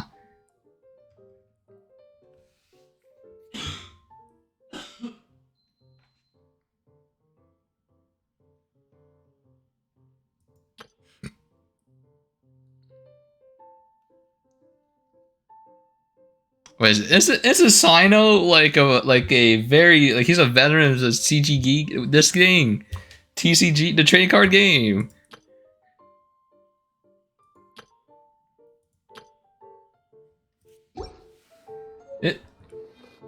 Isn't he like a massive?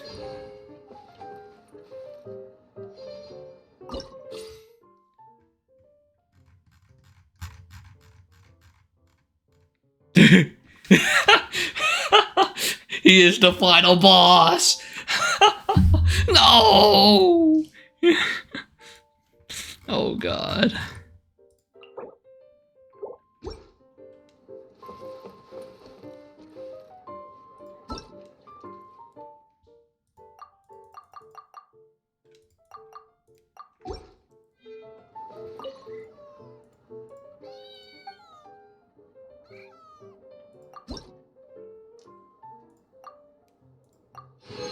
Oh my freaking God. Oh.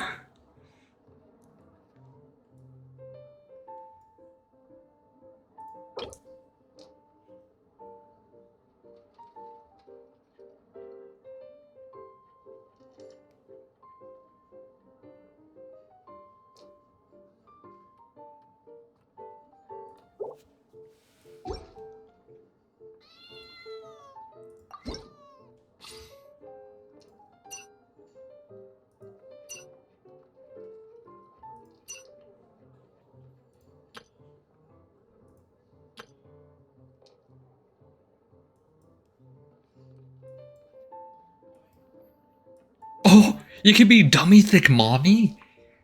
This is the card I want for the most.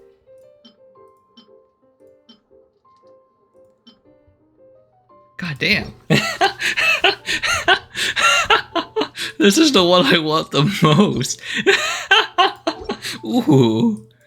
What a deal. Oh hell no, that's like 5-star equipment shit too? Oh hell nah. Oh.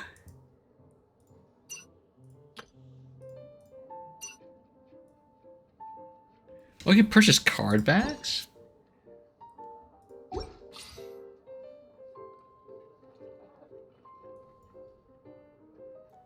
It sure costs a lot of materials though. You know, I'll buy this one just for the fuck of it. I have a shit ton of these.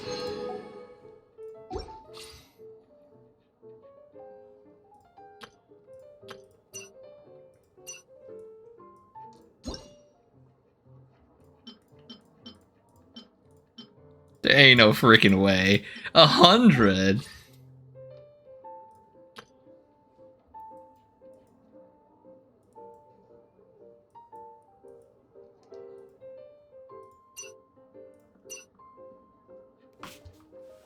Well, guess we gotta be working on that.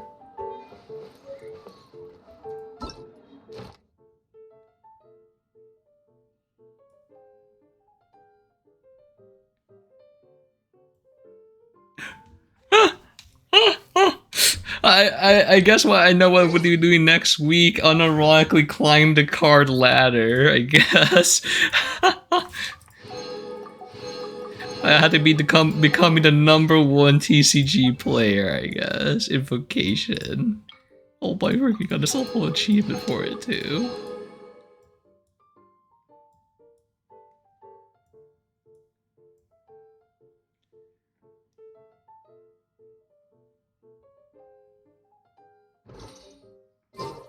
Work hard and live each day to the fullest. That is what life in Mondstadt is all about, isn't it?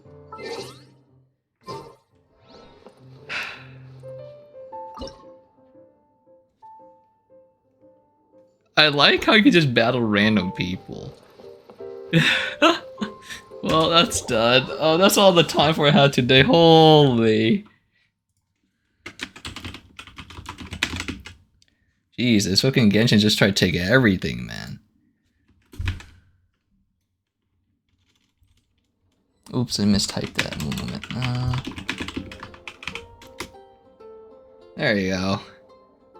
Oh boy. Oh. Wait, how far away can I see this from?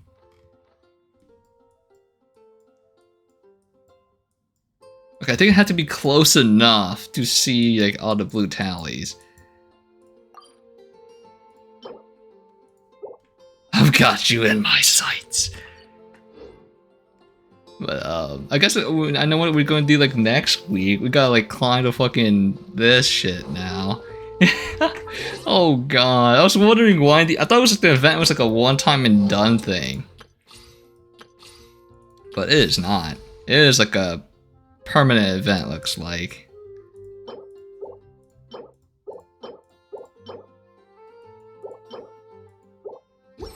Don't we have a job to do? Yeah, it doesn't have a timer. It looks like it's permanent. Holy. I can't wait for everyone to just not play Genshin anymore, but he just played the card game. They're like, guys, you got to get into Genshin. The fucking card game's insane. Don't farm artifacts anymore. Don't bother grinding for characters. It's only cards. Believe. Trust. Look at again. I can't wait to like there's a disguised toast in this game. It'll be really funny. I'll be sitting here just like, fantastic. But anyway, as I said, that's all I have time for today, and I'll see everyone next Thursday. I do believe what is it, next Thursday I do have like weeks off from work because I saved up all my pay time off. So maybe we should be able to do a lot more stuff. Because I don't want to scam chat. It was Aldi's like there's subscribers asking me, hey man, when you ever go do the fucking VTuber persona shit again? I'm like, that shit's gonna cost money. And I'm sitting here like, that shit costs money and my PC fucking can't handle a model and me playing a game at the same time. A fucking mobile. I'm getting ratioed by a fucking mobile game. What do you think I can? Or maybe we could do some shopping and maybe I can buy a better PC because like the latest gen like GPUs and stuff got released too, so maybe the price are down. But who freaking knows? Anyway, good night, and I'll see everyone next Thursday for most likely Genshin card game rank climbing, I guess. I will become the #1 Genius Invocation trading card game gamer.